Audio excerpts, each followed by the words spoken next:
really pick up the Marshall and start running with it, it is such a terrifying weapon to play with. Like, I mean, we've all seen TENS, right? We don't need to sugarcoat the pill. We don't have to pretend it's anyone else. TENS has made that gun look so viable in most rounds. In any round. Yeah. It's just like, well, and I mean, Scream's an aimer, right? Point and click adventure games for this man. Flash through the smoke there. They are fully blind. Fully blind. No escape. Scream's punished. Nice work from Durka there. Indeed, is again. Okay. Ooh, there it is. Yeah. Show me the money, Soulcast. Let's see. Let's see what we got here. He's still got his flash. And best part is, you get it back too. Maybe not in time at this point. 46 seconds on the board. It'd be, you know, kind of late in the day for it. Yampy's now joined him. Everyone's over here. Now we're going to Boaster tucked on the site itself, and then Magnum towards kind of, I guess, elbow on towards that side. So they might be able to get quite close to the side at this point. Let's see what Boaster has ready for this. They're lined up on it. Now the flash already got invested, so they are going to have to just dry peek this lovely angle acquired by Boaster. It's a straight up Kiebi aim, but it's going to be fine. It gets him too. Falls away to the back of the side, leans a little on the teammates to buy some time, but he's getting split from both sides. And Liquid have done well here. Now, if they can get a spike plant, that'd be gorgeous. And oh, if they can get the round, even better, but I thought it was going to be unlikely. But Mystic now going to be put to task. Does deal with it well, finds Link, and secures a second, but it was costly.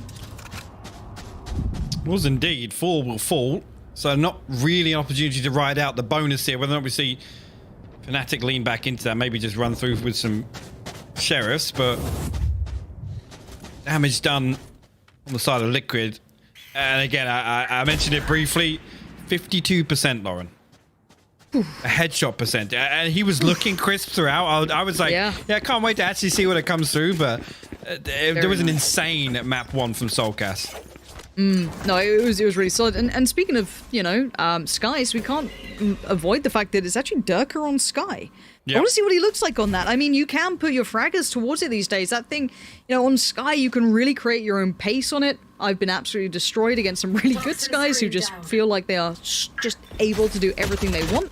Soulcast has started to clear towards Hooker. He hasn't completely taken the territory, but he's at least given the fact that there's a player potentially here. Now, I want to see what Mystic does, because there's a time limit on this. He's going to isolate a clean fight, though. Nice work with the utility kit to put Scream in a bad position. And Scream can't do much about that. It's either commit or sit there and just kind of wilt away under the venom. So at this point, we have to look to see what they do with the other 4 players. Yampion, a guardian of all things. If you can find anything here as Durka tucked up close in that cubby, and Liquid actually going to drift towards A site here. Now, Magnum giving away lots of sound cues here, stomping away on the breach. They're in a position to slow things down if they decide to push with that fault line, and he will do just that. We're back away unscathed. FNATIC going to try and sit back and try, and actually the flash is perfect here for Doma to swing on through that smoke. Soulcast will fall. The spike will come through nonetheless. Okay, let's see how this divides up here. Right, so we've got Yampy kind of, it's not necessarily a one and done, but he's going to have to aim his way out of it. It is going to be just one. I thought, look, it's Yampy, he can swing, that gun's not bad for it either. Can be an aim as paradise, but now there's just 2. Cryptics and Link, and they've been clutch in the past, and they're going to need a little bit of that magic here as well. Numbers favorable, but these retake positions are actually kind of tricky to work with. Yeah, look how favorable that is for Liquid until Doma. Now in the 1v1, just the tap and the headshot. That's the close that he needed. Doma, gorgeous work there. Beautiful stuff. Again, I talked about this guy. I've loved seeing him develop as a player. Filling out all these different roles for FNATIC. Closes that round out in style. Of all the things to pick up there, you drop the Spectre and find the Guardian, but finds the headshot nonetheless. And FNATIC post their 3rd with a minimal investment. There was question whether or not they were going to ride through a couple of pistols, and making, you got to argue, the long play, right, in terms of the economy here and the round score so far. Handled this so well. This retake here, and it all started on the back of Magnum and Doma, right, with that flash through from backside. Really, really well done from them. Scream's had a rough one so far. It's been a little unfortunate in some situations, but the life of a Jet sometimes. Now I want to see what the plan is. Cryptics, I guess, is the kind of I was about to say meat of the sandwich. That's not a phrase I'm really going to start working towards. Scream going to set himself up to try and take some space here. But you can already see that the utility is going to, yes, divide and conquer to an extent. It gives them the site, but it does give FNATIC room to play back in. And with them still maintaining shower control, the site's looking quite small here for Liquid to operate under, but I want to see that spike plant go down. I think actually the toxins run out here, so there's nothing protecting this plant, but Soulcast will find a kill into Mystic nonetheless. Orbital strike invest, that's going to flush out Lamps and Yampy in the process. Soulcast flashes on through, but he's not going to find anything on the other side this time. Doma will respond with his third. Oof. Blind here, but Cryptix is still the one to keep your mind on, because look at that, the post plant.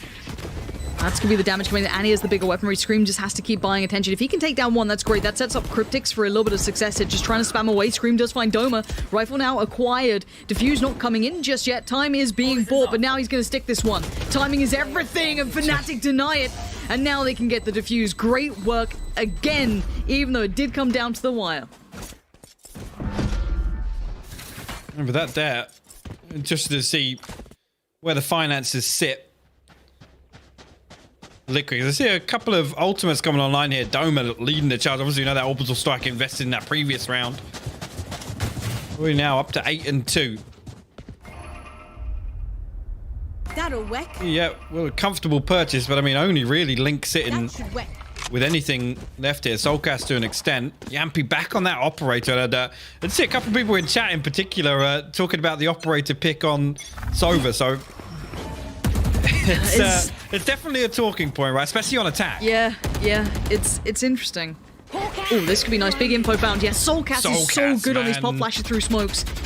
And again, it's why we like that Viper combo, but you can do with anything technically, and Soulcast is showing exactly why. And he gets to fall away, still has a flash in the pocket, and one kind of being recharged. Link seems very aware of that possibility, but the timing was good for Doma to at least punish Yampy. Now that's that op kind of removed from the discussion, but look at them trying to re-aggress slightly here. This is good work. It's good ground covered, and Magnum can kind of relay the information. Well, I've not seen anyone, but look how deep they're holding on the other side.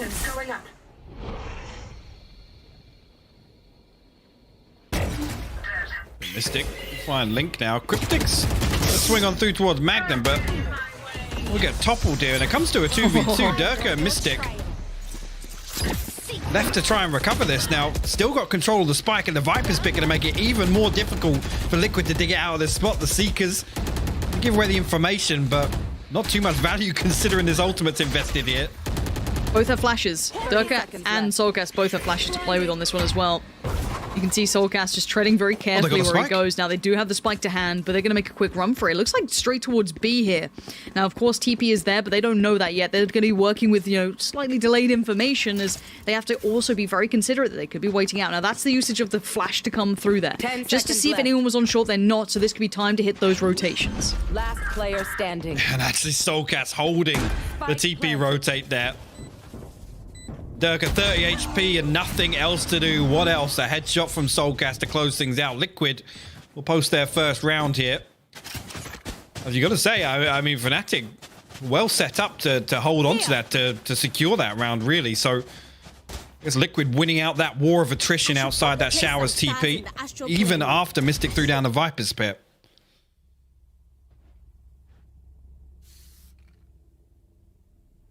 Money's instantly crumbled, though. Like, look at this. 4-1.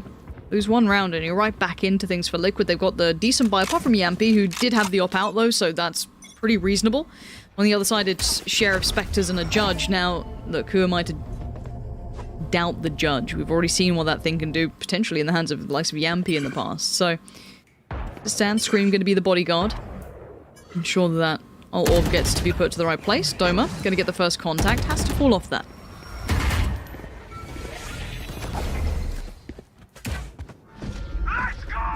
Actually, Rolling Thunder, look at this pinch on Showers here. They're looking to get very aggressive.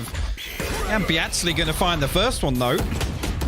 And nothing to do here. Magnum will finally find a kill, but it's all going Liquid's way here. FNATIC down to just Mystic and Boaster. This could work out. They've had a lot of contact on A. Now, keep in mind, Boaster hasn't been checked on yet. The timing on CT is everything, right? If Link looks back towards Hookah, didn't see him. Great. That's Boaster okay. could pick this up. Now I want to see where that spike goes, because he's pushing down, right? So if Cryptics and that Sova kind of give away the game, this is an irrelevant kill compared to the spike. We have to look towards Boaster. What does he do with this information? Now they're going towards long. Okay. 30 seconds. It's a frenzy. It's man. not ideal, right? Now Yampy clears it. Oh, he caught the heals, but Cryptic saw him too. Okay, game over. And now there's a player already in towards Hookah. He has no idea of that. Great work from Link to lean back towards it. Create safe passage for that spike to be ferried towards site. It's always great to watch around like that and just appreciate just the small elements of Valorant, right? The timing on like 3 or 4 different occasions throughout that. And it could play completely different, but again, diligence on the side of Liquid, kind of negating that risk, right? Reading the fact that FNATIC are going to be on lesser weaponry, maybe a Judge, maybe a Frenzy. Going down long there is the right decision, right? It's the safe play. All right, Scream. See what you got here. Ults come around. Is Yampy committing to this choice? I'm interested to see how many times you see him on this now. It's an all-in piece up short. Now, Scream gets his head above water. You can kind of see if anyone's going to be lingering around close by. Even Doggo's going to kind of clear out towards lamps. Nothing's there. Gets a pretty deep clear as well. So, sights up for grabs, and there's the clear towards the back line. So, we're going to be sending those down. Doesn't find anything. At this point, Liquid is being given just a slice of the site, just a piece. But bear in mind, the Mystic is just around that corner. Scream's got to clear it. Great flash comes in. Oh, he needed one of those knives to come through. And that's devastating. While all this happened, Link's found the perfect timing to strike. Gonna take down Boaster, take down another. Good timing on this again. Mystic walked just ahead of the timing, and FNATIC's answered right back, finding Link and Soulcast. And the spike is yet to be planted. Wait, was it Soulcast with the spike? I think so. Flashed through there. That could be a big slip up. I don't know if he picked it up by accident, if another player fell and he just kind of, you know, ran with it. I didn't take note, but that is a huge problem. And Doma's positioning here. No one can clear this for free. They may have an inkling, but to do... left. Oh, the timing. The timing's not going to work out. Oh, yeah.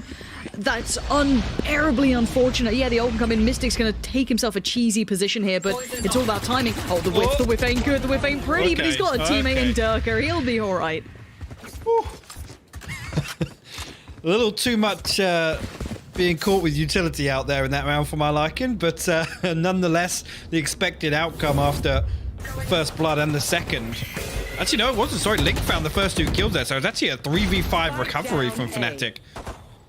I misspoke, yeah, it was Soulcast that actually swung through with that flash. He did have the spike originally, because he's the first to fall for Liquid.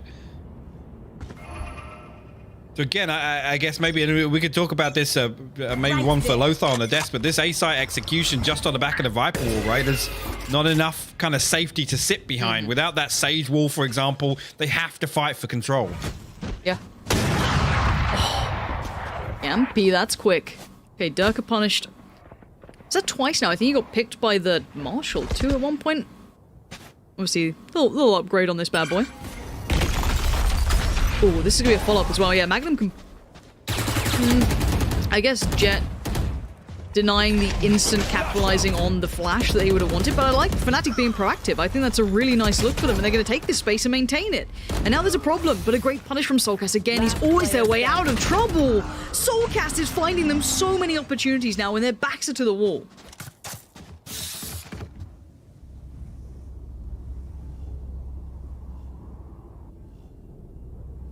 Tough. Again, I hate to say it, Scream having a slow start here on their attacking half once again. See, we touched base with that Blade Saw in the other round here now. Potentially an opportunity to build a bit of a buffer here, Lauren, at least through the home stretch of this first half, their attacking half. And again, you can see a heavy focus on A here. And FNATIC looks like they're trying to get up to something. Scream will find Doma though to open things up. Yeah, lovely start. Gonna forge open, take space towards A. Yampy gonna clear out, just making sure they're not walking into a stack, which, well, it will be at this point, but Scream's doing fine here. This is good. This is just a little maybe confidence building, making them feel out the game a bit. Get in the face. There it is. They're doing just fine. There was a one tap in there somewhere. There was.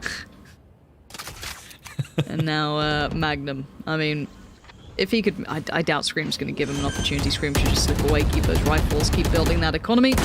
And there it is. Spike planted. Well done to Liquid to keep this clean. Or at least I'm saying that maybe a little early. But again, it should be kept clean. One would hope, yes. Magnum just missing the timing there on... There's Link pushing towards him. And whether or not there's a consolation to be made here. Not much else for him to do than look for some damage. Soulcast and Link gonna come through. Actually, the fault line. Look how quick the fault line is now. It's disgusting. Clean. Clean, please. It honestly... Oh, wait. Can we get, like, you know, like, if we bring in sponsors for the show, can we get, like, a Mr. Muscle, like, clean round? You know what I mean? Like, rather than flawless. I like whatever, where you're going with that. I really like where you're going with that. I've become, like, look, I don't, the average age of chat is probably a little too young to be, you know, I guess relating is Mr. to this. Muscle even still a thing? I don't know. I'm not sure. I'm not sure, but he really was at the Yinsu time. would know. That's like a Yinsu question. She'd love a bit of that. But I just really want, like, you know, products that I use in my everyday life to be sponsored. You know, like, do I need another mouse? No. But do I need maybe some clean, you know, free cleaning products? Sure. New Hoover? Absolutely. Let's have this conversation. Tesco, Waitrose, Marks and Sparks, you fancy a bit of it? It's all there. Full site execution coming in for Liquid, though. They're going to be heading on through. Boaster has been noted. Careful now, might be getting a free haircut. Scream. Oh. And he falls to the orbital It's a strike. nightmare. He's an absolute mare, but luckily the rest of Liquid are just fine. They've taken the site, they've got the spike planted, and they'll be in post-plants. This retake is tricky, but luckily a bit of that utility is going to burn away towards the side on the way back through. Look at Doma, 9 HP. He's barely standing, Hypop. That's it. Link's gonna slip through inside this smoke here. Mystic not expecting that one, but Ow! FNATIC getting all of the kills. Look at the HP. Soulcast now 10 seconds away from another flash. Actually, the first comes through. Doma's gonna give it to him. The phone line comes through. Soulcast, another headshot from him, clutching out the round for Liquid. When I gotta say, a FNATIC should have been turning that in their favor. Everything went their way in that retake. But Soulcast, man. No right. No right. Soulcast. And look, let's do some real talk for a second as well. I'm so happy to see Soulcast finding some, you know, comfort in this game as well. Because, like, the guy is so good, and he's been running that Sky, and now he's looking like he's hitting that stride, right? This could be the patch for Soulcast to just run away with. Like, give me more of that. If we see him becoming the rock of this team, incredible.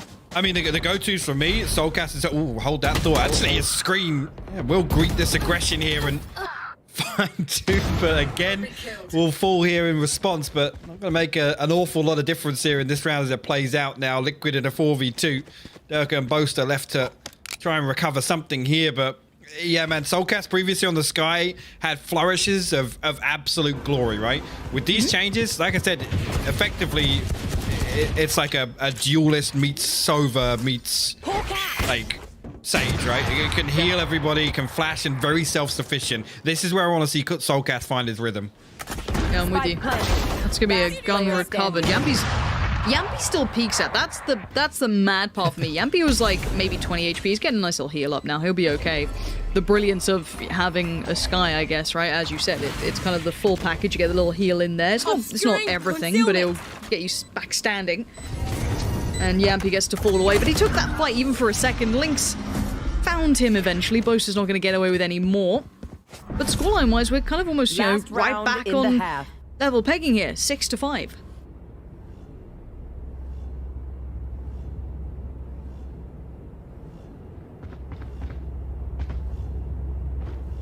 You know, is again, I got to say it, but we would have expected. I mean, traditionally, FNATIC to be a little more proactive in some of these rounds, at least, especially on their buy rounds. We know what they like to try and choreograph on Bind in particular, but wait to see what happens on their attack. Viper's bit invested off the rip here on A short.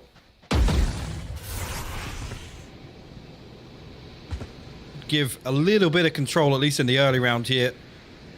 FNATIC, and we'll see how Liquid respond to that. Yeah. First move's been made, right? So does this change the plan? You're going to have the dog put down from Durka D long. It's gonna. I don't know if it actually noted too much. Again, keep in mind, Sky was super deep, kind of behind Fountain. Yeah, Liquid, what do you do with this? You've been presented with a bit of a conundrum, right? It's like, well, part of the map's kind of been denied. Seekers go down. Now, it does indicate one's at long, but that doesn't really give too much as an indicator. Maybe they want to be able to lean a player over, but they already have 3 here. I mean, it's interesting as well with where that's invested in terms of the position on the map. They're not going to gain a lot of info, right? Because it either goes long or short. It doesn't actually tell you where these players are positioned. Now, on the back of that, Liquid are going to respond perfectly and stack up towards long. The Aldrone's pulling 2 players. That Aldrone through shower is pulling so many players back over. Breach is over here. Astra's now come on over. Durka, you better be worth your weight in gold. You've suddenly heard an audio cue and you're like, wait, what? That's not what I expected to be coming through here. And here we go. Durka, high flash, but he eats it. Takes another one for good measure. And Soulcast is the better Sky today. Gonna take the space on the side, 10 seconds. They look a little confused. They're like, wait, I thought there was more players here. Wait, no, what? No, okay. And now, Odd's gonna come down, denies the spike plant. Keep that in mind. This is gonna be done for. Surely there is no way for this to be shut down any longer. No. There it is. A nice attempt, but the ultimate's keeping the round safe. And this is the thing, again, with Brimstone not being too prominent, right? These late round hits when that orbital strike's available, it buys so much time. If you go for that plant in the last 10 seconds and the enemy Brim has ultimate available, it can literally end the round. So again, Liquid, I gotta say it, not really giving themselves the big win conditions there. I think responding perfectly to the Seekers, right? Like you even called it that Aldrone actually giving away that paranoia was building, right? The Seekers come through, they don't really garner enough information to act upon. But I mean, Liquid played it perfectly. The Aldrone draws the rotation, they stack up towards long. They had a perfect opportunity to come through and take control there, but that one ultimate completely flips the script. Scream, does he see this? I don't think he sees any of these yet. Okay, maybe just that pixel. Okay, he's seen 1. But there's a whole lot more here. High flash comes through and FNATIC are on the way. They've got the site under wraps to an extent. That's a good flash though. Durka can get the 1-for-1 trade out. Magnum finds Cryptic somehow. I do not know how or what. Scream, you lucky boy. The stars have aligned for that one. Dips away on it though. Get the ball. There's the Scream you want to see. And now Magnum knows he's in big trouble here. These angles aren't favorable, but he finds a clean one on Scream. I thought the player in heaven would have been able to maybe see that, but no.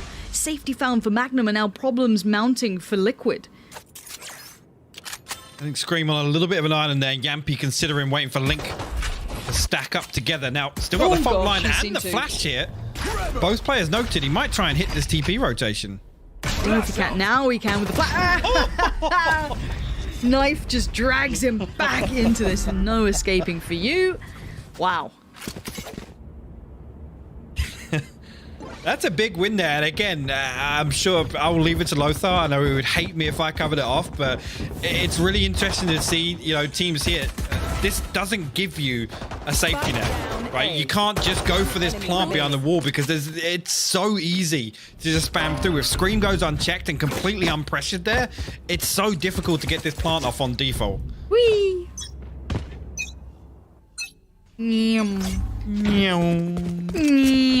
The T-Tours? Alright, let's have a look at what we've got here. Now, money-wise, this is probably just a chill round. Enemy kill. Yeah, someone brought up Sillet Bang. Oh, you're Nice. going to be like, bang, and the dirt is gone. Oh, there's so much potential Look how he here. gets this penny. You've seen the remix, gosh. yeah? Yeah, that's so good. I mean, Sales, if you want to give us a call, got some ideas. Most is also good ideas. How's that There shouldn't happen? be, I don't know. There shouldn't be problems here. Yampy's just straight up leaping around the map. We're fine. Yeah. It's all good. That was like, for a second, you start waffling nonsense and somehow, you know, you get to see Boaster's Boaster. underneath Yeah. heaven with a classic. 10 seconds into the round. It's just Boaster things, maybe. Ooh. A wild spray. But, as it stands, I don't want to say it yet. We haven't really got to the gun rounds. I want to see if we get the third map. Or is it Haven? Haven was the third. And I again, feel as if this goes the distance, it would have suited FNATIC. I mean, that's what I said initially, but I expected Liquid to take Breeze. Before I saw, you know, composition or, you know, what look we're going to see from both. Obviously, this is going to be the turning point for the series. If the third map is forced. Already, Liquid pulling ahead 2 rounds in the second half. See if FNATIC can really come to terms with this and get a grasp on their attacking half here. Get a slow, methodical start. Again, lots of the things I saw on Breeze. Again, it's always great to see teams plant the seed, right, and start that conditioning very early on in their attacking half. Link posted up with a judge now. Going to be a big problem here, but look at the diligence. Magnum digs it out. The gravity well actually from Boast up. Clear out these angles, and Scream now will have to post up. Yeah, I was a little worried that Durka maybe, you know, he popped both flashes to clear out towards Octagon and not kind of lent into it, but again, you highlighted the diligence and clearing through towards Tuka worked well. But we do see the lean back towards A. Now, we still have the Sky here, we still have the Viper here, so Soulcast is still lingering around. He's still very much on the back lines. Cryptics too, who both had really nice game ones, but they're both stuck in towards Lamps. 30 seconds left. I guess you could whip a flash over the top, yeah, and now maybe the swing? No swing off the back of that, so information, sure, but there's still a player watching this. Magnum has been doing well at this one as well. Look at the angles. Scream, you better know which lines of sight he's going to be open to pretty soon, because as soon as he steps forward, you've got Oh, the timing. And Scream's actually going to slip through. No way. Oh, the timing on this. And I'm sure if you're Mystic, you're baffled, but great trade by Magnum to pick up the slack instantly. It's down to the 2. Soulcast was in Lamps at the very start of this. A wide swing. He just comes running out of there. I mean, it's the Spectre. You got to make something happen with it. Dome is going to do down Yampy, though, and it's just Soulcast. Now, no upgrade to hand just yet. He's got 3 to deal with, and I don't think he's got a way out. Doesn't hit. Maybe going to look for another kill, but well handled by Doma. 3 will survive. Now look for the majority rule there in a round like that, and Liquid not able to do, in my eyes, damage necessary to stop this, but the time again, another one of those rounds, like I said, you still appreciate it's just like half a second here and there can really make the difference. And it's not even as if Magnum slipped up there. It's just you know, that internal clock's ticking. It's like, yeah, expecting the flank to come through. You know, 1 or 2 players on the other team not noted just yet. You have to check both sides of that flank. Taking that back. It's default. Even that flash early on, it's not going to give you much, right? An indicator, sure, but I want to see what Scream does. Oh, he's getting proactive. Taking a lot of space here. Durka on the other side, and it's like, well, if you're going to take on another player, Durka knows what's up, but he doesn't know anymore. Scream just delivers it to the forehead. Durka's down in the dirt, and now let's look towards that spike, though. Still leaning towards 8. Scream, be feeling this out. He's going to hit that rotation pretty early here. Piss off. Soulcast, man. Spike down A. Doma and Boaster will fall, and that is Spike in full control here. Inside showers. Magnum's managed to slip through the net. Actually past Link here, who once again posted up in hooker with a judge. Scream will flex out a little bit. Actually might find Mystic, and there we go, landing the shots this time around. Magnum now faced with a little bit decision to make. Hold on to this rifle again. Look at it. It's a Cosmic Divide and Orbital Strike as well. I'm not sure what the purchase will look like for FNATIC coming back into this, but potentially an opportunity to get something going on a lesser buy with these ultimates available. Obviously, him one away from the Rolling Thunder. 10 seconds left. Just wait and see Scream activate. And I feel like this is, it's a good start, right? A confidence builder that's not against, you know, it's not an Eco Cobra moment. I feel like some players do respond well to them, but I think Scream, he needs to get that rifle building, maybe even just the ult, just kind of, you know, start feeling out the game a bit, feeling like he gets that rhythm going, and he's definitely showing signs of good work in that round. Beating, you know, Durka in that little 1v1 that he was having. Nice tick in the box. Soulcast still up there as well. Like, I can't ignore the fact that Soulcast now 2 maps in a row has been mad. That was nice there. But on the other side for FNATIC, now, money-wise, let's see where we're at. 1.9 on Mystic. It's a bit... It's not terrible, right? It's not completely terrible. You could fashion something out of it, but maybe this is what the TAC timeout's for. Maybe discuss where their money's at and what they want to start doing with this, because Liquid are about to kind of start closing towards double digits. Yeah, and that's it's a worrying prospect when you appreciate just kind of, I guess, the how delicate the economy here is for FNATIC in the next few rounds. I mean, Magnum down to 17 armor, even if he forces up on the light, nothing else really to do. I think he saves through full util anyway, so looking like FNATIC are going to lean towards purchase here. Link just building up a nice little buffer there, riding the judge into this round once again. And again, I don't know, the last few rounds, right, they haven't explored Hooker even, right? Other than that round where they did pull him out with the gravity well, they haven't been there since. So No. that's something that, again, can almost slip your mind, right? If it's kind of offbeat in terms of the rhythm of the game and expectations of the purchase on the other side, you don't expect somebody on a buy round to just be posted with a judge. It's true. I guess you're just thinking rifles come out and, oh, attack to follow up attack? Damn.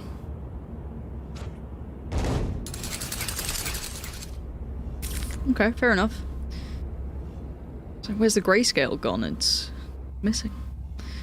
Yeah, I think you're right. It'd be interesting to see if Link gets any more for this.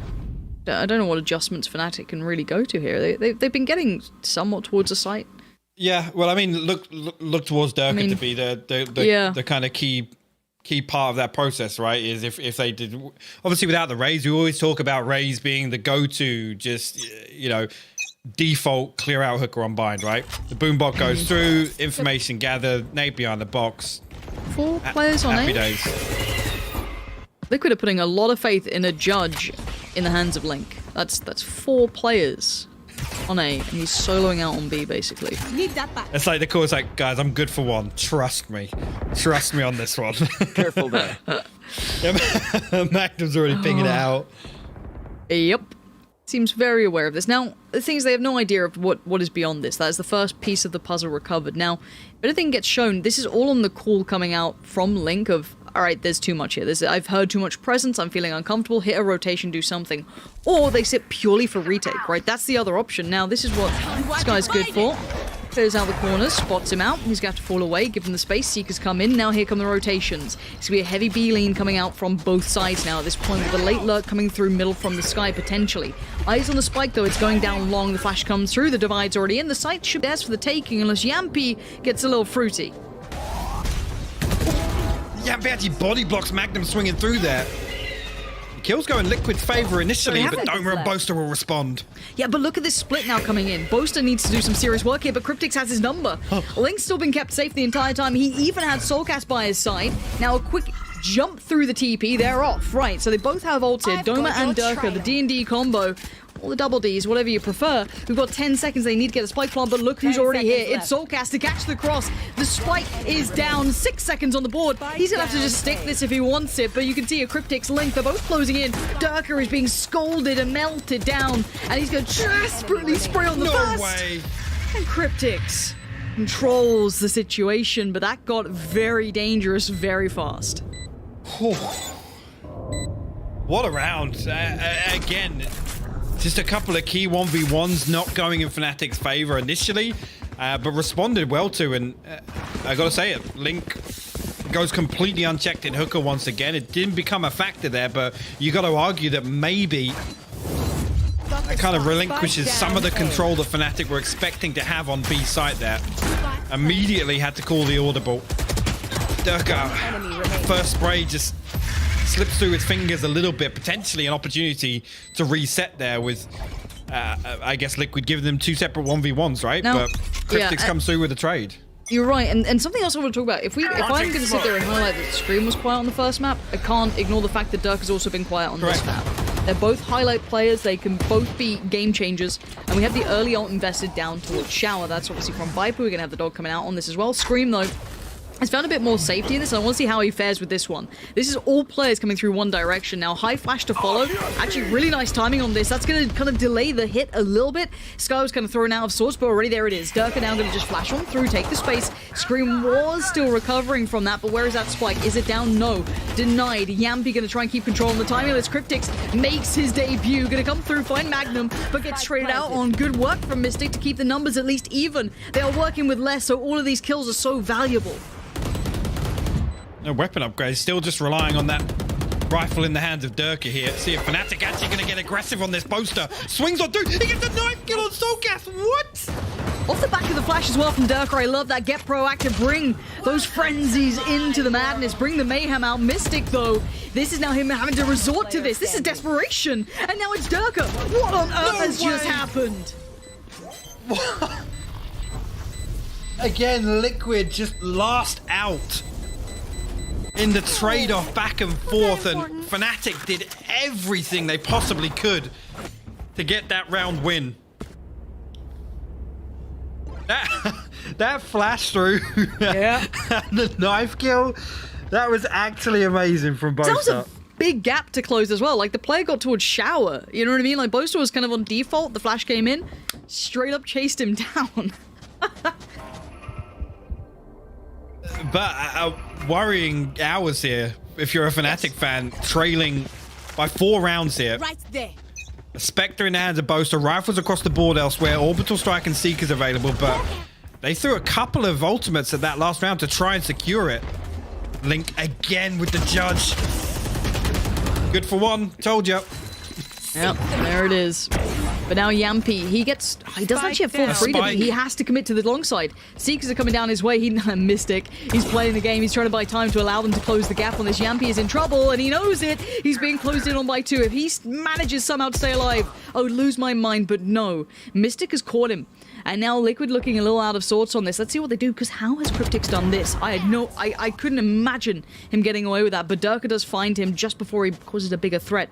Soulcast is on the site, and he is going to be noticed. Durka now knows that there's someone either CT or close by, so good information, good fact-finding by the Sky there.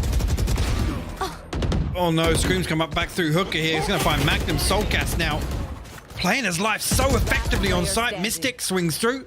We'll deal with that one. Soulcast now on a 1v2 with the flash is perfect, but Durka gonna close things out, finds his 3rd on the round, and FNATIC strike back, preventing Liquid from going to map point.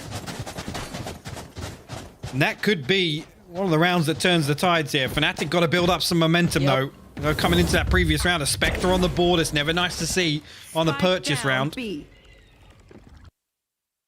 Just a couple of things here, I guess, going astray for FNATIC in terms of the early round wins, and I think Liquid actually, defying expectations, I guess, being a little more aggressive on things like Yampy on the operator, right? As a Sova, swinging down to the bottom of B long. Like, it's things like that that you can't anticipate. You cannot anticipate a player doing that on that agent.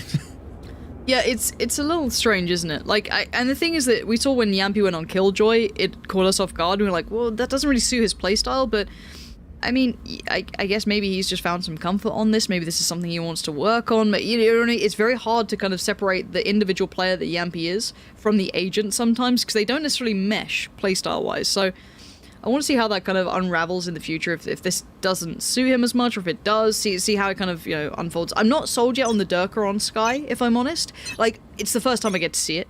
You know, this could be them kind of working out that new comp, so I don't want to be too judgy yet. So we'll have to see how the compositions look. Sky feels like a must-have these days, so maybe they feel that Durka's the one to pick it up. Watch this! It's actually got something lined up here to go through TP. It's actually going to put Link inside. Do I know? Do these guys know something I don't? There's so many Guardian purchases through this game. I mean, I think someone was, like, I heard people theory crafting about it. I want to see what Yampy does with this. Let's see what he looks like. How he's faring on this one. Now, they cleared the site out. They have lost a player for it. That is Magnum now gone. Doma's going to be the first to stride forward. They seem paranoid about Hooker, and right to be as such, but a different approach this time. Look at the pinch through the TP when it comes through. Boaster try to clear through meticulously. They are so conditioned to be worried about Link and that judge. It's not the case. It's the ult from TP. That's what I'm waiting for. So already, the dog's going to go down. It clears out the information on towards the Viper, and that's where they're going to commit it to. And Link's just cleared it out. It ain't a judge, but it's Link still going to come back in, being the guardian of Hooker. Mystic has to get aggressive, but he can't do enough for it. And a great playback through coming out from Liquid. That was absolutely beautiful by Liquid. Did the early You failed.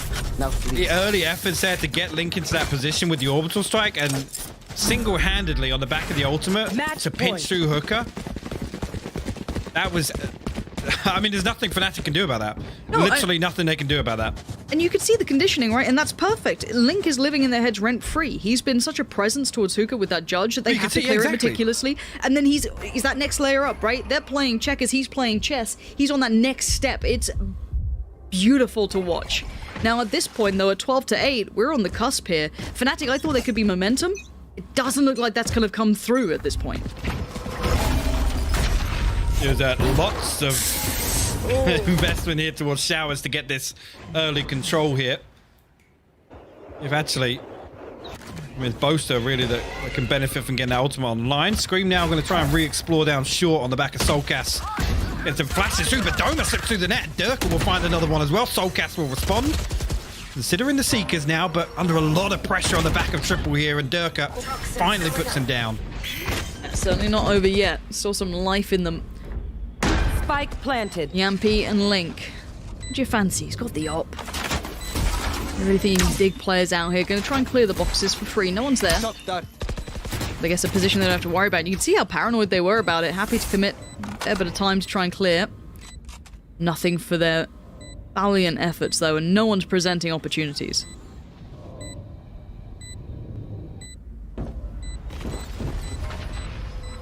Also, that operator here going to make it very difficult. I don't even think he can really swap that weapon out. So, effectively, his retake sits in the hands of Link, at least to be the initiator. They both opt to sit back in defensive spawn, hold on to these weapons. FNATIC will put themselves up to 10 rounds.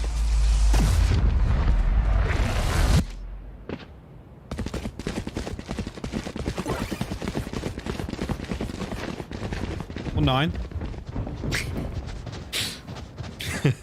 I looked up, I thought it hadn't changed yet. Obviously already had. Happens. And I They're want to give nearly credit at 10. here as well, though. Like, I do want to highlight, Scream has recovered. It takes... not every player can do it. I mean, Scream is a unique player in his own, right? But the fact he recovered from a bit of a shaky start, a bit of a shaky map 1, he's come back, picked up the pace a fair amount. He's kind of found that comfort here a little bit. It was it wasn't the dream start that you want. So, good recovery from him. Now, for FNATIC, in this one, 3-2 split towards A. First check done, Soulcast removed. Not much information even off the back of it. I don't even noted Astra there. But at this point, it's going to be the side take now encouraged. They've got that first step in. Scream needs to stand tall, and this does maintain presence enough to dissuade the playthrough shower. Scream's just going to hop up. This is a dirty angle to swing through on the Cosmic Divide. Look at that. He will. Boaster will fall. Great counter to it here. And actually, Viper's bit invested also. Launching smoke. FNATIC clutching at this one still. Scream playing just movement games around the map. Just the floor is lava and he's trying to avoid it. And a 3v2 though. Link and Yampy want this over and done with. They want to go in towards the next spin on. Let's have a bit of it. Link! What a way to do so. It's now down to Doma. He does have his ult online. Timing is everything. Link's HP is so low. He's got the inkling as where it may be, but time. Though. There's no way he's got time for this. Oh my word. Liquid come through. They're going to close things out here. 39 on bind. I trusted in Doma there. I thought he had the timing down pat. I thought that was perfect for him, but apparently not the case at all. There was enough time to stick that. And Link, I've got to highlight it now. Let's talk about this too, because we've now had Soulcast and Link both having great performances. I think, again, good to have Scream getting those frags looking individually powerful, but to see Link being that kind of game changer a fair amount. We had obviously Soulcast in map 1 doing that. That's Liquid looking solid, and now obviously we get map 3 on the cards. We do indeed. I got to say as well, Scream turning around that map 1 performance and becoming very active towards at least the home stretch of bind. At least there, maybe a little... a couple of, confidence boosters to build himself back in, which makes map 3 very interesting. I was predicting Breeze would go the other way. Bind would obviously go in FNATIC's favor. So to now see this go in the distance, I mean, it's changed my expectations. I don't know what to make of Haven. Yeah, I think We all kind of had expectations coming to this matchup, and it's just hitting all of the good notes to this. All 3 maps, all the way. We're going the distance here, so do stay tuned. We'll be back after the break.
Team Liquid managing to find a safe haven there on the map of Bind. And so now this is a series set to go the distance.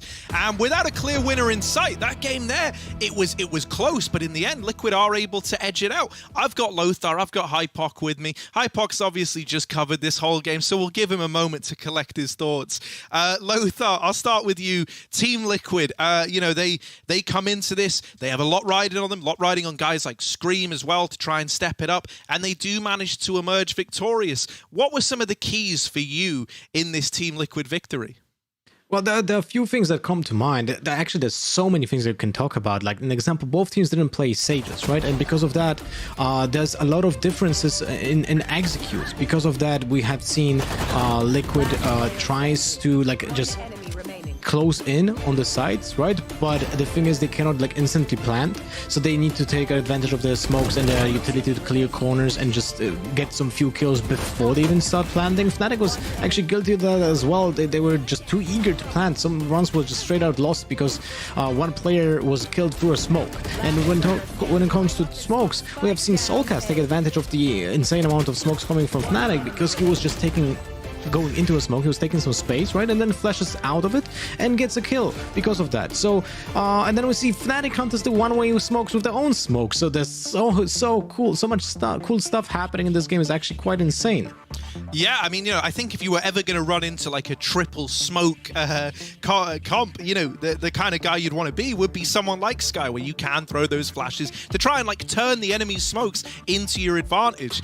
There was also that cool moment that you picked up on, Lothar, where they used the Viper and Sky util to set up a player in the TP, which was sick. Do you want to break down why that was so cool? That was really cool because we have seen a player from A side, that was the Viper, standing with the Toxic Orb in his hand, waiting for Brimstone to push out of hookah. He put a smoke in front of hookah so the players from Market didn't see him pass, and because of the orb that went through the teleport, it opened up the doorway, and Link just did hide in the teleport. That allowed him to be safe, waiting for his ultimate to make an appearance, and then push out in the crucial moment when the opponents are caught off guard, because most likely they don't know someone is hiding in it, right? I was worried that the Boaster will hear the utility being picked up by Link in that teleport, but that didn't happen. Then he hits a double kill. That was one of the most crucial rounds for Liquid. It was actually quite an insane play, very smart coming from Liquid, and it was actually a pleasure to watch. Yeah, and like when you're splitting hairs as fine as a 13-9 game, winning a round like that, as we saw off the back of a little play, little gimmicky, TP is brilliant. It makes all the difference. There were two teams in this game, believe it or not. FNATIC being the other one, obviously falling a little bit short here. Hypoc, I'm going to bring you in. What were your takeaways from the FNATIC squad in the agent comp? I mean, it's nice to see teams experiment, though. The one thing, and I mentioned about this a couple of times, I was expecting to open Discord and see a couple of DMs from Lothar about the lack of the Sage pick there, but the one key thing being, I mean, the big difference here is FNATIC had nothing to close the distance, right? Even in the rounds where they were getting these early round victories, the win conditions they were looking for, they had nothing to capitalize on that space, right? And we think back to the A-site executions, Liquid had Scream, right? Without the Sage Wall, that you have to take control of front showers, you have to split A. You cannot just charge down short and rely on that safety net that the Sage Wall provides, right? Now, FNATIC actually, on the other hand, didn't really have anything to close that space as quickly, right? So that pop wasn't there for this composition. And with the breach in the sky, you're looking for that instant value and instantly capitalizing on the space that you can get on that execution. The fact that it wasn't there a couple of times where people were just able to sit behind the Viper wall, and I mean, I seem to recall Scream going unchecked a couple of times outside showers where they weren't split, and they put a little bit more focused on it towards the back end, but it just seemed like a little bit of an oversight in terms of its composition. That's what they played Raze before. Oh yeah. Well, so we've got quite the series on our hands. I think we can all agree with that. Soulcast 50 kills deep, Scream's awake now. Liquid are here, looking to give FNATIC a run for their money. We're going to a third map, and we'll be back with that after a short break. So don't go anywhere.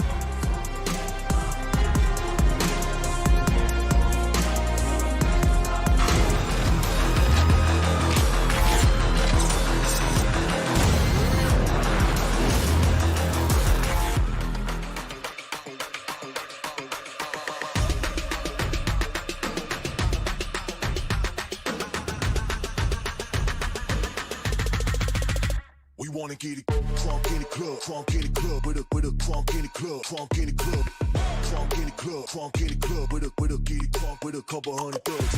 Crunk in the club, crunk in the club, with a crunk in the club, crunk in the club, crunk in the club, crunk in the club, with a get it crunk with a couple hundred thugs. Everybody round, everybody round, everybody round, everybody round here. Everybody round, everybody round here. Know we getting hype. Everybody round, everybody round. Everybody round, everybody round here, know we get hype.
We wanna get it crunk in the club, crunk in the club, with a crunk in the club, crunk in the club, crunk in the club, crunk in the club, with a get it crunk with a couple hundred thugs. Crunk in the club, crunk in the club, with a crunk in the club, crunk in the club, crunk in the club, crunk in the club, with a get it crunk with a couple hundred thugs. Everybody round, everybody round, everybody round, everybody round here. Everybody round, everybody round here. Know we getting hype. Everybody round, everybody round, everybody round, everybody round, everybody round here. Know we getting hype.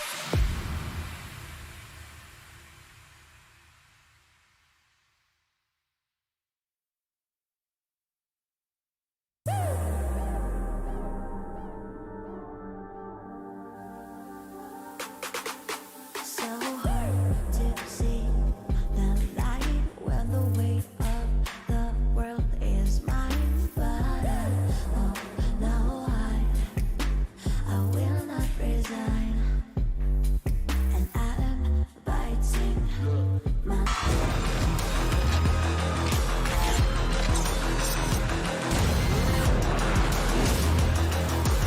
Now, you might have woke up this morning and thought this was like any other Wednesday, but it's not. You're getting treated to a full 3-map series in the El Clasico of European Valorant, right? We've got Liquid, we've got FNATIC, and we're going to a 3rd map. That sounds like a recipe to one hell of a series, if you ask me. Now, we've seen a good look out of both of these teams so far, right? Liquid digging deep to make it happen back on Bind. How are we feeling as we head into Haven, Lothar?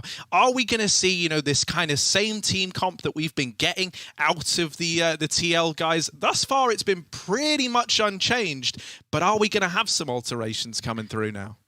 It's so funny to talk about, you know, maps in general, because there's a lot of history when it comes to both those teams playing Haven before the patch. But I feel like that's thrown out of the window. After the patch, we have essentially a new game where teams have to innovate. They have to feel comfortable with a completely new setup. And so far on this patch, we have only seen both Liquid and FNATIC play on Haven only once. So when it comes to Liquid, they played Breach Sky composition. And I wonder, will they play that again? Because as I said before, they were just trying to brute force their opponents on the Haven with those amount of flashes, and it was semi-successful. It didn't feel for sure like it was consistent. It didn't feel I didn't feel like any confidence coming from Liquid when it comes to when they were playing both on Haven and Ascent with this composition, and that's gonna be a very big question mark. And when it comes to FNATIC, on Haven they played Astra, Cypher, Jet, Phoenix, Sova.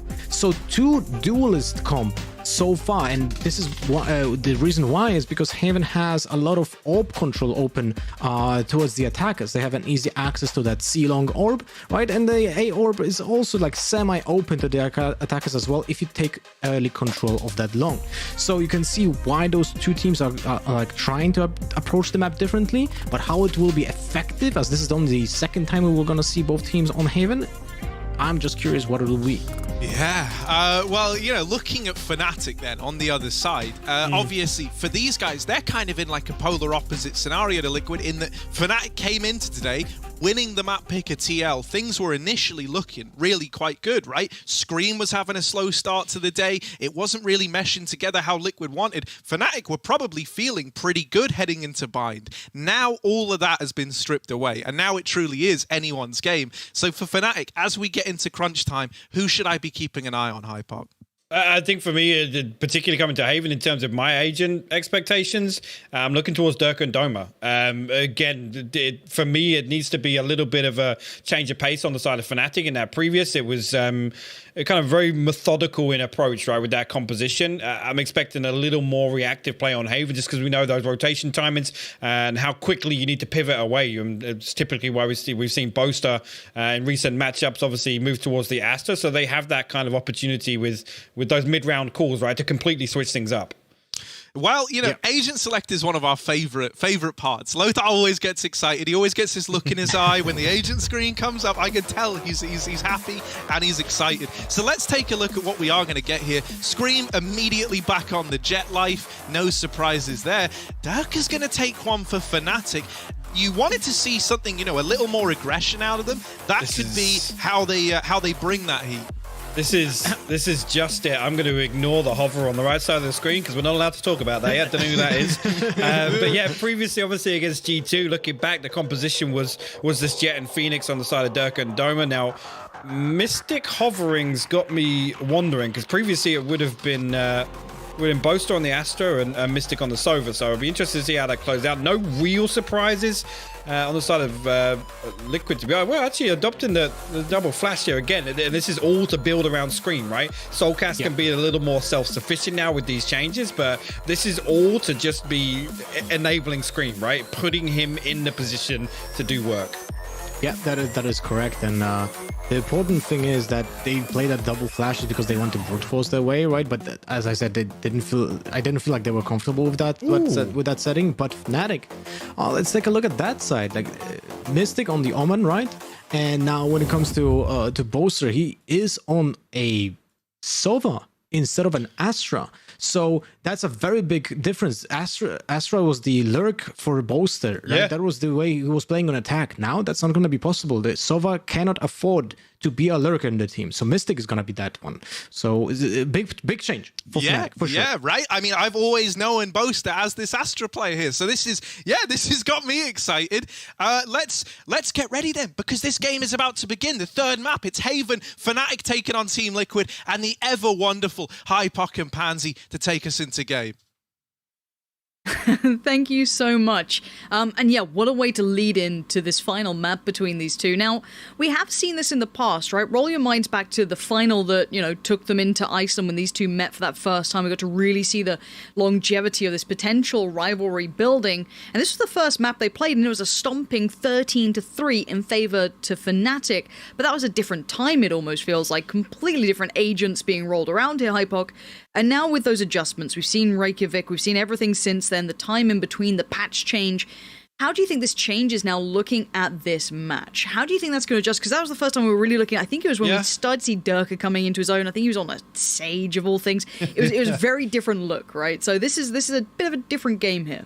It wasn't it. I feel as if we could talk blank canvas here in terms of composition. We're kind of night and day from what we saw in the previous match off between these two.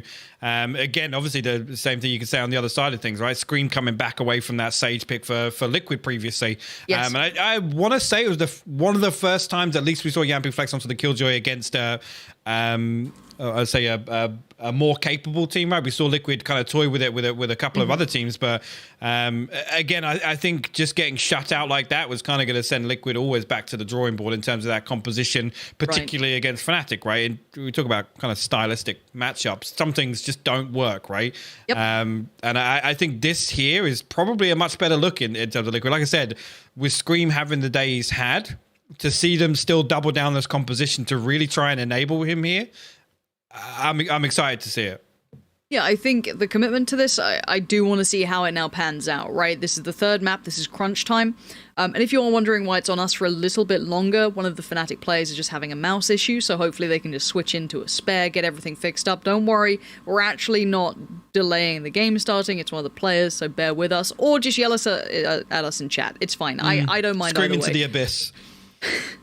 Why do you attack me in this way? It's what I do, all right? That I just spam the little emote, why people happy, and people put it back. It brings me joy, all right? That's all I need.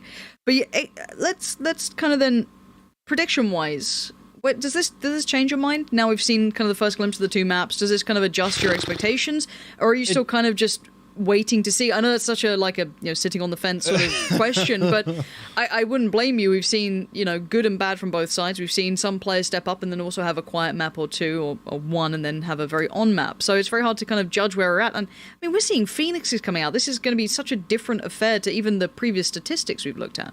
Yeah, I think in terms of forgetting about Bind and moving on, this is a good opportunity for FNATIC to now lean back to maybe a little more of a comfort zone on Haven in particular, because like I said, they looked like they were struggling to kind of fill that gap, as you put it during the cast, right, of getting those early round wins, the early win conditions online for them, and then not being able to kind of follow through on that. This composition here is going to be... Actually, it's going to flip it back in favor of FNATIC in terms of Liquid are going to have to take away some key learnings from these early rounds of how FNATIC want to play with this composition. It's going to be a completely different pace change, and I'm hoping FNATIC can come out of the gate swinging here.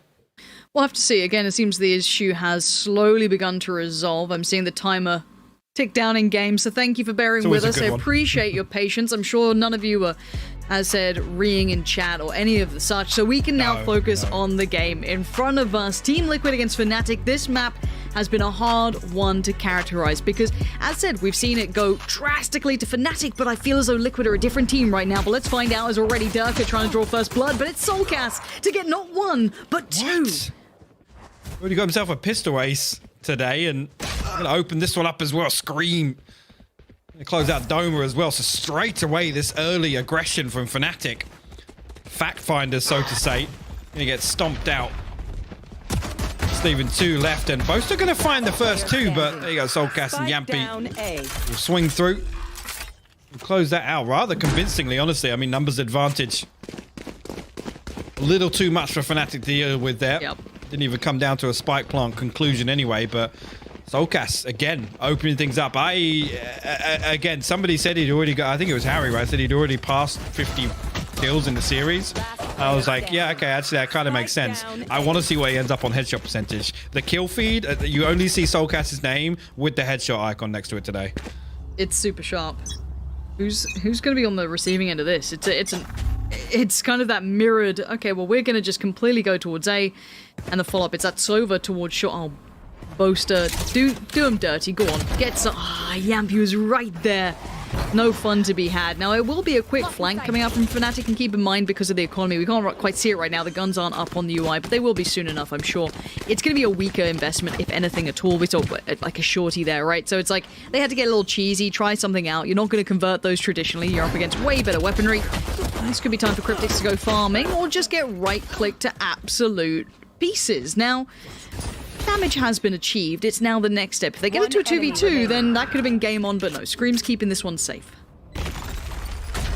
Bolt line going to flush him out of that corner here, but again, Liquid just need to keep Doma contained here. Don't give away any more kills. I mean, Soulcast, the one you would probably want to look for to get this closing kill. Get the Seekers online, but Link will take it away now. And see if actually in the early round, Soulcast is going to make a play for an orb, because Seekers, big ultimate to get online, especially if you're going to ride through some Spectres here. Close that distance. It can be a real game changer in terms of getting it online nice and early, because we know it's such a low ultimate count for it. And already doing the work here. Could be a good one to ride through on this bonus. Yeah, it's... I'll be straight interested on to the see how it Vandal. I looks. love that from Soulcast. Fair enough. Let's have a look. I mean, I want to see what he does with this. If he's feeling himself a double stack towards long for FNATIC, though. Cover going out. Or is he Yampi on the TP across? So he's going to build towards sewer. Soulcast showing presence towards middle, no subtlety to it, but the camera, it's no threat to Magnum yet. He's fine sitting back there, and he's a man of patience, you know. I always think of Icebox now and him catching those mid-rotations. He plays his timing really well, so I don't worry too much about him when it comes to just feeling out the pressure. He does have Boaster by his side in the connector, so all somewhat okay so far. Not going to go in. Magnum gonna have some of that util potentially cleared out, but no, it actually maintains pretty well. Boaster now pushed away as well. Lots of util being invested, but not much of a commitment of players. I guess you have to reset a little bit, get that heal off of Soulcast, and it looks like they're going to drift towards A site. Now, Durka got himself tucked in behind bricks here, and Boaster now coming through. Look at that, Durka going to open things up. 2 headshots to open this round. Boaster going to follow through as well. Yampi will fall, and just Cryptics and Link left here to try and recover this round for Liquid. Hey, look, this is what we want to see. I missed Durka on that previous map. He looked like he wasn't even there. It wasn't the Durka that we know, and this is. He's dominating these angles, just keeping him down in the sewers, unable to break out. 3 players locking this poor old Link into this. I mean, he can try and do some damage to see what he can get out of this. Oh, he's being toyed with all these angles. This could be a pickup. No, Doma, all controlled, and 5 alive Hypoc. That's really important here. Yeah, it's big to squash that one out with a flawless round victory for FNATIC.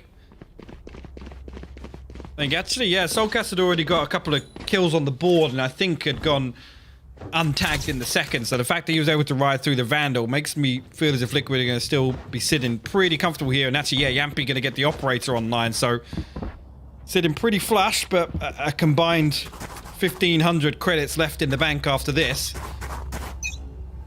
Could be a pivotal round here for FNATIC to maybe build a little momentum back into this.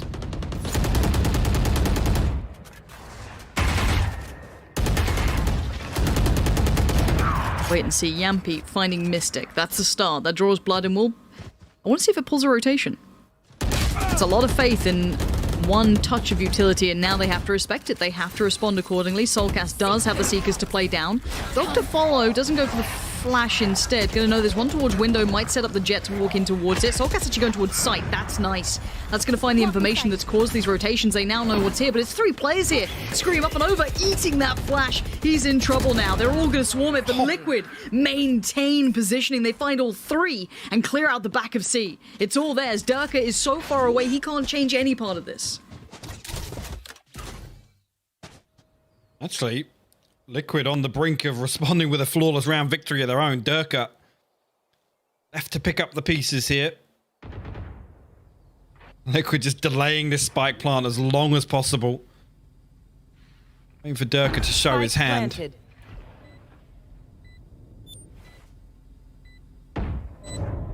Look at it here. I mean, Link's now got the Rolling Thunder online. And actually, on the side of FNATIC, I mean, Durka one away from the Blade Storm. If you can get a kill here, and potentially even if he falls, an opportunity to maybe invest that in the next round with the lesser purchase that FNATIC will have, but we have to wait and see. Again, I gotta say, I mean, we talk about Yampy and just being unorthodox. I mean, previously talking about him running the operator on the Killjoy. Again, coming into this one after the Sober operator picks earlier. Now on the Omen. It's been a long time since we've seen an Omen running an operator. In fact, I actually think it was Eccles, right? Eccles way back in the day was the one to kind of flex onto it. I feel like it's one of those that you do get the kind of readjust, right? Reposition, yeah. Yeah, exactly. Like Yampy is born and bred in Counter-Strike mentality when it comes to, you know, operators or AWPing. The guy's great at it. We know he's got aim. And I feel like if you come from that, you definitely understand the concept of what makes you feel comfortable to be able to readjust, right? And he gets that safe get out of jail free card. So for him, he can, you know, use maybe the blind, he can use, you know, whatever he wants, he can TP anywhere he fancies, he can kind of dip to the other angles, he can still play it out. So I feel somewhat, at least like it's a little bit more suitable than some of the agents he toys with, because it has some of those, I guess, mechanics to allow that. But as it stands, big information for Durka here. Huge map territory garnered, instantly going to alleviate and kind of allow someone like Boaster now to lean towards C. Maybe this is a pressure point that it looks like Liquid want to keep exploring and exploiting, but I do want to see how maybe the Cypher is going to handle this here. Rolling Thunder goes through, actually closes off all of C's side. Doma looking to re-aggress with the run it back here. Nothing to do here for Liquid, but 2 kills in response, and Lick finally puts Doma down in that ultimate. Durka, though, look at this flank. He's already got himself tucked to the end of long. Certainly does. We've got to see that on the screen. There it is. Durka finds a magnificent 2. That's just going to cut them off at the heels. Oh, and even Yampy couldn't adjust in time. That's the Durka you want to see. FNATIC fans, have some faith now. Durka's in the building. Great positioning and good patience to not show his hand too early. That goes there.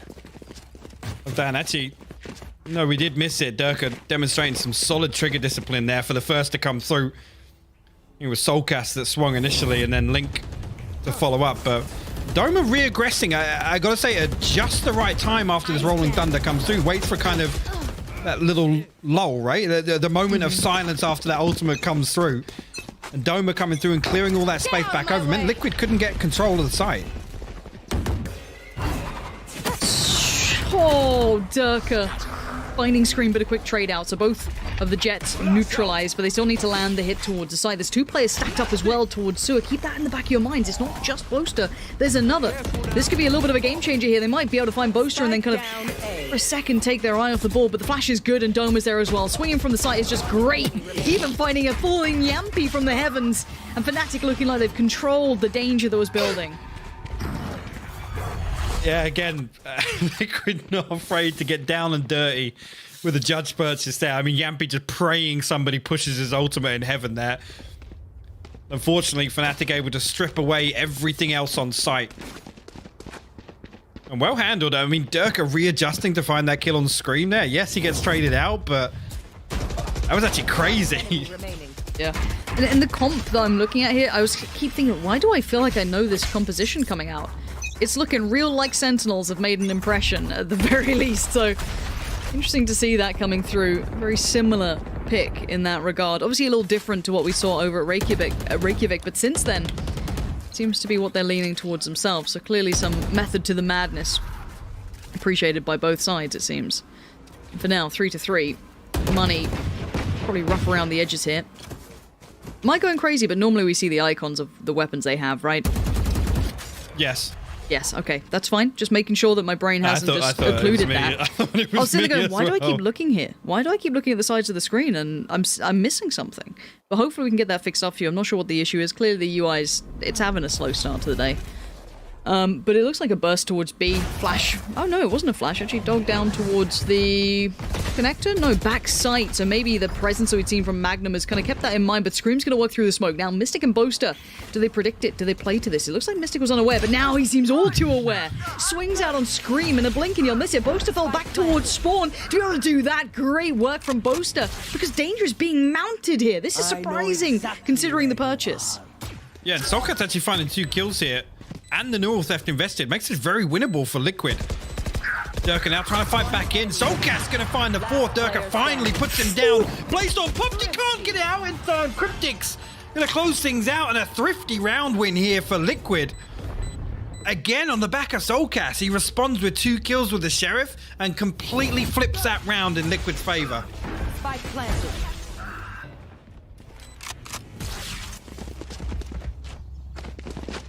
The start we were looking for here. Durka got the op. Other than that, Soulcast continuing as he means to go on. It wasn't a one-map wonder. He's managed to find that form throughout, and the back-and-forth trade of rounds. Going to keep the economy somewhat humble. Neither side truly swelling with the economy. You know, they don't have the massive amount to play with. Flash towards mid. I think might have caught the Omen there. I'm not sure if I heard the audio cue on it, but they've got an idea. But look at Durka taking so much space. There is already a player posted up here, though. This could... I don't know if he's aware of that cross coming out. Let's see if that gets any sort of punish going here, because it looks like timing's going to be a big factor. Hello? There it is. Yampy gets him, but it's at the cost of Scream now. Actually, Yampy going to try and close the distance. Yeah, but already Mystic and Boaster going to be posted up. But left a little bit of a gap elsewhere. I mean, Magnum can potentially lean away from C side, but Doma going to get spotted out. Backside of B. Looks like that is the end goal here for Liquid.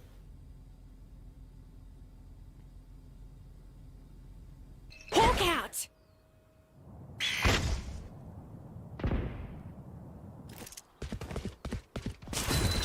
It's play towards A that's going to be pretty much Yampy to lead through on this. Actually walks the smoke, so Mystic's backside, Boaster's there, pressure from Long, and here we go. Boaster now in trouble. He's going to be cleared by Soulcast. Mystic still maintains though, and that's going to be a good bit of work from him. It's going to at least keep him in the realm of possibility until Link makes his mad debut, and Liquid in the end.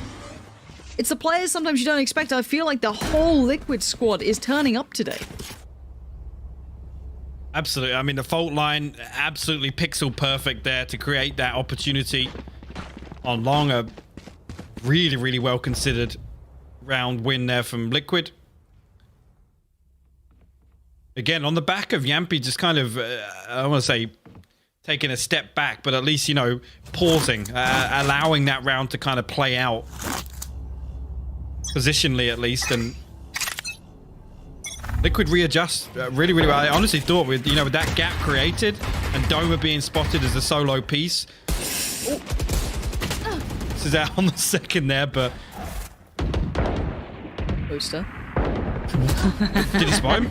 Yes, he absolutely did. Yeah. The double dink, gorgeous work. Magnum somehow around on the back as well. FNATIC, they are slippery today. They are finding gaps to try and play from. Considering what they're working with, it was far from ideal, so they're making it count. Pops the ult, wants to get the fact-finding mission, see if he can catch on screen, and he's denied it. He's held him in place for now. The Doma I was going to say, it was like, I think he heard a step there. It was like, oh my god, he's going to come back and kill my ult. But Scream thought better of it. Half HP, well, 50 HP left. Cryptic still nice and healthy here, but find themselves in a 2v3. Not much in the form of tools or utility here for Liquid in this post plan. Spike planted. Just looking at, I mean, a Sheriff and maybe a Phantom on the side of Boaster, but not much in the form of weaponry for FNATIC on this retake. Cage trigger. push up. He wants to try and play the timing on this. He might get it. Yeah, he does. Cryptic's really well read, finding that tempo perfectly. The right click, it evades him though. And now Scream sharp as ever. He needs to be on for... What? What just happened? 20 AHP against 13. We're all a little baffled by this. I feel like I've just been sky flashed and Mystic's just done him in. That... Was that a little bit of a fat finger, I think. Yeah. On the dash, and it's gonna cost Liquid the round. That had to be a misclick of some sort. It had to be. It had to be. There's no logical reason he'd ever do that. It was usually Yampy, right? If Yampy did, I'm like, embraced the dash towards enemy. Yeah, unfortunately, and it's even more unfortunate that Scream's so low HP, right? It's tough to lose a round like that. See, kind of puts the brakes on. Obviously, Scream going to ride the Blade Storm through here, but not an awful lot left elsewhere. Rolling Thunder available as well. FNATIC get themselves back on the board here, and only one round separates them.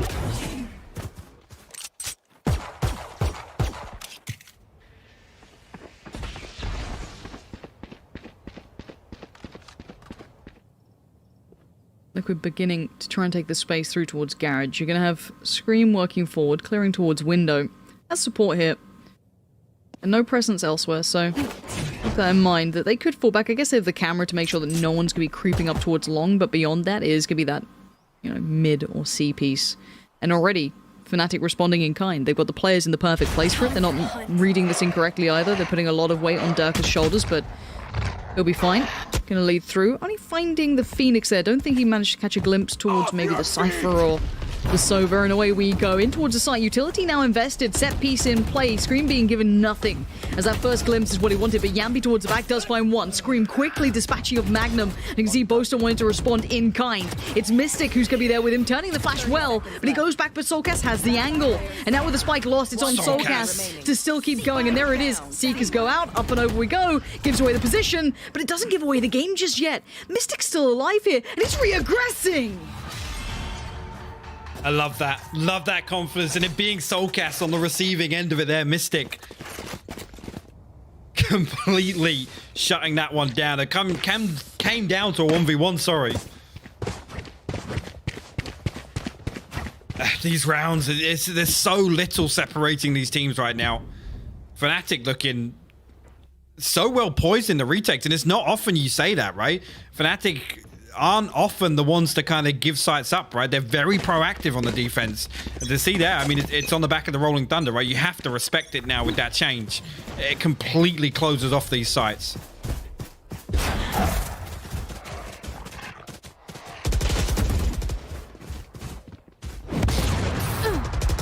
Big denial of space here so far. The double stack towards A-Long's paid perfectly for FNATIC at the present, losing out on Yampy, trying to maybe get a little interested. Scream's been given a bit of room.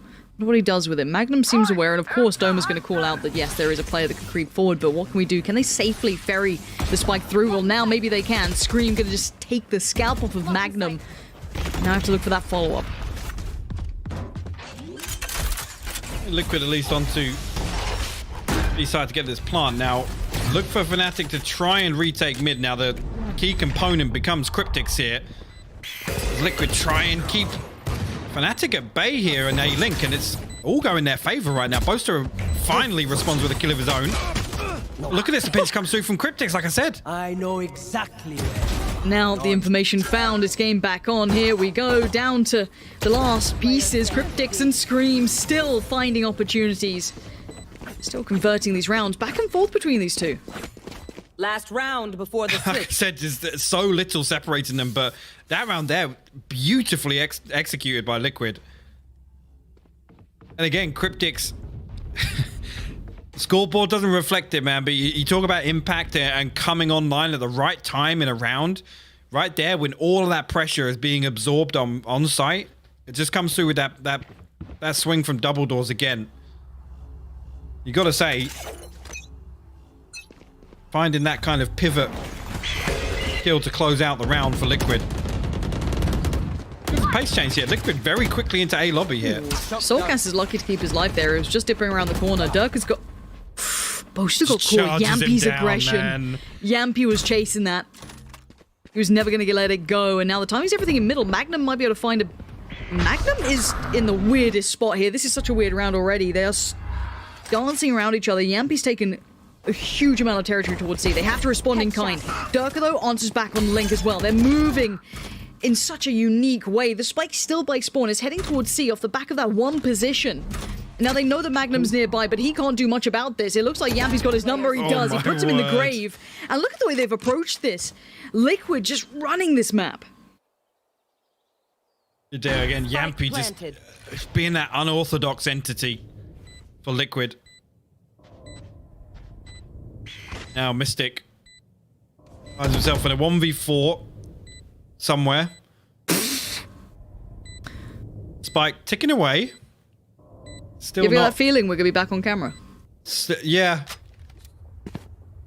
I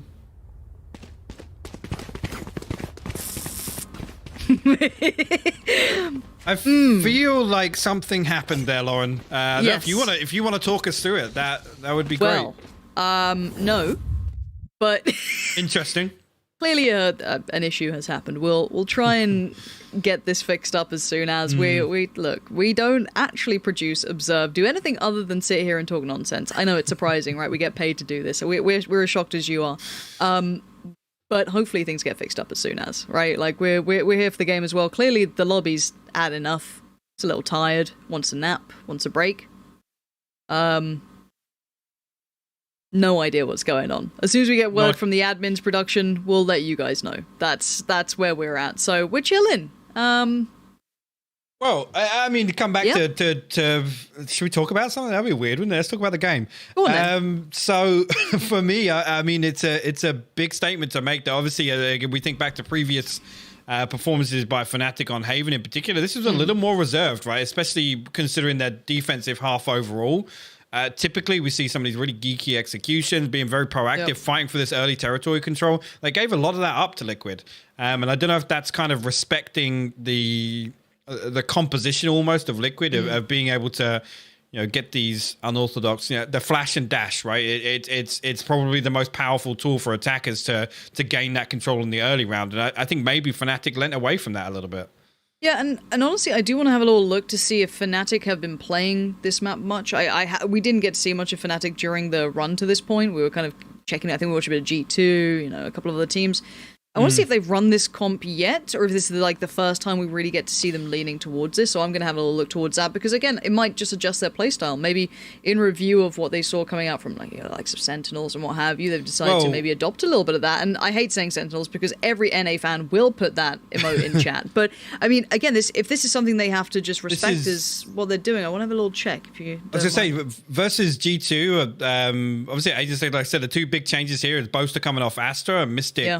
Obviously switching up onto the Omen now. Obviously, Boaster picks up the Sova in place. So, but again, I don't know if really in terms of expectations coming into that series on FNATIC's side, maybe had a kind of solid plan in terms of what G2 were going to bring to the table. Right? They're still a very unknown entity. Absolutely. In terms of this roster shuffle. Yeah, so we're going to find out, and honestly, to give us a little bit more space, and you don't want to be staring at us, and you guys always say, cast to start the game, we can't. But do you know who can? The analyst desk. They have the button this time, so we're going to head over to them, and once the game is ready, they'll send us back in. So we're going to pass it over to them, and they can take you through anything to fill the time until the game's ready. That's right. That's right. We're not lying. We do have the button. It's right here. I could push this button and the game would go live. But I'm not going to push the button yet because me and Lothar and Hypoc is also hopping. Yeah, Man, they're making you do some wild today. I can fill on either side of the camera. So Lauren's having a great time. She's laughing right now. Put your feet up, mate. Put your feet up. Okay, well, I tell you what, I'll start with Lothar, Hypoc, just to give you a bit of breathing room, right? Just to give you some time to digest this. What do you make of the FNATIC defense so far, Lothar? I know you've had some thoughts. I know you've been watching. Yeah, sorry, I actually let myself do some tears. So the thing is, Fnatic on defense, they had their compositions a little bit tailored towards attacker's side, right? Because of their double duelist, that's kind of obvious, right? But it actually means a lot because it took a while for Liquid to realize that. But the B point, the B hold, was the weakest chain in the link, the pun, for Fnatic, right? And we have seen that twice on a thrifty buy from Liquid. They actually went B, took easy control of it, because when Skye just used her Tasmanian Tiger, went to the side, she pushed off the Phoenix off site. Because of that, they had an easy plant, and they somehow managed to get kills even with inferior guns, right?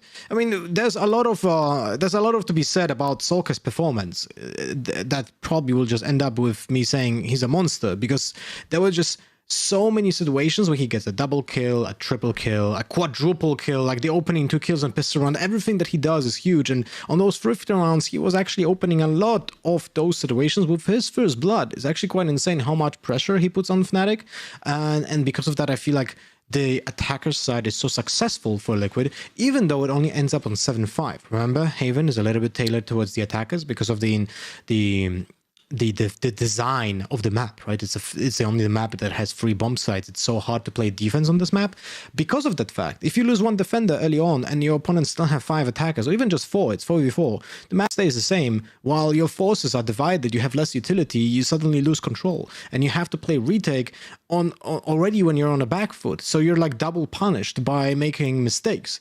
So it's gonna be interesting to see how this composition from Liquid will now be effective on defense, because they will face a similar problem that you will see what we have seen from Fnatic, right? They will have to be a little bit more aggressive on the defense, exactly what we have seen from them on Bind, where they have to be proactive, even though they should be playing reactive on defense, right? So there's a little bit of a mix-up in styles because of the way both of those teams are playing their compositions. So sorry for the long monologue.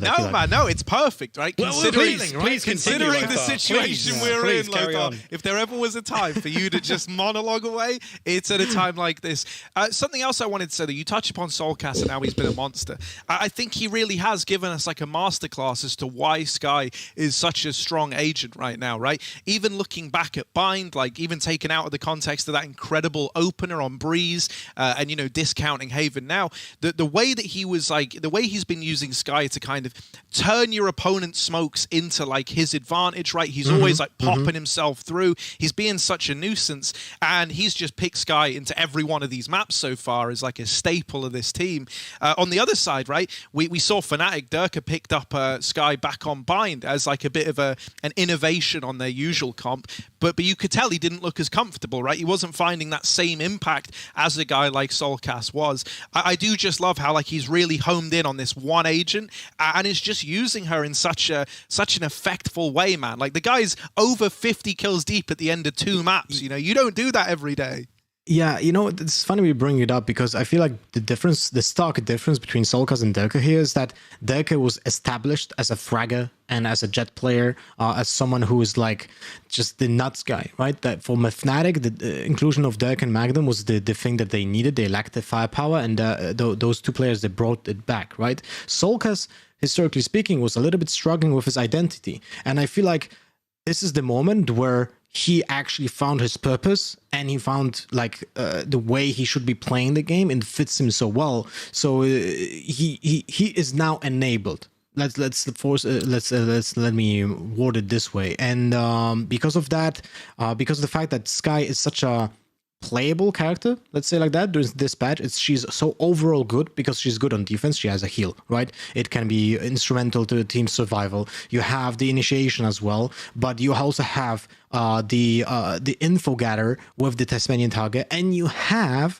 the flashes, which are basically like duelist flashes. So you have to play Skye, essentially, in almost every single composition because she's so overall good. And who will play Skye if Fnatic, right? This is why they put Durka on that duty, and the problem is Durka then doesn't play his best character, right? So there's a discussion, there's a lot of things to discuss when it comes to comfortability, right?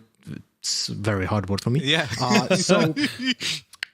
How important is that someone picks his comfort, right? When it comes to the agents, and he will play to his strengths instead of being the flexible player and playing for the team's benefit, right? There's a lot of discussion like, should I play Reyna if I'm a Reyna main, if I play competitive? Probably not, because Reyna doesn't really bring that much value for the team, right?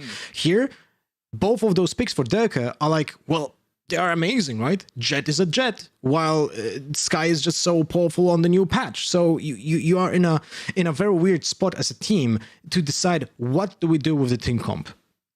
Yeah, no, Lothar, man, I love having you here for moments like this. Like, you will just imbue me with knowledge, and I just sit here and I come out the other side and I go, wow, I'm actually a smarter, more well-rounded human being now. That was brilliant. Yeah, but that's what chat's saying. No, I can imagine, dude. I can imagine the chat is full right now. Something that we can do is we can get our boasties. We have a little boaster video standing by, so let's throw over to that because he's always a barrel of laughs. Hey there, Valorant fans. Welcome to another One Must Stay video, the format where you get to know EU pros better than you could ever wish for. Yassine was the first one forced to make a choice, but now it's time for a new guest, the master of walk-ins and post-match celebrations. Welcome to Boasters. Hello. No. Hey, how you doing? Hey man, I'm doing pretty good. Are you ready for today's competition? I know it's not really a competition, but you're gonna be judged on it, I guarantee that. I'm born ready, you know me. Love competing, love coming second, so let's hope we can do that again. So we're gonna start on maps. You've got to pick one of these to remain. Your choices are Ascent, Icebox, or Breeze. Icebox. I want to keep that map. Yeah. Okay. Why Icebox? What do you got against Breeze? I haven't even played it. I played it in ranked a few times, and my Cypher's unreal. Okay, well let's move on to round 2. On the topic of Cypher, we're gonna move to agents. Now, your choices for this one: 2 must go, 1 must stay. It's Astra, Brimstone, and Sova. Oh. 2 must go. Where do they go? Like deleted from the game? They're gone. Disintegrated. They go right into the disintegrator. They're out of the game forever. I'm keeping Brimstone, man. Man. For round 3, we're speaking about damage dealing utility of mollies, but now it's time to talk about weapons. 3 of these. 1 must stay, 2 must go. The classic, the ghost, the frenzy. I like the ghost. The ghost? Little, you know, little Chris headshots. It feels nice. The frenzy is my best gun, and the classic, you know, jumping right clicks and whatnot, that can go. The ghost is like the pure skill gun, just 1 taps on a headshot. You know, a lot of people be getting rid of that classic. I think you're in good company there for sure. There's probably been a lot of desk slams with the classic. Ace could have done that. Sick coming out of CT on split, double right clicking, 1 tapping us. It's very difficult to play against. What? Oh, that's it. I'm quitting. On the topic of guns, let's talk about skins. You gotta keep one of these around. Depths, Horizon, or Tethered Realms. Which one's staying? They're all dog. None of them. No, if I was to choose one of these skins, I'd get rid of the Tethered Realms because that sword and knife combo is not a thing.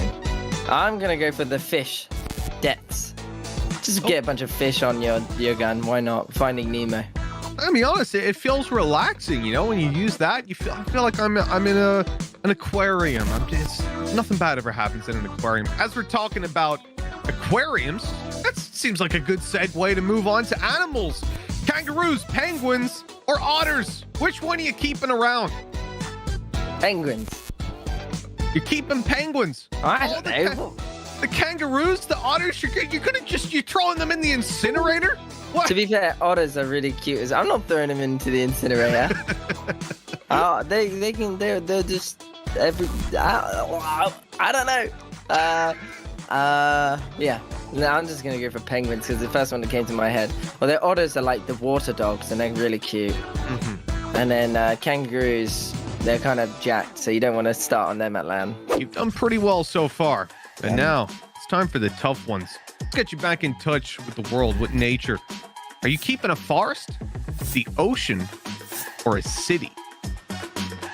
I'd say keep the ocean because the ocean provides us with the majority of our oxygen, so we kind of need to keep that. Does the ocean? I thought it was the forest provides us with oxygen? I think it's the ocean. I think it's the cool. I think it's the corals that provide us with like a massive percentage of our oxygen. I could be wrong though, but I can't remember. Oh, no, I've just Googled it. At least half of the Earth's oxygen comes from the ocean. The surface layer is teeming with photosynthetic plankton. That's pretty sick. I've learned something new today. I'm happy. There you go. That's where I am. I'm an IGL. I'm here to teach you. It might not be about Valorant. Could be about the ocean.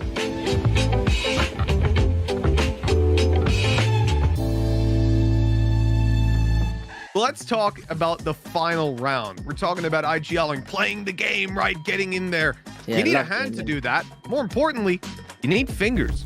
You can only keep one. Index finger, middle finger, or ring finger.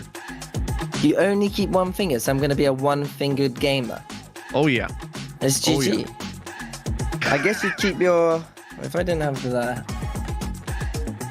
Click, click, click, click. It couldn't be the thumb, but then I couldn't hold on to the mouse. I'd have to have like a stylus pen. I think it's one of those three fingers. So you'll have your pinky and you'll have your thumb, so you can still hold the mouse. Okay. But which one are you going to use if you have to have one to do everything? Because like the index, right? You just get rid of normally this what you one, click with. the ring finger. You got to get rid of two. That's the Got to thing. get rid of two. Do you Ring keep finger. in the middle or the index? Yeah, I don't need these two. I don't think. I think the index is super important, right? Because like, how are you gonna pick your nose? Nah, joking. Yeah, keep index. You're keeping the index. Okay, Yeah, I'm so just testing now.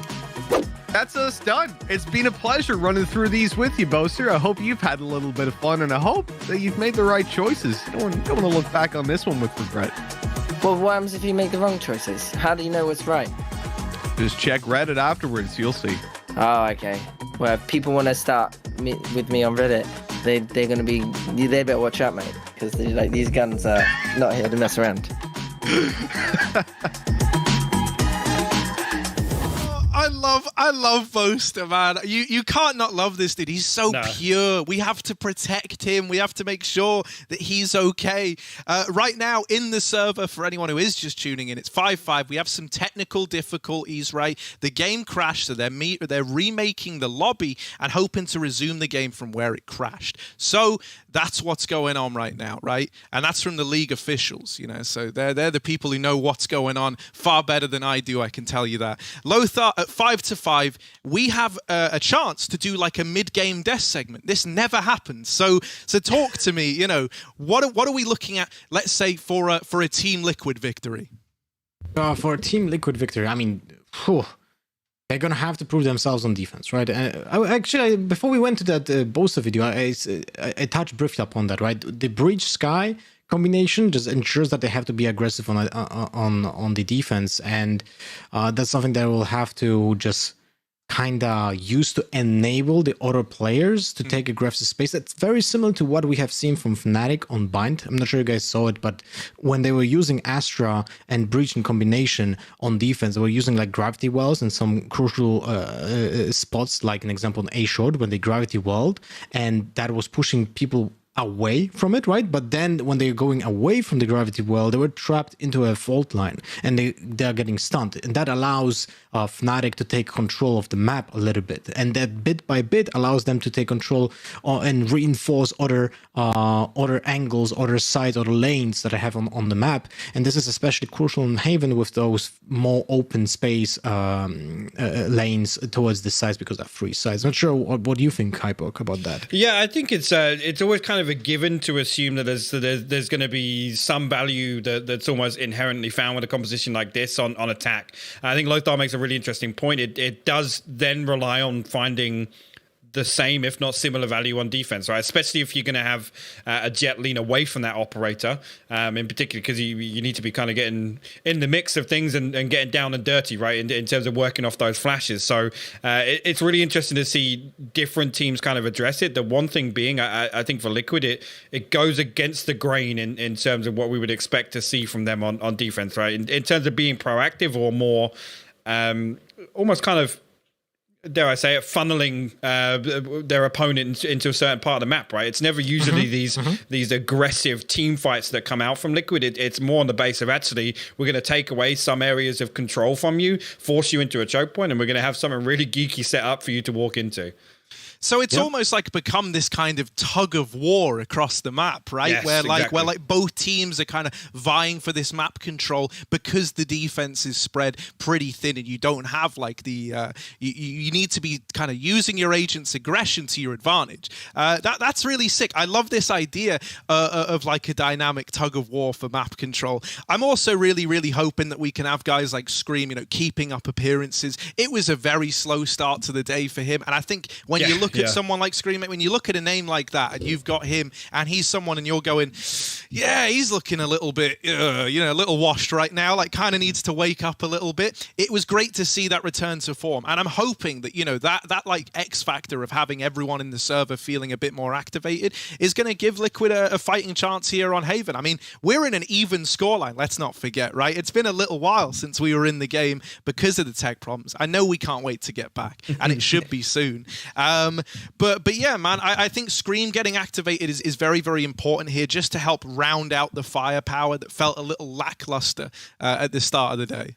If I can touch upon that, we have talked about Scream on Jet, and then the way he attacks the map on Breeze a lot, right? The way he like kind of semi lurks through mid and goes like through double doors towards A or through the tunnel on B allows a little bit of different spacing for the team on the attack, and it's even more hard to do on Haven, but he still tries to do that. Like an example, on Haven, we have seen 2 times the same execute when Scream goes through double doors and then attacks C. And he does that from the angle where he dashes in through double doors tunnel towards side, and he goes with an updraft towards the stack near the entrance of C. And that allows him to control almost the entire of the side, but he doesn't pressure the person in the backside, and that needs to be compensated then by the players in his team by using utility on the backside. But that still most likely will not push that player from that backside to CT. So it's a little bit like of a problem when it comes to creating that space on side with those kind of like side approaches. Yeah, sorry, hi Puck. I heard you say something a moment ago. I didn't know if you wanted to. I didn't know if you wanted to come in with anything, so I was just giving you the respect. Hey, I considered it. Now you put me on the spot. I might as well, right? The interesting thing, really, with Scream always on this Jet, and I think back to previous compositions for Liquid is how prominent he can become as like a late round piece, right? And usually when we look at a Jet player, it's the big tell. You see a Jet dashing in the early round, it's a pretty obvious sign of what's about to happen, right? Scream's always been this really interesting late round dynamic for Liquid, and actually again on other agents, I think to Phoenix on Ascent, when Liquid were kind of toying with that in the early iterations and how successful it looked on these that late A site execution we saw time and time again. Now with this composition, they can almost sell so much of a fake in the early round, especially with the flash resets now on Sky. But also it's the secondary layer to that, right? It's figuring out, it's gathering information off of that and then reacting accordingly. Being Scream as that late round piece, they can move him about the map wherever they need it. And on Haven, that's such a worrying prospect, really. If Scream's going to be the one that, 20 seconds left into a round and he's the guy dashing down in your face. Yeah, no, 100%, right? And like I feel like I'd have an even better understanding of where we're at if like Breeze had shaped up differently. Yes, right? yeah. Because I feel like I'm kind of stuck in between two minds with what to expect out of Scream. Like, are we going to have the Scream from Bayern where it was kind of, more in with the pack, like a more traditional Jet? Or is it going to be, like someone going for these big old lurks on you, darting in? Because that did cause them their fair share of problems. We've kind of seen both teams burned by the attempts of innovation throughout this series, it feels like. But there's nothing wrong with innovating, right? You got to take some risks. And when you look at these squads, I think risk takers, I think trendsetters, So I do really think that this is just a great matchup that we all want to get back into. A few moments ago, I heard some rumblings that we're almost ready to get back in. So it should be just around the corner. But we have a little bit longer. So while we do still have some time, Now is your chance, gentlemen. You never get this opportunity to to alter your predictions, knowing what we know now in this third map. Well, give me your thoughts and feelings. Okay, I mean, I'll start off. Yeah, I don't think it's going to be a 2-0 for FNATIC anymore, Harry. Interestingly enough. Yeah, that's a good alteration. I think this one's going to go to Haven. And interestingly enough, I think actually Liquid are going to win out in the first half of Haven. And then FNATIC are going to come back in the second half and they're going to close out 2-1. Ooh, okay, so you're still on that FNATIC train, right? Well, Hypoc, mate, you've got to get out of here, bud. You've got a whole game to cast, my guy. So we're going to go ahead and get rid of Hypoc. We'll get rid of me and Lothar because Team Liquid versus FNATIC is about to restart. We're back into this. Take it away. Alrighty, so it does seem as though everything is good to go. I say that with bated breath. So Yeah. we'll get there. I want to see the game on pause. I can hear so you. That's a good start, right? We'll take that. We'll take that as a starter. Now, the first round, I think the UI is bugged, so don't lose your minds. I don't know how I'm going to cast it. Please It'll be don't funny shout to at us. watch. Please. It's not us. You know, we'll do our best. But as soon as it's ready, we'll jump in. All right, thanks for your patience, guys. I do appreciate it. I know what it's like. It does seem as though we are going to be hopping into this. So let's have a little look how it goes down. If you are just tuning in, Liquid on the attack, FNATIC on the defensive side, just because the UI will be bugged for the first round. So just to give you that little notion to get that locked into your brains. And I do see the timer is now ticking down, so we should be good to jump into this. Again, I'm pretty sure it was 6-5 at this point, the last round of the first half. So we do dive in and just you know, I was sitting here just scribbling things down. You know, the CS:GO outdated, EU overrated, long we have waited, casters debated. We are back underway. A couple more seconds and it's good to go. So again, ignore the UI. We have what? This is a really interesting. As you can see here, FNATIC trying to fight for mid control in the early round. Durka actually opting for the knife. Magnum going to follow up here. Yampy finding his third on the round now, Lauren. Mystic turning that flash, but Scream how did he puts do him it? down. An How insane did he round do from it? Liquid there. Headshot machine, it all makes sense, and there it is. So Sideswap going to come in, maybe a gentleman's accord to just get that round done, leave it the way it was kind of trending, potentially, who knows, I don't know, I just crack on. Roll with it at this point. Yeah, you know what, screw it, just go what's in front of you. So here's going to be the side switch, so it'll be Liquid now on the defending side, of course, and FNATIC on the attacking side. I believe it will be 6-6, I'm not sure. Hopefully that UI will kick in and all will be saved. 7-5, I've lied to you, Parlously. Right, there it is. Okay. 7-5. Let me make note of that, because why do I feel like it might vanish from me? Who knows? There we are. FNC. Right, let's shake it off and get back in the game, ladies and gents. We have a great matchup in front of us. It's gone all three.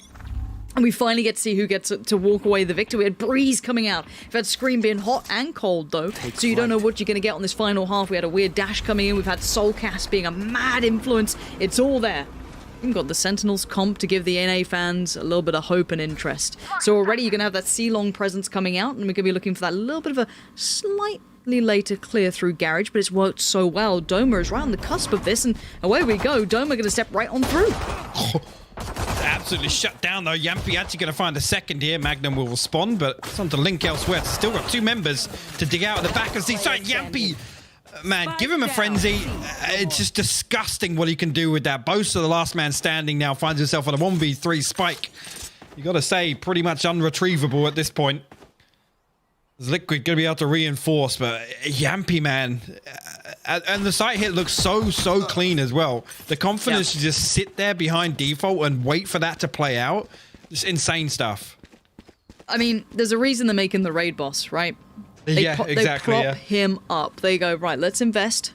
Let's get it going. 30 seconds left. And at this point, Boaster, yeah, I mean, you've got 25 seconds. You're just going to have a chat maybe about how you want to approach the rest of the game. Not a bad shout. Run the clock down. You're probably not going to be able to get this done, really. Give yourself a fair shot towards the end of it, but maybe have that consideration how you want to approach the rest of this matchup. And there it is. Scream to find. Of course, it's a headshot. Why wouldn't it be? And 8-5 now on the board.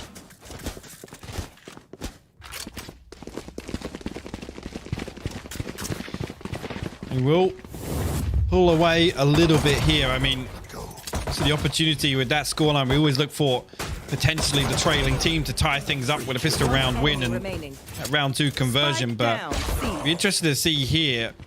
Yeah, FNATIC just gonna ride through. Absolutely nothing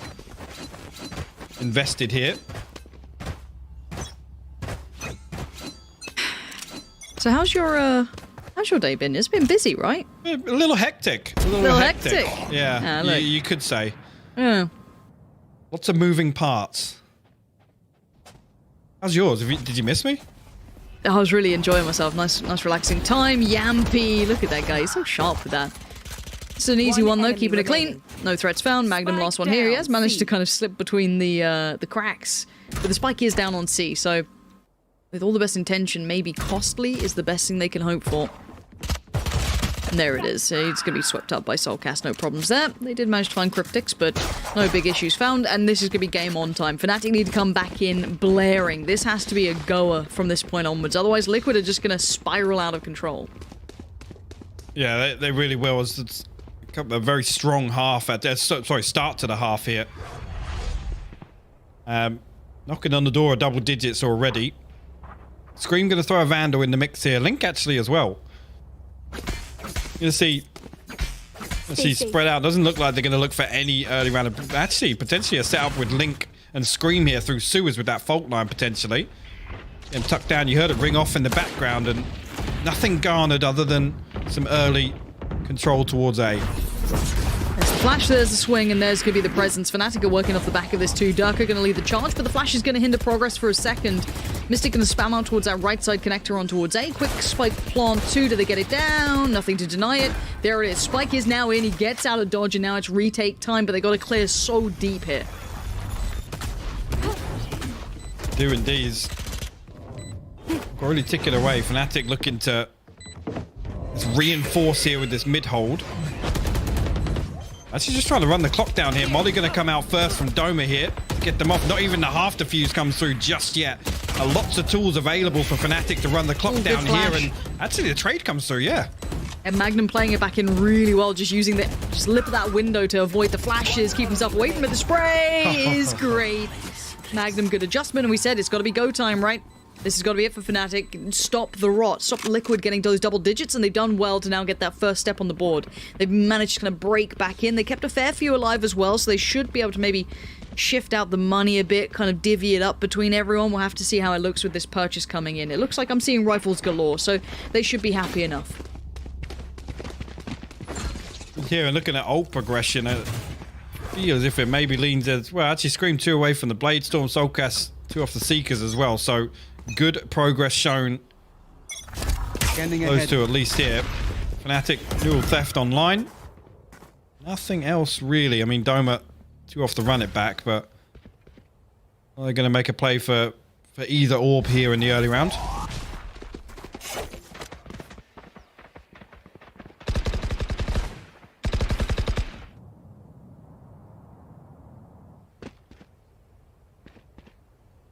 Patience. Here. The timing there. Could have caught a glimpse, but didn't, I don't think. FNATIC reworking middle now. Is that Omen trying to slip through? Yes. I think they just did. Of course it's Yampy. Yeah, my bad. I was like looking at which Omen. I was like, it is Yampy. So yes, of course he's walked the smoke in middle. Sat himself towards Cubby. I mean, him hearing this is big information he's going to find. I wonder how much he can call out here, and he might start actually working it. Yeah, he's going to walk down here. He's got the op out as well. Now on the back of side, there is a side for Cryptics. I think avoided maybe detection with that out drone. He's seeing all this utility poured in. He's now got support here though. Back towards CT, there's 2 more. Jet and Breach now joining, but the site's been smothered. Dirk is there, Magnum's there, and this is going to be dangerous. Yampy in the back lines. What are you going to do with this one? I don't know what. I mean, his flank could have been dangerous, but I mean, he had an op around the back of Garage. Planted. Again here, just negate all of this risk. Hold on to site. Don't give away anything else. Again, an important round for FNATIC to get on the board, but talk about building back into this half. Keeping 3 alive here is absolutely key for them in terms of building up an economic buffer. Magnum, I guess, coming around to try. I mean, it would be big if they could take this away from Yampy as well. Don't get me wrong, but Dirk could try to bait out something there. Yampy again, just that 6th sense. Feeling the timing, isn't he? Yep. Oh no! You don't often see that. Yampy missing a, I don't want to say a sitter, but, you know, missing a shot like that, it feels like that's more than often in his wheelhouse. But yeah, did manage to get caught off, and that's the op now gone. Yeah, again, Cryptic's, this is the important thing, right? And we talk about kind of Cypher creeping back into viability and a couple of teams leaning on him. It's so difficult when that hit comes through. If the attacking team are able to just sit and freeze for kind of 3 seconds or so, the traps get completely stripped away, right? The cages run out, and then it's almost like Cryptic's is kind of just stuck there, right? with nothing else to do except hope that his teammates have got there in time. It doesn't buy the same sort of time as Killjoy. Joke's over! You're dead! Durka in full up now from Doma. Just gonna pour through this one. Does find him on site. I think he noted Link enough, but thought there was a room. There was a little bit of room there. There wasn't. Link, though, finding some value. Scream with the ult coming online means this isn't gonna be a walk in the park. There is still threats to be had, information to be found. Gets great spots towards the site. You're gonna know there's one towards long. They kind of know what's up here, but Mystic trying to give him the slip, but he's just playing with those audio cues. There's, again, FNATIC gonna look to hold on to 3. Scream, though. Bladestorm still in a position to do some damage here. Creeping through, actually going to jump up, but the right click goes astray. We'll still find Boaster here, though, with the classic. Oh, this is going horribly wrong here. Liquid finding everything on the way back in. Soulcast closes it out as well. The plant a little away from, I guess, being a clean plant for long here allows Soulcast to get that advantageous 1v1, though, and that is a big slip up.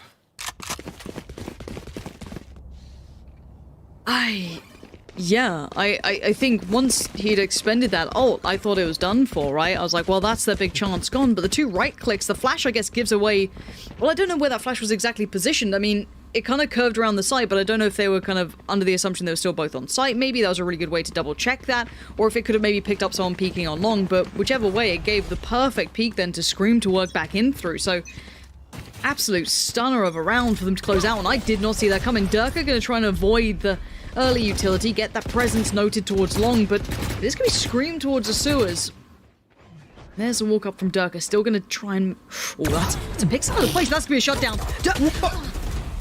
Yampy jumped it, and it looks like he just took the damage to the shins. Oh my god. Yeah, that's really unfortunate. Ooh, Doma didn't spot that head there of Scream, just picking over the top of the smoke, but only a little bit of damage goes on to Doma. FNATIC now got to recover something from this round. This is going to be Liquid on the brink of 11 here. That's going to come through. Actually slow down one. Magnum and Doma both find kills, though.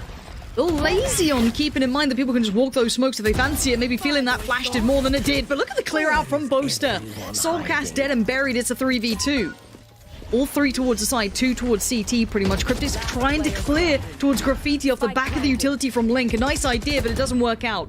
Magnum punishes and now a 1v3. Yeah, Magnum's low, so that's going to be a quick cleanup, but that crossfire is still so good. Well done there again. I mean, with the first blood going in their favor, they still had effectively a 3v3 on site. So for FNATIC to still commit there and come out on top, That goes there. really, really well played by them. Not faltering at the pressure. I guess really after things do not go Durka's way at all on the way in. Rolling Thunder available for Liquid. Neural Theft as well, and there's just one, I think just one weapon invested here. Diamond down to 50 HP already, getting tagged up twice through that cage actually. You can see that Sky trying to make as much presence as possible, peacocking as large as they can to try and give away that maybe there's more than there is here, but okay, there was a window of chance there for maybe a spicy sheriff shot to come out, but you're right, yeah, look at that site clear, it's really well done. Now, keep in mind that this was a kind of a stack towards C. They were down C long. They were making some decent progress, but this A piece has worked very well. Spike planted. Oh, but that actually catches the head of Cryptic's. Boaster going to follow up on that damage done. Dome will find another anyway. Yampy. Oh no, Magnum might hear that. Although he was a little bit out of audible range, unfortunately. Last player standing. Yeah, just Yampy left with a shorty now, and Magnum actually coming back this way. The timing just on point for him. I have to bring it within touch and distance here, Lauren. This is a great answer back here. Now, again, that previous one, the perch. Go on. What are you going to ask me? You're asking something really awkward. Yeah. Would it be our kind of, you know, match? We already had the tech delay, Don't say it. Don't say it. Yinsu's not here. You don't need to say the word overtime. You do not need to say it. It's 10-9, you know, you're feeling it. It's feeling a bit throwy on either side. It's getting a bit dicey. We'll see. It could happen. I'm all for it. It's us. Yeah, imagine a 2-0 one day, Hypok. I mean, we should get paid by the round at this point, I think. I think that's the way to do it. Durka trying to get paid by the frag, it looks like. Going to get himself right towards the tip of the spear and then going to lean in towards C, actually. So drawing the attention away from the site hit itself, but Cryptix is still very much in this. Spots a player trying to dip through, but Doma outdoes. And now the flash goes in again. He wants more. He's going to maybe get more. Mystic's got his back. And now Yampy, he's a mile away, and he's going to want to keep that up again. This guy doesn't want to get involved. This looks like FNATIC's going to tie up the series 10-10. Spike planted. Well, sometimes he's just like literally 15, 20 seconds behind the round, right? Again, here with the operator, it's so difficult to be, especially when first blood doesn't go your way. Yes, you can be the one to kind of, I guess, play anchor in a retake scenario, but it's so difficult. It's such a huge burden to have this as part of your consideration to make. And FNATIC, you tie things up here, 10-10. Now again, talking about expectations-wise, I mean, ultimate progress heavily in favor of FNATIC here. And financially, I think this is, I mean, unless they do force something up around this operator, this is FNATIC on the brink of going to 11. Cover going out. I mean, it could be a Yampy special, right? You could have one of those rounds where he finds the right placement. Maybe he can be the game changer, but you're right. This is pendulum swinging towards FNATIC building back up to this. They found the keys, it looks like, but I want to see what Yampy does. This is one of those, why am I seeing a pause? Is it better be tactical. Yeah, you better be tactical. Don't you be technical. Grayed out. It's grayed out, so I'm feeling good initially. Okay.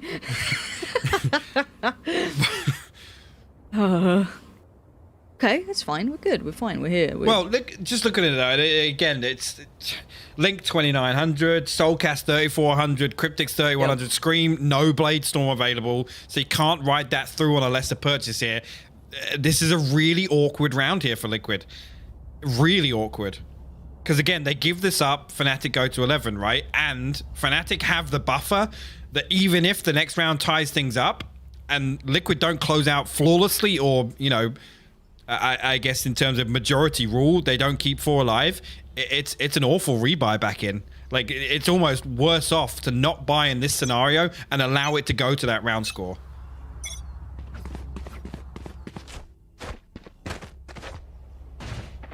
I mean, how do you see it? That's the way I see it here. It's almost your opportunities now, right? In terms of turning this back in your favor, it needs to be a clean round win here. Bulldog, Guardian, maybe Judge, something. It's scrappy from Liquid. Okay, so early attention shown towards A-Long. It's not much, but I want to see if Yampy is quick to like move, if he's trying to be super proactive, if he's trying to, you know, be an instigator potentially, but it's obviously that fine line. You don't want to give away the one big leveraging factor.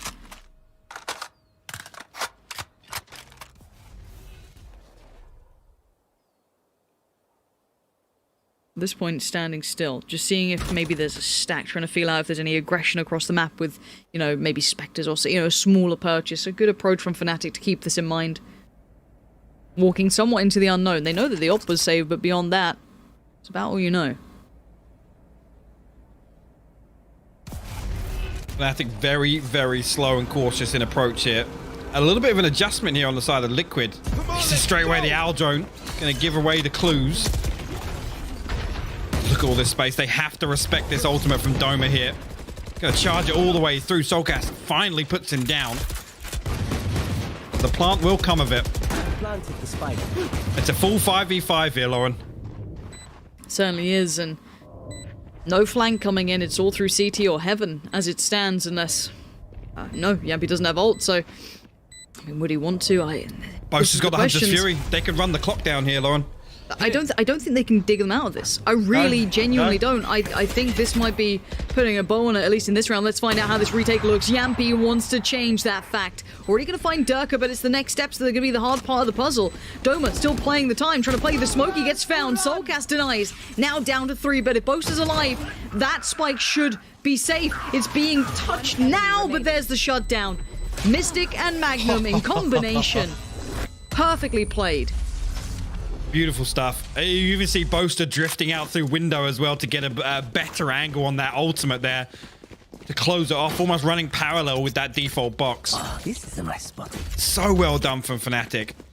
I think the reason the Liquid immediately rotate on the back of that owl drone is that they know what the plan's going to be, right? And they have to hit that. They have to prevent the spike from coming down, but the one thing that stops it is Doma, right? They have to respect that. When you have somebody absolutely risk-free running it down A site in the run it back, you have to back up. There's no value in challenging it. Okay, we go again. FNATIC have found the rhythm. Enough to post themselves up now onto 11. Playing back in from a deficit. The ults are in droves, though, for Liquid. They have plenty to maybe pull towards. The other side, Magnum and Mystic. Trick shot. Careful. Where do they lean now? It's kind of a lean towards C, I guess you could say. 2 towards that connector side. 2 dedicated towards the site. And I guess, you know, the answer internally is, well, yeah, FNATIC have been constantly pressuring A. So you can see maybe Liquid trying to go, well, they won't do that again. Let's stack out C. Surely they won't, you know, keep doing that. That's the next adjustment. So they're kind of playing, they're trying to stick to the same tune as FNATIC may be. So this Look at the lean. Look at the lean. Well, okay, they've seen one. I'm seeing the Jet lean away. Here's the utility. This is the correct read. If they stick to this, this could work out perfectly for Liquid. We're going to have to find out if they can stick the landing, though. TP comes in. Mystic is there. He is large and in charge, and he's pulling their attention away. Seeker's come out to play as well. Flash to follow. 26 seconds, and Yampy makes his appearance. Great double kill comes through. Mystic and Doma have been dealt with as Dirk is still looking for that next target. 18 seconds now. The clock beginning to rot. And here's the play back through Mystic. Wait, it's Magnum and Dirk. They still found a little bit, but the time, I don't think he's got much left of this anymore. 10 seconds. He had to get that, and maybe he can still do this. He knows Link's position as well because of the Rolling Thunder. He has no smoke to cut this off. 41 HP here. He gets the reload off. That's huge. Hey, Link has to just play this gun out. This is going to be so dangerous. Now Durka gets cleared, stunned up, gives away the position. Link now closing the gap, but he comes out of it, but Link finds him. And that it will be 12 on the board. You can see Durka doing everything. Excuse me, it'll be Liquid to get one back on the board as Durka tried to do everything with that. He ran through every motion. I mean, that was down to the wire for the plant. But let's kind of roll it back to the start of the round. The end was exciting, sure, but the read coming out from Liquid there. Yeah, and they put all their plays in the right place. Yeah, it's not falling back to it. And we talked about this on Breeze, right? FNATIC planting these seeds all the way through this half. That conditioning becomes such a prominent factor in these rounds. And Liquid not backing away from it. The purchase a little better than I was expecting. Honestly, like I said, they needed to come through with a flawless victory. It's just Link that survives, but they mustered together some rifles, a Spectre on the hands of Cryptics, a Judge for Yampy. This is it now, and look at the flash come through. Doma finds 2. Oh, Soulcast and Scream have been decimated. The site's now almost open available. Link still on the back lines, playing through from hell, feeling like he might be there too, but there it is. Dirk has outdone him as well.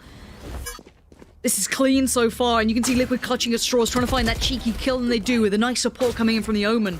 But now the next step is the tricky one. No way. TPing straight through. Yampy's gotten away with so much space here. They only know really about Cryptics. But now what are you going to do with the Judge, Yampy? We've already seen you basically get it nerfed. This time, Boaster's going to keep you at range. Not going to let you get too close here.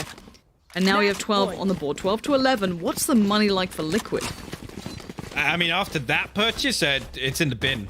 I'm pretty sure it's again, possibility of a couple of rifles. I know a few of them were sat over 900 credits, but it's not going to be pretty. Yeah, thank God we cut away from that because it was not good to look at. But this is the opening here from Doma.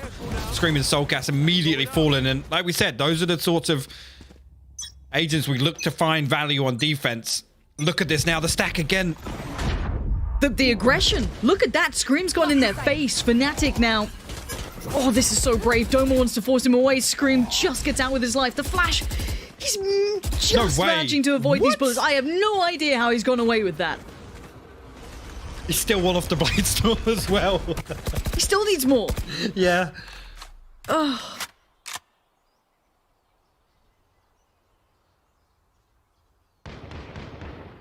Right, well, early trade-off. I mean, you got to say it, both utility... Yampy. 3 people staring him down. To say early trade-off wise, utility and damage goes in FNATIC's favor. See here is, again, very slow and methodical in approaches. Just looking for a couple of opportunities, at least information here. Who's that, though? Soulcast got himself tucked all the way deep on A long. Now, he's going to hear that trapwire as well. That could give it away. They think that they're securing the flank here. It's pulled the rotation. That trapwire alone, Lauren, has pulled them over to A site. Oh, no. 30 seconds Yampy the smoke as well is going to secure it. Screaming for support here. He's now noted at least 2 players coming through. Tags are coming in. He is in danger. He has to back away, give up the site. FNATIC now stride forward. He didn't fall back that far. You don't get complete freedom. But now here comes the rest of the team. Keep in mind there's still that Cypher playing through by Garage. Spike plant comes out. You're going to have Sova tucked in towards the box. Where's that first contact going to come from? They gave it to Doma as well. He's got to run it back here. They actually gave the plant to him to get his ultimate online. That could be a huge tool in this post plant. Yeah, mine's now. Link going to find 1. That's going to be a rifle now recovered. FNATIC down to 4. Yampy desperate to clear that back box. It's going to be Boaster sat towards it. Durka now, though, does find Link. That's a good catch. And now it's going to be looking pretty dire. Scream, Soulcast, you're going to need to go big or it's time to go home. 13 for FNATIC in the end. Oh. What a crazy decider there. FNATIC just digging deep and pulling that comeback together, honestly. I mean, a fantastic... I want to watch that round again. Like I said, just the key bits of information. And unfortunately, I mean, it's a straight gamble, right? You play off that audio cue, and I think that's exactly what happened, right? They hear the trapwire. They think that that's an attempt to secure the flank, right? For an A here. The smoke comes through. That paranoia is building constantly. It sells the fake perfectly. Just a really, really well-played second half from FNATIC after, I got to say, in my eyes, fell a little short in the first half. I was expecting a little more from them coming out. I'm fortunate to kind of have the tempo changed a little bit of that half switch over, but yeah, they went out. I mean, I used the phrase earlier on in the broadcast, war of attrition. That's what that final map felt like.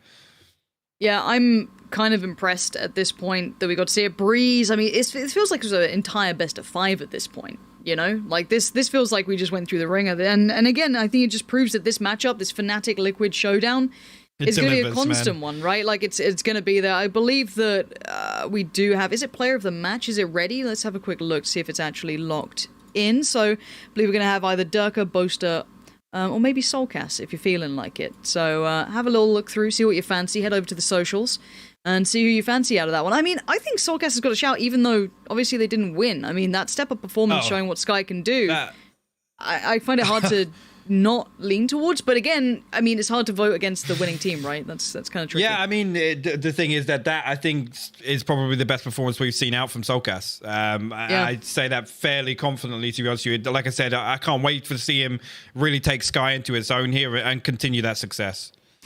All right, well, that is going to be it from us. We're going to head to a break to kind of wrap this one up and close it out, and I'm sure you'll be back on the desk at some point, Hypox, so don't go too far away. Yeah. The rest of the day is going to be carrying on real soon.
FNATIC, they were able to weather the storm and they emerged victorious at the very end over Team Liquid. Now, I have a very special guest joining me. It's someone that I know from my time in UK esports already, and someone that I'm so happy is finding this much success over here in Valorant. Boaster, how are you doing, man?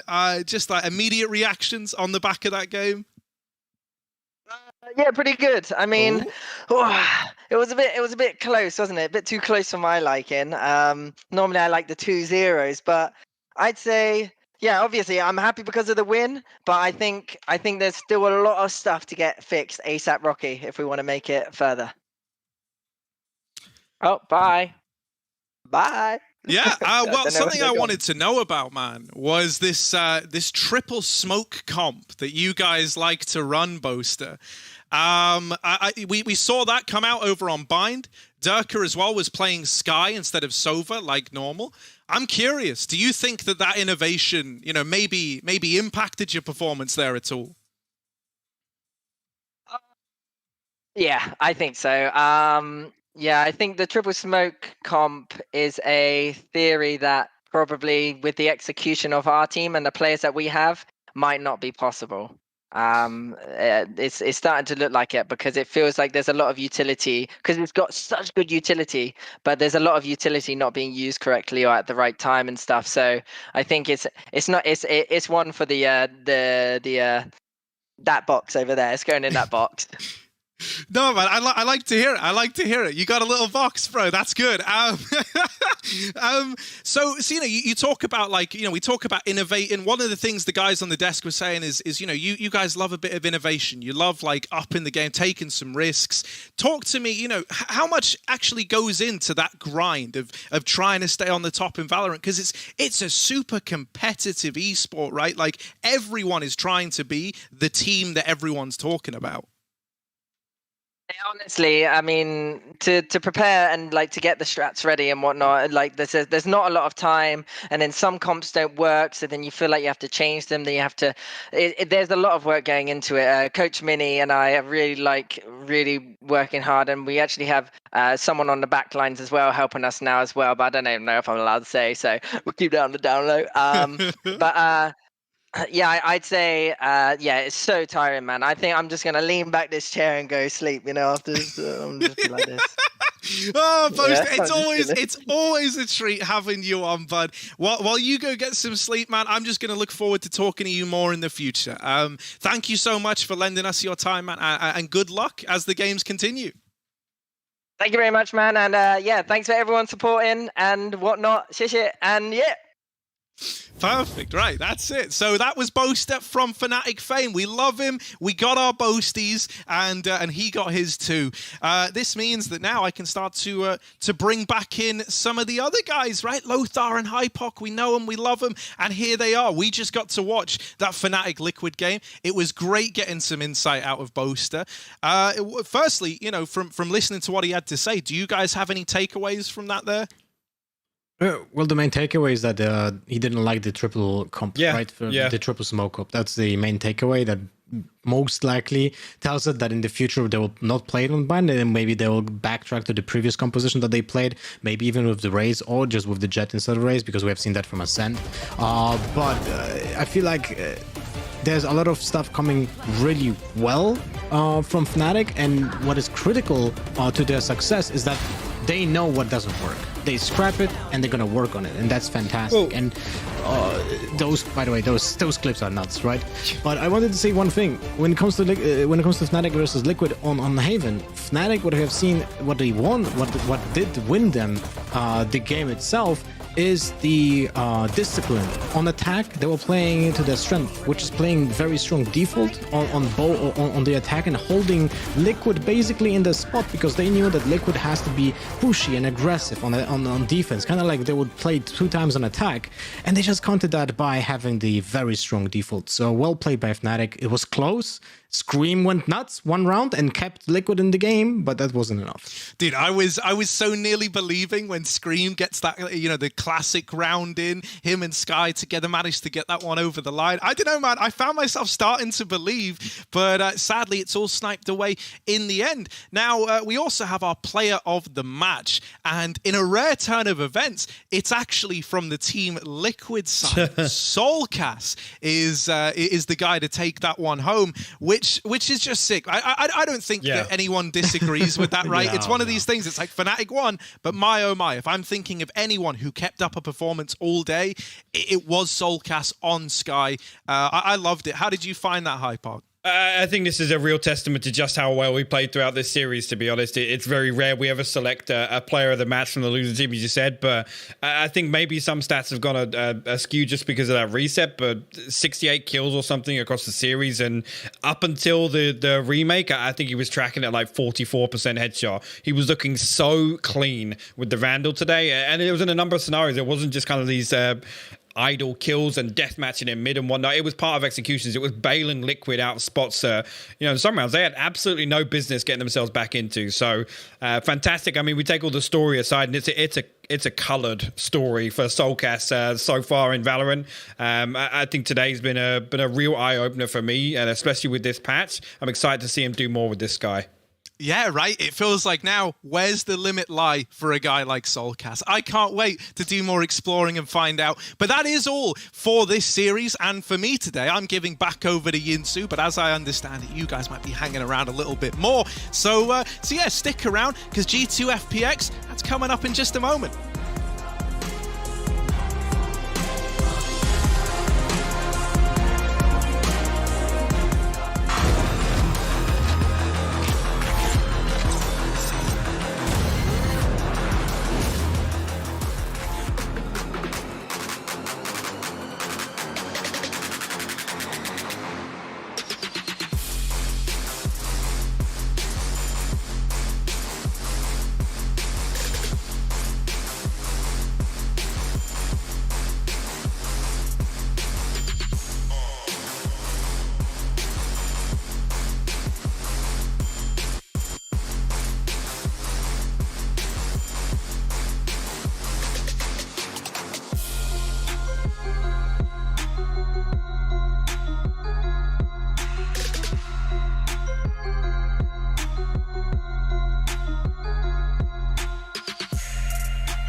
Got the money in the bank. Hit you with the bank. Hit you with the bank. Hit you with the 808.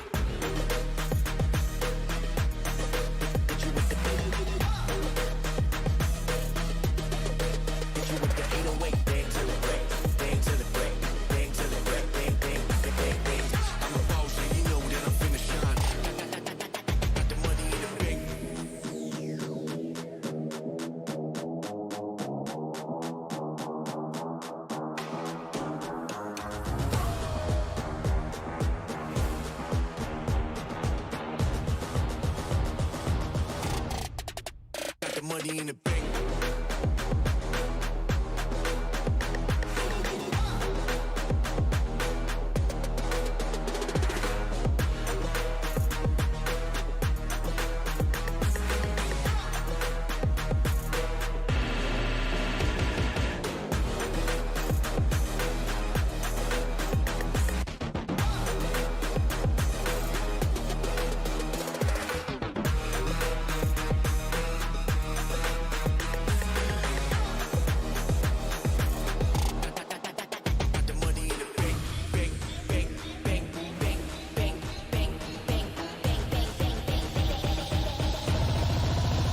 Money in the bank. Hit you with the 808. Hit you with the. Hit you with the bank. Hit you with the. Hit you with the 808. Hit you with the.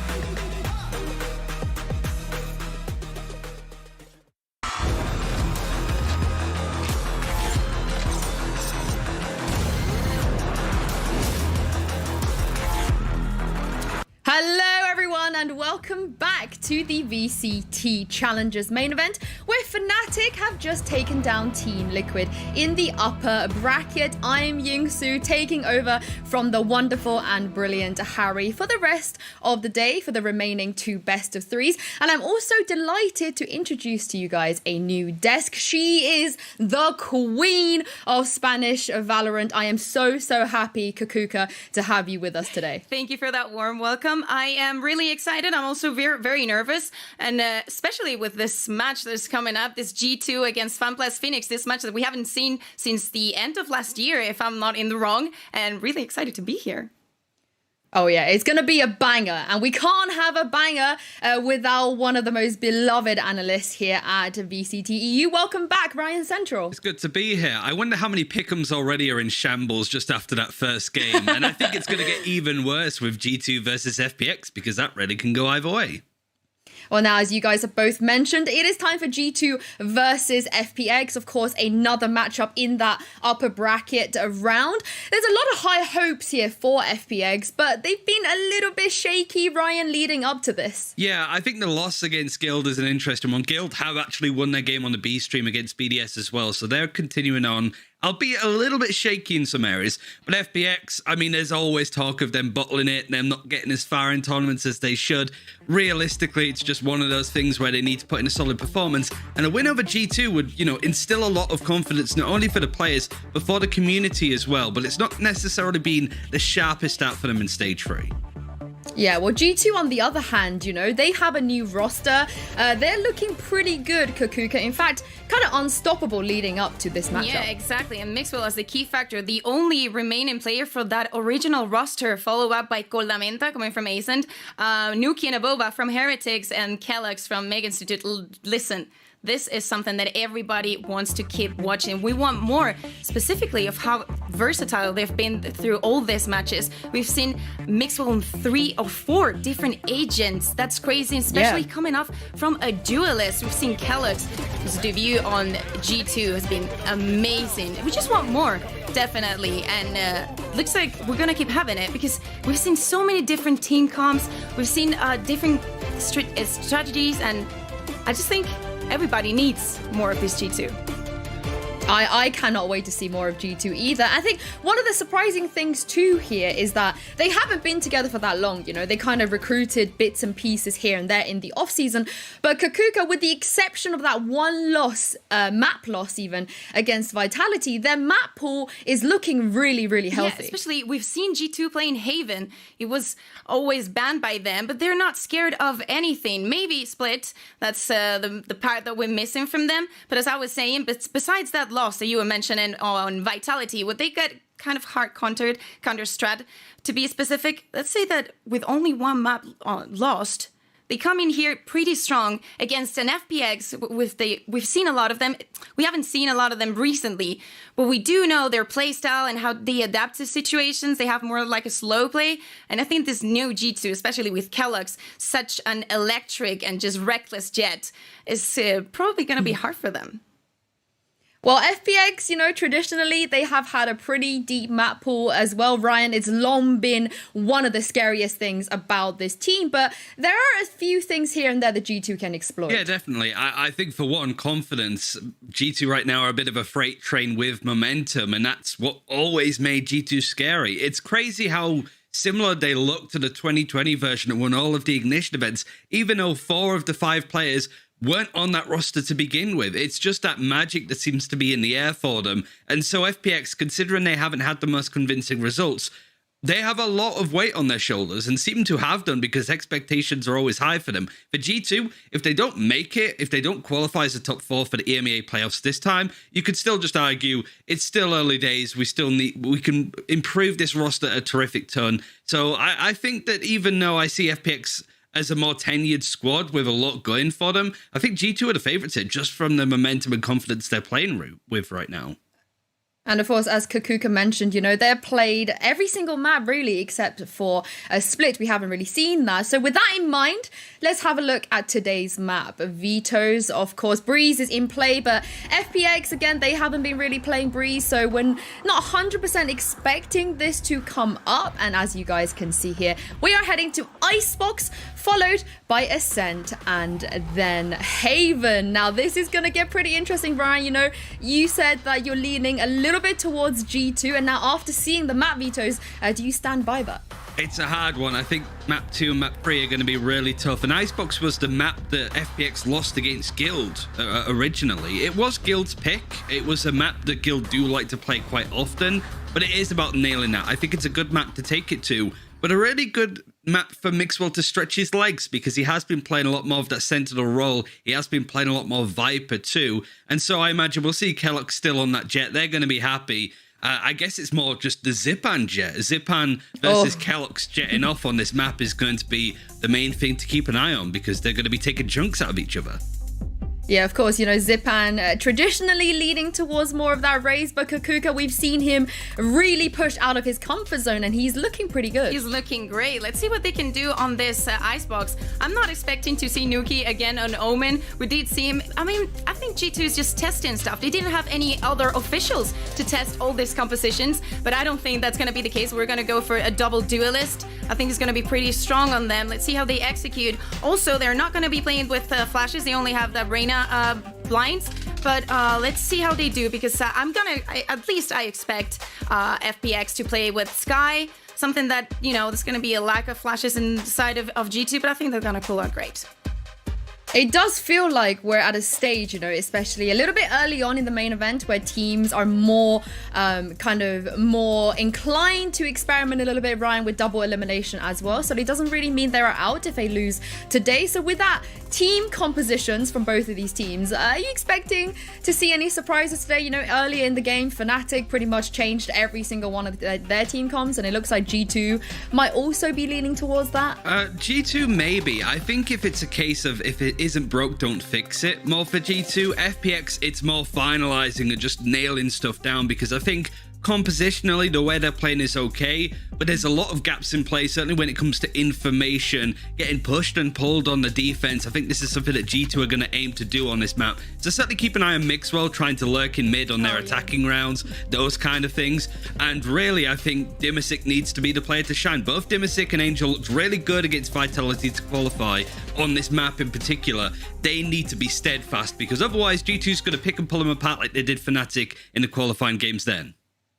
I mean, of course, we're going to head into Ascent and then Haven as well following this. Kakuka, what do you make of these two map picks? Who do you think it favors? I think it favors G2. We still haven't seen FPX playing on Ascent, if I'm not in the wrong. And I think they're pretty solid. They're pretty confident. I think they have enough firepower. I think they've proven us that they can adapt to any comp. And it's very scary for all the teams to having G2 proving that they're versatile, that doesn't matter what you're going to play, what do you think you can do against us, because we're definitely going to have something against you. And it's not only going to be strategically, we're also going to have different agents for you with Sim Mixwell, on Cypher, on Sky, also on that Viper that we're probably going to see here on Icebox, especially what Ryan was saying. We watched him through the qualifiers, through the open qualifiers, and Mixwell on mid.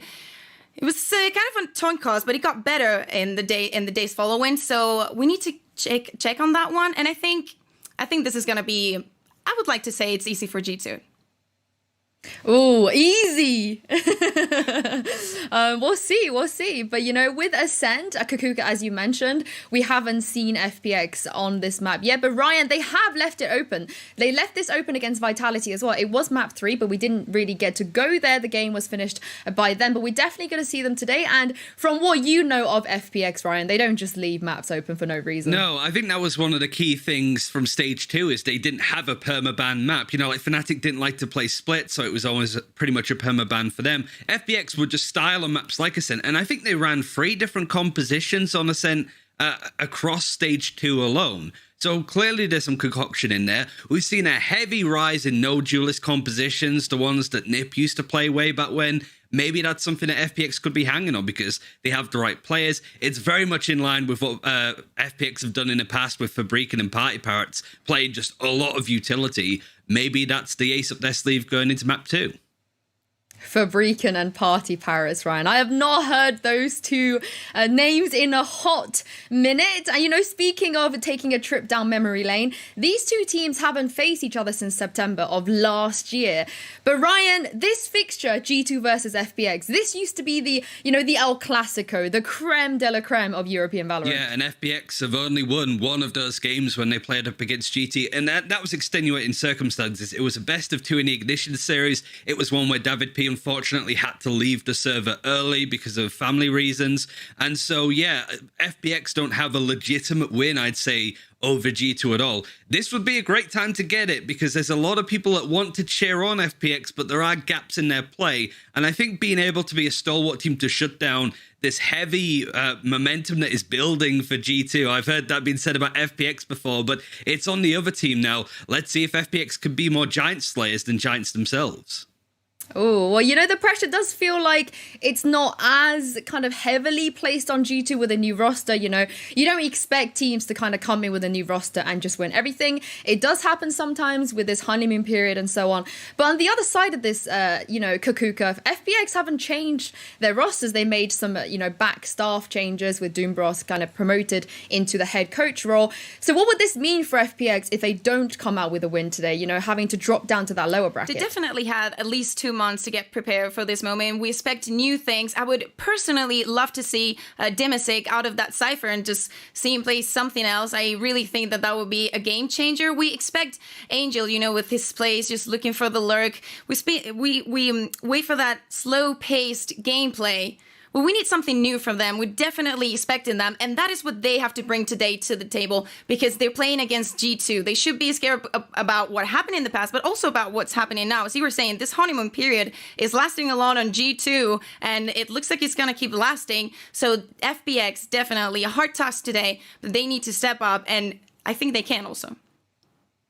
Where do you sit on this as well, Ryan? Because, like I said, we've said this in the past before FPX. We've always known they're a great team. You know, they were kind of the top 2 team back all the way through 2020 since the beta, and then they kind of dipped a little bit. But it does seem like they kind of need to get to a later stage. They need to win some trophies. Yeah, definitely. I think that's the expectation going forwards, because FPX have had plenty of chances to impress people. Usually at this part in the tournament, they're absolutely breezing through these qualifiers, winning like Challengers 1 of Stage 2, right? They look the best team in the region. Now there's a lot of hot contention. Double elimination makes sure that teams like FNATIC, even though they got upset in qualifying matches, still got another chance to get into the top 8. So it just means that there's more consistent and scary teams amongst them. And because we're going into Champions, it's the last time realistically to get some of those challenger points, the VCT standing points.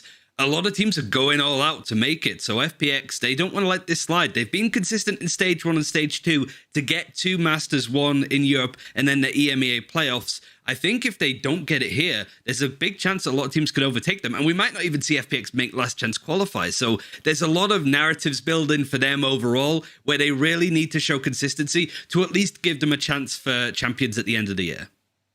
Well, those points are what's the most important right now. Of course, we're showing you guys one of the upper bracket games today. If one of these teams go through, they will have another upper bracket game, and the winner will advance to the EMEA playoffs. And as we saw, as Stage 2 is incredibly exciting. And as Ryan said, that is where you're going to be able to pick up points and qualify for Berlin as well. Kakuka, do you see your world right now, given the way that these two teams have been playing and their history and the context, that we don't see either G2 and FPX at Berlin? First of all, let's think about that honeymoon period. We all hope that it lasts. For FPX, as I was telling you, they need to step up. We all expect great things from them because we know that they have great players and they should be on that top. But they should be in Berlin. I think so. I think both of them. Yeah, I do think, FPX not being in Iceland, Ryan, did feel like one of the narratives that people kind of ran with, that they wanted to see this team get to Masters. Yeah, and you hope, like, another team like that is Vision Strikers in Korea, right? And they made some big roster moves in order to up their chances to qualify for Berlin. The changes for FPX weren't on the server, they were outside of it, changing the managerial staff, bringing in a sort of sports psychologist to help them with the potential bottling part of their game.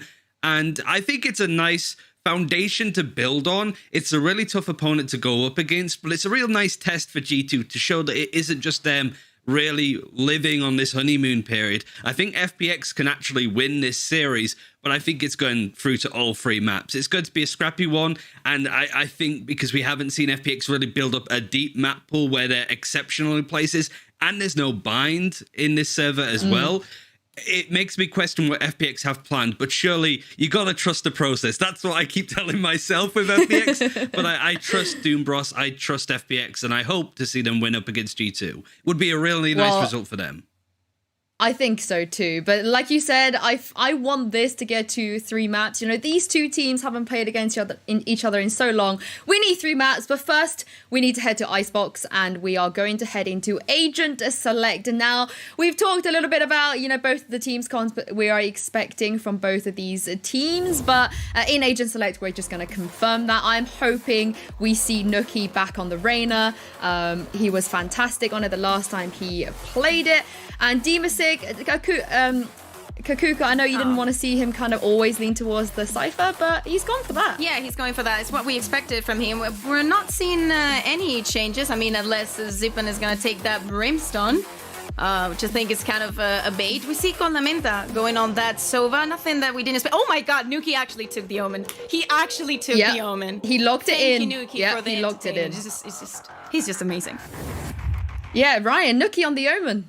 I'm excited to sort of see this overall. I mean, it's strategies like this that you don't really see on Icebox, really. It's not really a map that you can kind of change up the process. You got to respect, like, the Viper picks and stuff like that. So a little bit of a change for G2 is nice because it shows that they're not just, we're doing well. Why change anything? There's these small incremental changes. We saw it a lot with FNATIC before. It's nice to see G2 being able to build up on their play a bit and not just sort of rest on their laurels.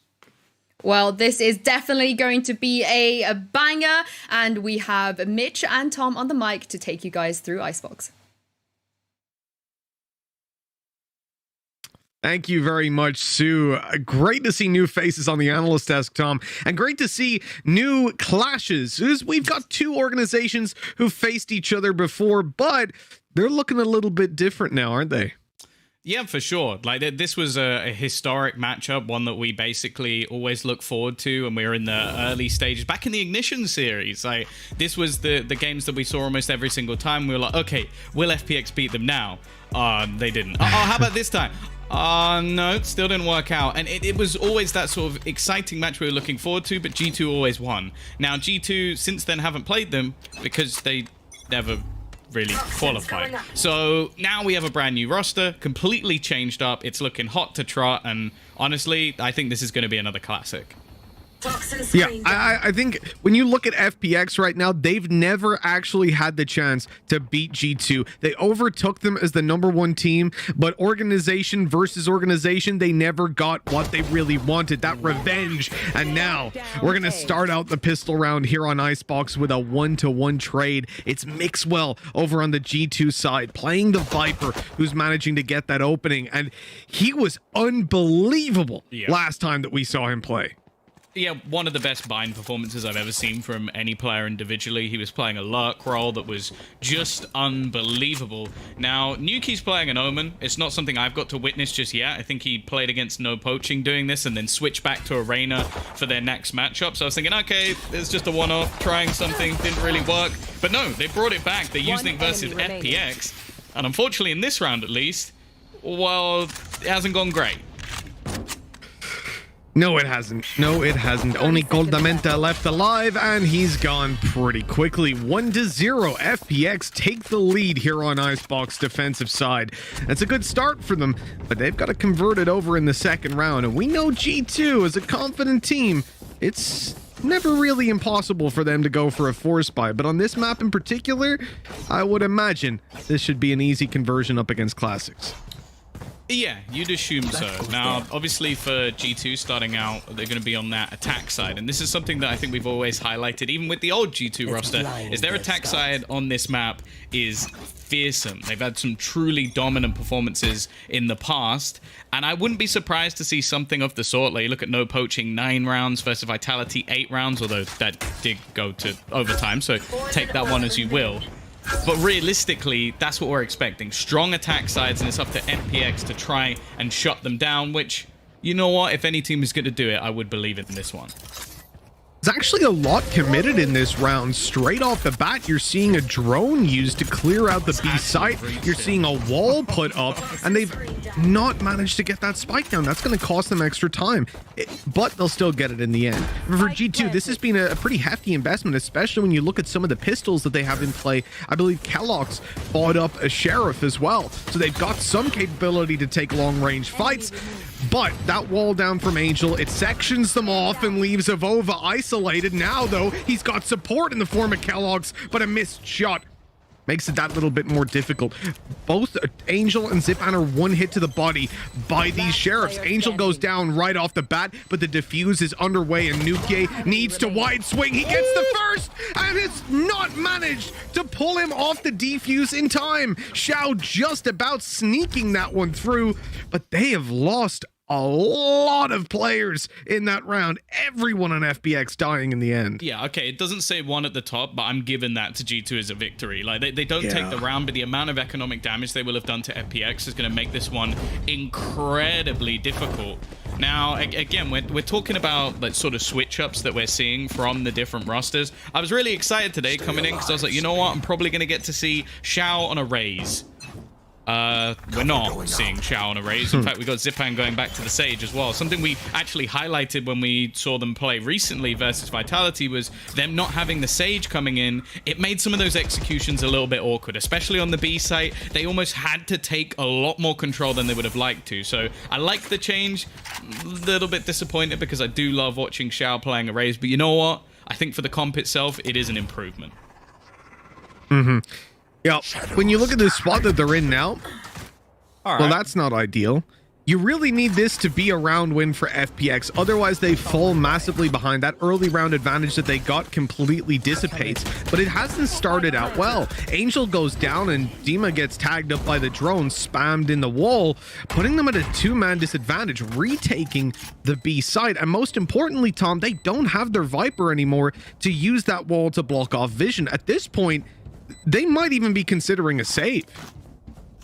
Yeah, it's not ideal, but I can definitely understand why you might want to keep something into this. I'm seeing more and more of those block guns, and honestly, like Minimas, it's just hideous. Yeah, it's disgusting. I don't know. I don't know why people are using them. Maybe it's a secret. Like that's the only thing. Mixwell. Oh no, this could be the operator dropped. The dash is even heard. Mixwell knows now these players are the worst to spawn, and he's gonna pick off 2 of them. That is disgusting. Even if he even gets the last one. Every single weapon dropped. Oh, that is devastating. Not only is Mixwell off to a spectacular start, but FPX, they didn't go for that round because they really wanted those weapons. And instead they've lost them all for nothing. Oh. Nuki just like, what's going on, dude? Yeah, that was a spectacular replay. Nuki is having a great time. What you don't know is the comms. He was like, right, there's one there. No, aim to the left a bit. Yeah, But he was actually telling them exactly what to do. He was watching the mini map, just like marking exactly where they were. That's what that was. Just for you guys at home, you couldn't see it, but yeah, that's what Nuki was up to. That's why he's on the Omen. Of course. He's lurking in the shadows. He's always watching. You gotta be careful. There you go. That might be one of my favorite replays ever. It's almost like the sort of John Travolta meme where he's just looking around and there's absolutely no one there. That was... Hey, anyways, Mixwell got a lot of kills, and we saw that, so that was fun. He did a great job, man. Shutting down those weapons puts FPX on a very, very weak buy, and pretty much guarantees the G2 equalize that scoreline. But what's even more important than hitting the 2-2 early on is the fact that they break the FPX economy, and they set themselves up well coming into the future rounds. So it's important here that they get away with pretty much all their weapons, right? They want to build up that money. The more the merrier, and for FPX, the name of the game is dealing damage, which will be difficult on a B retake and against a Viper's Pit. That seems like very early commitment of the ultimate. I don't mind it, as long as they keep it clean. Like, if this is going to be used to basically build up your economy and make sure there's absolutely no chance for any FPX shenanigans, I'm alright with it. Like, just make this as awkward as humanly possible. And you know what? With the amount of kills that Mixwell is getting, it'll be back in no time. Like, the man is just farming up those stats. As said, like, in some of the early performances we saw versus FNATIC going through the qualifier, he was truly unbelievable. And I have to admit, like, him moving into, on some maps, more of a lurk role, definitely, I want to say, sort of a supportive agent, but it hasn't really looked in that way, with a lot more utility to use. I was thinking, okay, now he'll fall back a bit and we'll see the other players like sort of step up. You get more from Kellogg's, you'll get more from Nuki. They'll be the pinnacles and he'll just sort of sit in the back and sort of set people up and basically just work around them. Instead, he's almost gone, oh no, I'm still the man to watch, but now I'm playing Viper.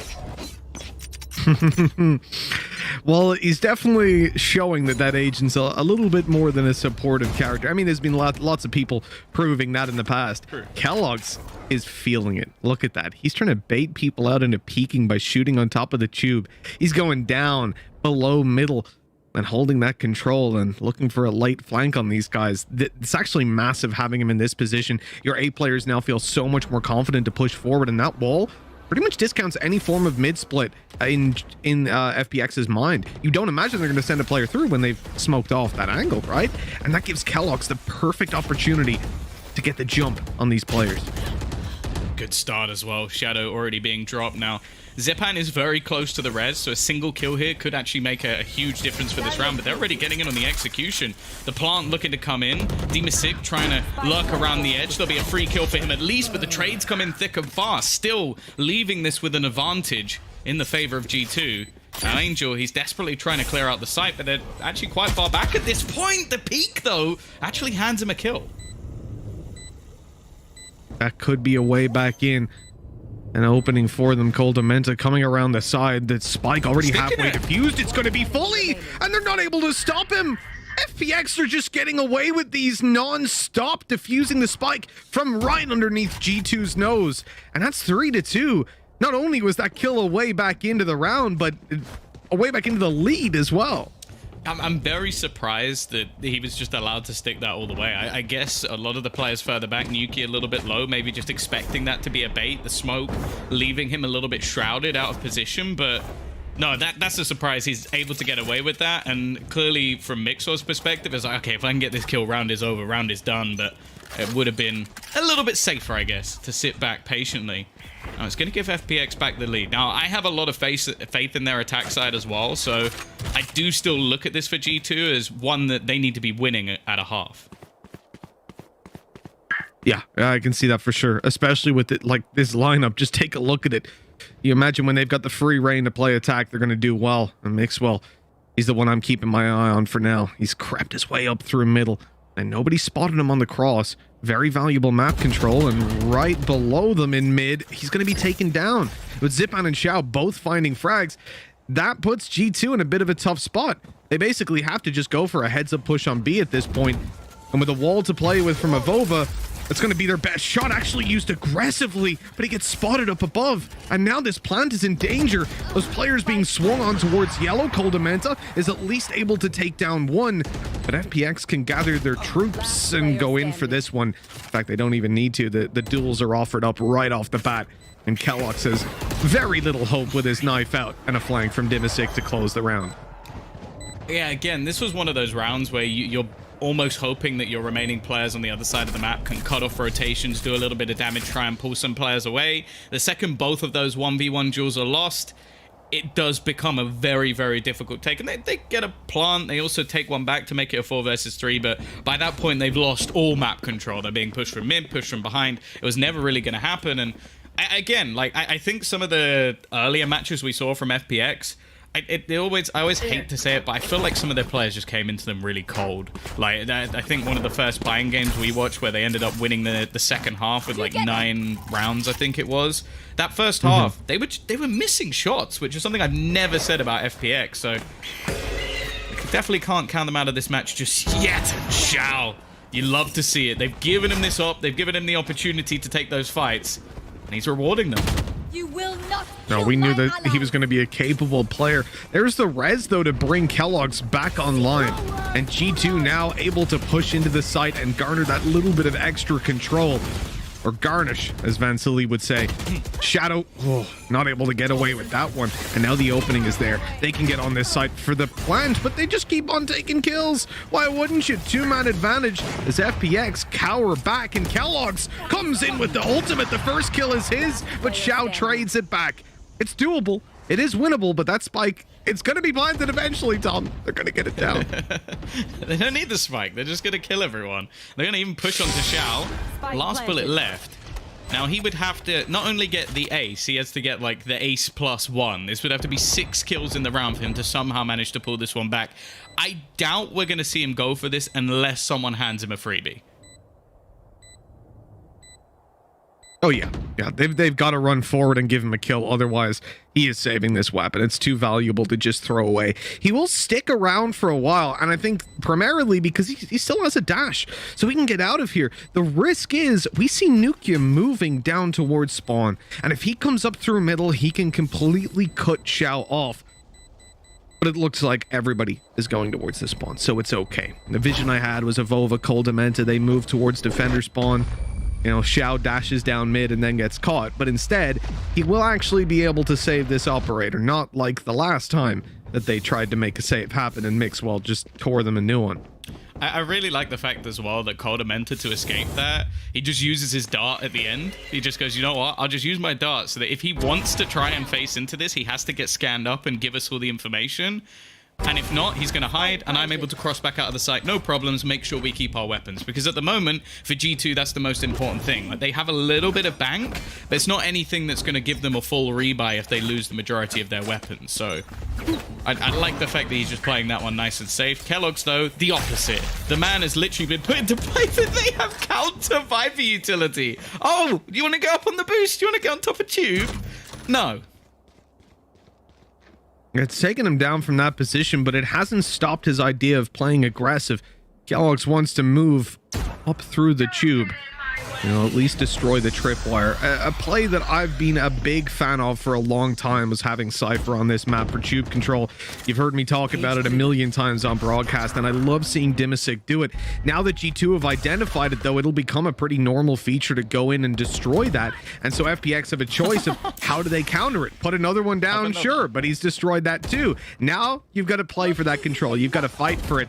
And Dimasic, he's looking for a headshot, but Kellogg's has already bailed. FPX have dragged, G2 have dragged this team towards Kitchen and Tube, and they're just going to run out on B now, knowing that the majority of the forces have shifted over. But in fact, FPX have started a rotate of their own. Now they've got 3 players close sight, plus Angel on the way to help. This could be huge.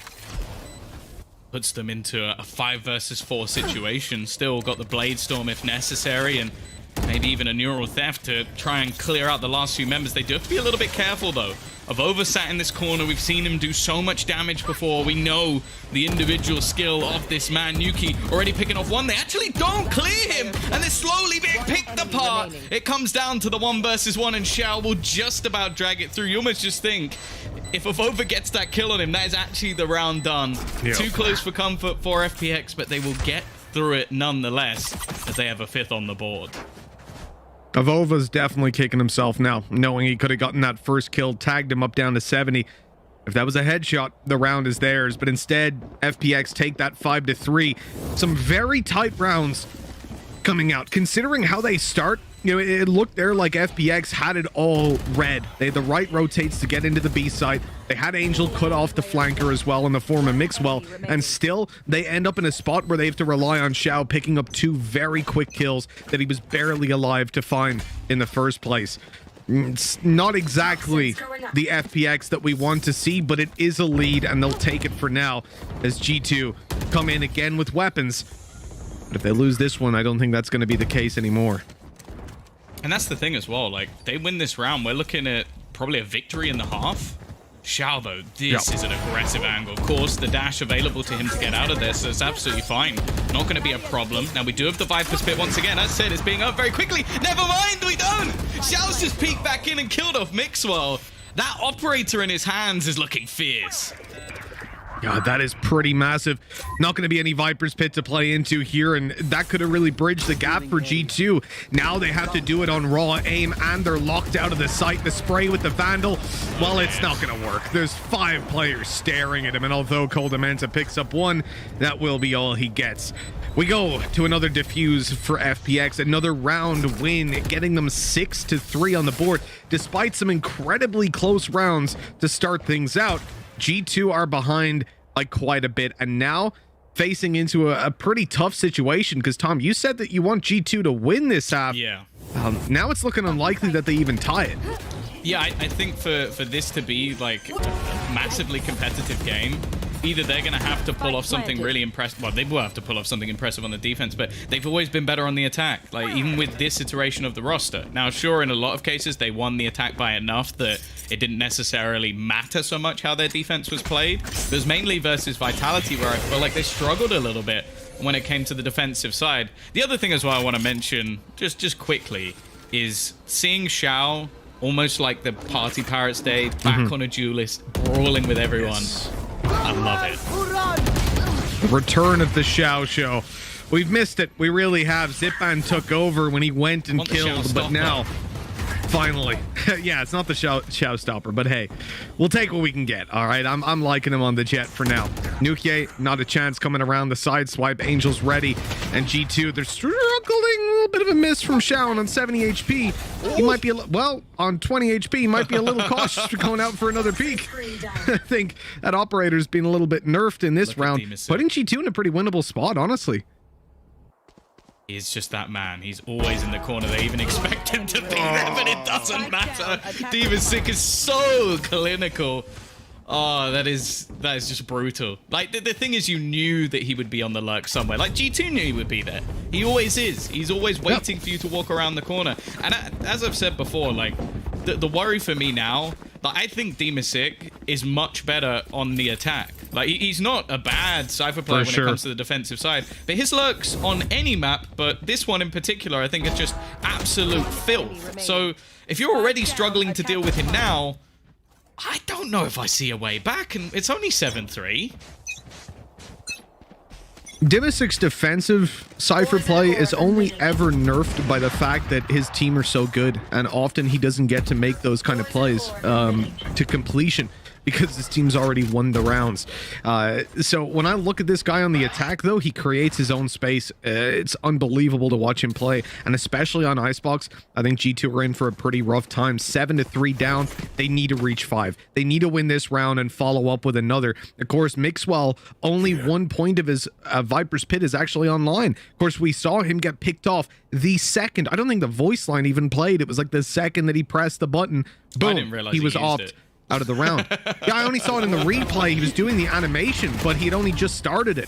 This push up top, though, a little bit risky from Zipan. He's going to go down off the bat. That's the res out of the round. And FPX, they've got, well, indeed, both reses. They've got a little bit of a rotate towards this A side, but it's not really worth where they've ended up. This has to be a huge flank from Angel.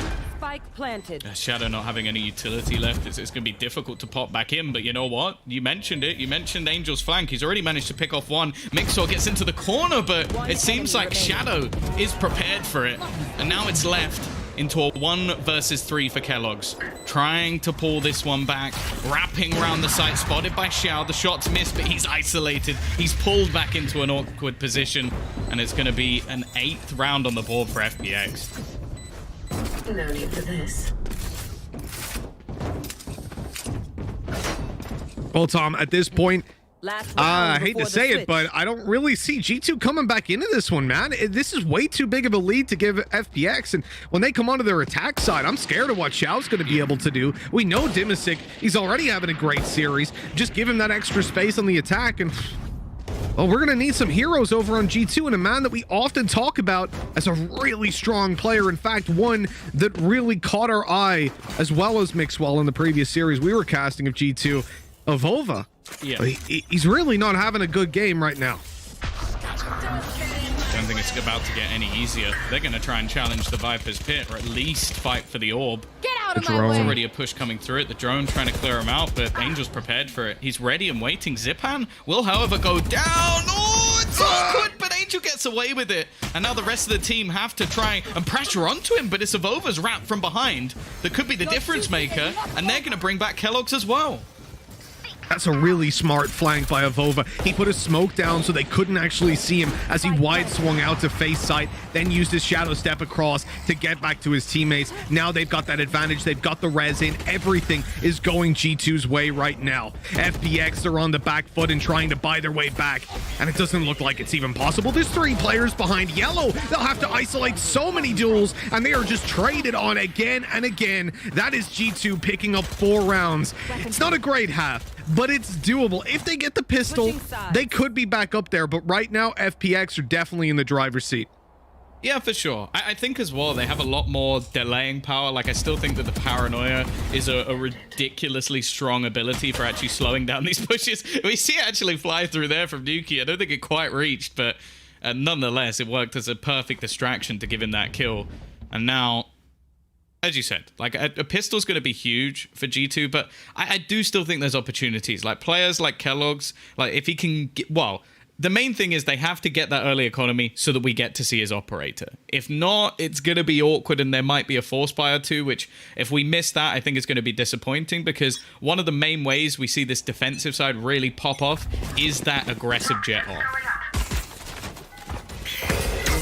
flash through. Oh, the recon Shallow as well. Shadow's going to be able to take Coldamenta down. The panic play inside of middle definitely didn't benefit them there, and Shao has gone right up on top to get that plant in. Avova's trying to sneak up on him, and the right click is good for the kill. Now, though, surrounded. There's players absolutely everywhere. He's not going to try and defuse this, is he? Oh, the wall doesn't actually work. It gets clipped off right at the start, and so Kellogg's 1 versus 3 to try and make this recovery. We said they need the pistol, and they do not have it. FPX, they pull up on 9 rounds, looking likely to hit double digits before G2 even get off the starting block here on their defensive side.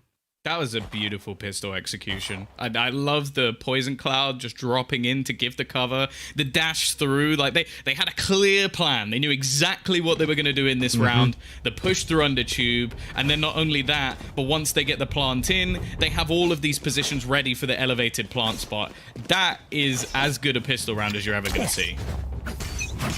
And for FPX, this could be the start of something beautiful. I don't know if you remember the last time that they played G2, but it was 3-2. And I swear, like, one shot was the difference on every map. They were super close over in Blast Grand Finals.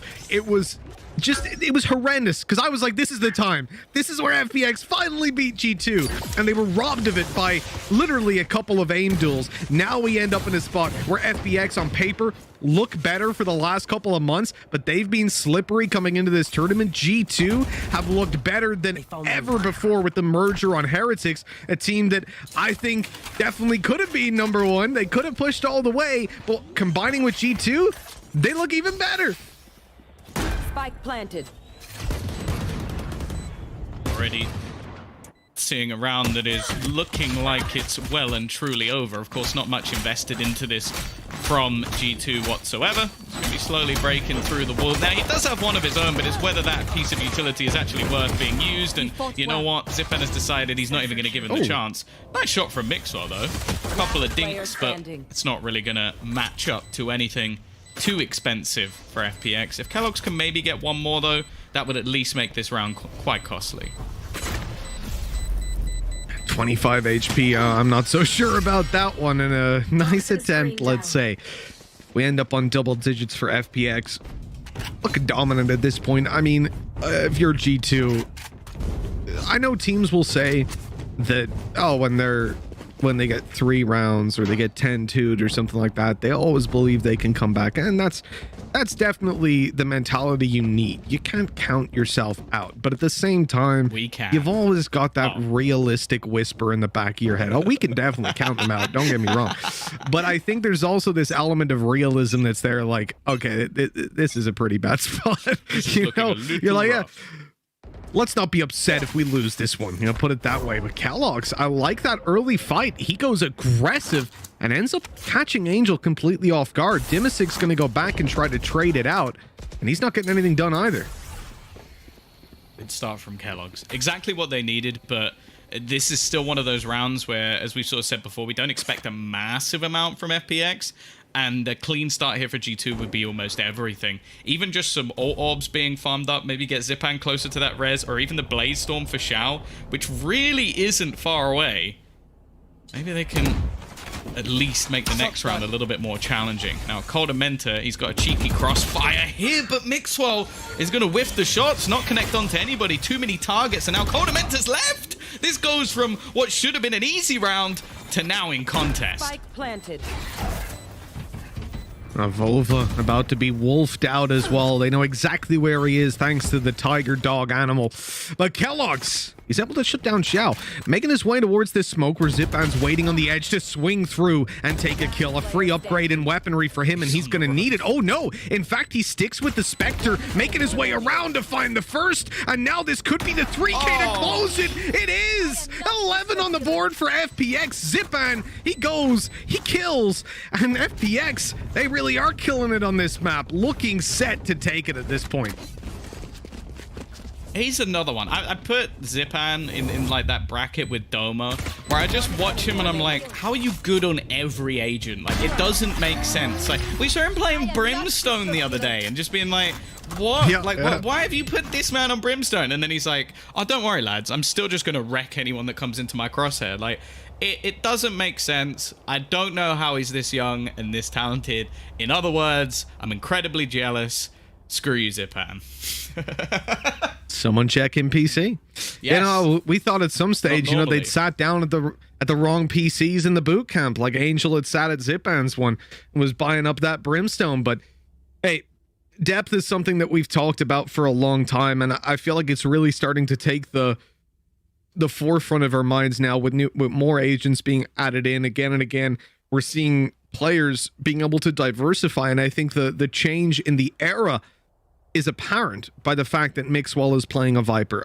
That to me signals, you know, the death of old Valorant, of I play Jet and that is what I do. Hey, CNET here. When Mixwell We'd changes, like to have a chat. Although he's right? been playing a bit of Sage. Listen. CNET is an exception to the rule, for sure. I don't think anybody puts up the same kind of numbers that guy does. Certainly not on the operator. And I think if you're having a conversation with him saying, "Hey, dude, I think you might want to play Brimstone," he's going to slap you in the face, and rightfully so. Yeah. You should slap yourself in the face for even suggesting something like that. But no, I'm an idiot. I'm sorry. So immediately, what I'm seeing here, G2 have actually smoked out middle. I kind of had to wait a sec to process that, because you'll notice that smoke on mid is exactly where the Viper poison orb is, because typically that's what FPX want to use to steal away mid information. Instead, G2 are almost stealing it away from themselves. It won't seem to play any impact on this one, but they do have to constantly be cautious of that mid flank. But in the end, they'll roll the dice and move towards the A site, which is the correct decision. Now 5-man stacked as FPX run right on into this meat grinder, and it's a Volva to grab 2. A slow goes down, a wall on the left. They're just going to focus up on Shadow. But when I say they, I notice Evolva's the only one left. He's going to ace out this round, and another clean shot to Angel makes this oh so doable. Look at the HP. 2 shots to Xiao. Shadow is 1 hit, but they're going to swing together, and Shadow takes him easily. 12-4. That lifeline that it looked to be slips out of G2's hands, and FPX are just 1 away from a dominant victory. Who saw this coming? Like, I get it's map 1, it's the choice of FPX. Like, obviously we know that they're a team that just seem to put in unbelievable amounts of work, especially when it comes to facing off against the top teams. I feel like there's just a different level of how much these teams practice. But come on, did we really look at this as like a 12-4? Like, I didn't. I thought that this would be a battle, especially both of these teams played Vitality. Both of these teams went to overtime. Now, sure, that doesn't mean that every game is going to be that way. But this is ridiculous. Koldamenta, though, he's woken up, but the res is going to come back through. Zipan trying to hold on, but Kellogg's has found another. This is starting to look good for G2 in this round. It does seem like a consolation prize, if anything. No. Oh, they can't lose this one, Tom. They can't lose this one. Dimasic's already got himself a double, evened up the numbers. Xiao waiting inside middle, knows exactly where Nukia is. He has to cross him. Doesn't even have the dash. It's going to be a straight up face. A little bit of a tag coming through, but Xiao, he crosses back over. That's such a sneaky play. Nukia doesn't expect it at all, and G2, all their hope rests on Evolva's shoulders. He's moving back up towards Kitchen, which is the right move here, because Dimasic is still sat in, waiting for him to make a move. And he hasn't spotted him. He's gonna res. Dimasic's coming up through the alleyway now, through the halls. He's gonna have the flank of his dreams on this, Tom. Neither player expects him to be here, and why would they? A free kill to Evolva, and Mixwell left to clutch it out. 1 versus 2. Doesn't have anything to actually blind up the site. His wall is there, but it's way too far back. They can easily spam him in that corner. I don't see a way that he gets away with this one. With a Phantom as well. Insult to injury at this point. The defuse is tapped. He hopes that someone peeks him, but the sprays confirm that they're far away, and as the wall falls down, Xiao just taps him. This was domination from FP.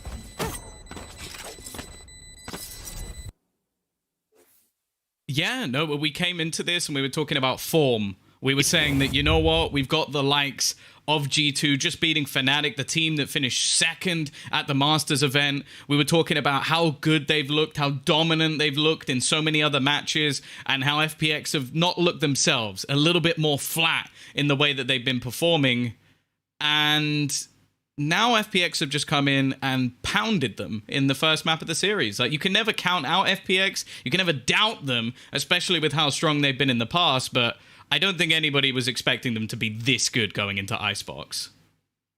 No. Nobody was. I mean, you look at how they performed right here, and I don't really know what to say to G2 at this point. You know, this is a team that I said looks better than they ever have before. And right now, with what was a shaky FPX coming into things, they barely managed to move off the starting block. This was a terrible map from G2, but at least coming up next will be their map pick, right? They move on to Ascent, somewhere that they're known for, but I mean, that's a team that doesn't exist under screens anymore. That's the old G2. But we're going to be going to a break now anyways, folks, and when we come back, the analyst desk will be breaking down all that beautiful action. So enjoy the next break where we've got our song of the week, Good. For this one, we'll see you back here real soon.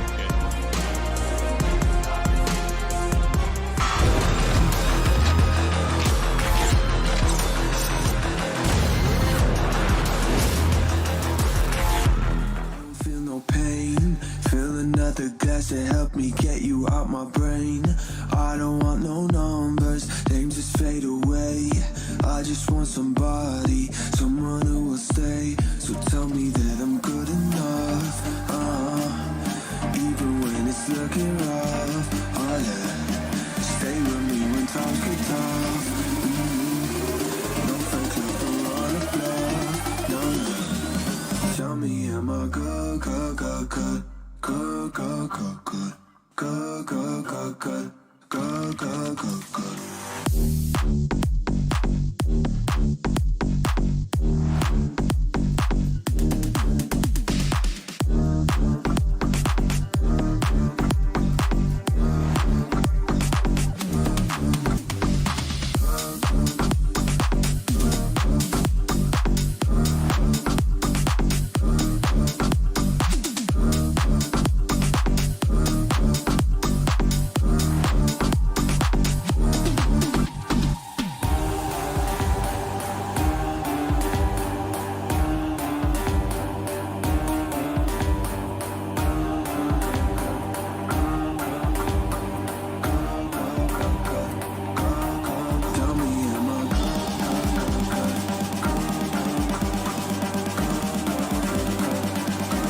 Welcome back to the VCT Challengers main event, where FPX put out a dominant performance against G2 on Icebox. I'm Yingsu, and I'm joined on the analyst desk once again by Ryan and Kakuka. Welcome back, you guys. You know, G2 played 4 times on this map before in stage 3. They won all 4. But Ryan, this was FPX's map choice, and man, did they pop off here. They absolutely destroyed it. But the most interesting thing, this has never happened before. Xiao on Jet. Legit, it's never been played in an official before. So maybe FPX were using a couple of other strategies to get to this point, because you watch Xiao play that map and he sat there thinking, why did they not do this to begin with? Why? What? Come on, like, he absolutely dominated. He looked much more comfortable on the Jet than Zipan did. And Zipan on the Sage was also having the same amount of impact. It was really like watching the connection between Durka and Doma for FNATIC and how those two play off each other. But I just think that Xiao and Zipan, the big names from way back when in 2020, they were up and top as some of the best duelists in Europe. I feel like we got to see them again, because recently they've not had that same amount of impact. Yeah, definitely. Xiao was traditional, but also very consistent, and it was just aggro just on time. Just on that play that we saw pushing off through A side. It was very interesting to see. I was starstruck by Nuki getting on that Omen that I think was not the right choice for G2. We'll get into that in a minute. But yes, Xiao was brilliant, and we definitely want more of him. We want more of this Jet that we were kind of lacking in FPX. This was what we wanted from them. Also, Dimasic, nice, beautiful score. I wanted to change from him, but if he's gonna be Mr. Do-It-All, let's just be him. I mean, 13-4, you know, I need to go and quickly, like, check the historical stats and matchups between these two teams, but Kakuka, I don't think, you know, FPX have ever beaten G2 by this big of a margin. Not at least in my mind. I don't remember the last time that they managed to do this. Yeah, we were actually hearing Mitch and Tom saying, I mean, these are close matches all the time, but FPX was completely dominant. They controlled most of the map. They were just not allowing G2 play their game. And that is definitely what we saw. Also, a timeout that came out so late in the game when they were 14-11. Maybe that tactical post should have come earlier for them to actually give them kind of a actual time and rounds to see those changes and actually talk about what's going on. Why is this not working? Why are they eating the map for us and we just don't have the space to work? I think one of the interesting things as well going into it is FPX had a real problem with First Bloods. They're not really the team that takes a 5 versus 4 advantage. Players that have it better. Kellogg's, the best First Bloods per map, I think, that we've seen in at least the close qualifiers to now. You're seeing Durka, Vac, Alive, Scream. There's so many players before you even get to a name from FPX. So it wasn't like Zipan was opening it up. It was just a good mix of Zipan playing really well, finding those openings. Obviously, Xiao, where the operator was pretty much immovable on their defense. And also Dimasic going for those lurks and all that mid control. It was just that terrible trio really just shut down G2, and they didn't have anything to say about it. Well, G2 will get a chance to get back into this best of 3. We are going to head into map 2 on Ascent right after this break.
We wanna get it crunk in the club, crunk in the club, with a crunk in the club, crunk in the club, crunk in the club, crunk in the club, with a get it crunk with a couple hundred thugs. Crunk in the club, crunk in the club, with a crunk in the club, crunk in the club, crunk in the club, crunk in the club, with a get it crunk with a couple hundred thugs. Everybody round, everybody round, everybody round, everybody round here. Everybody round, everybody round here. Know we getting hype. Everybody round, everybody round, everybody round, everybody round, everybody round here. Know we getting hype.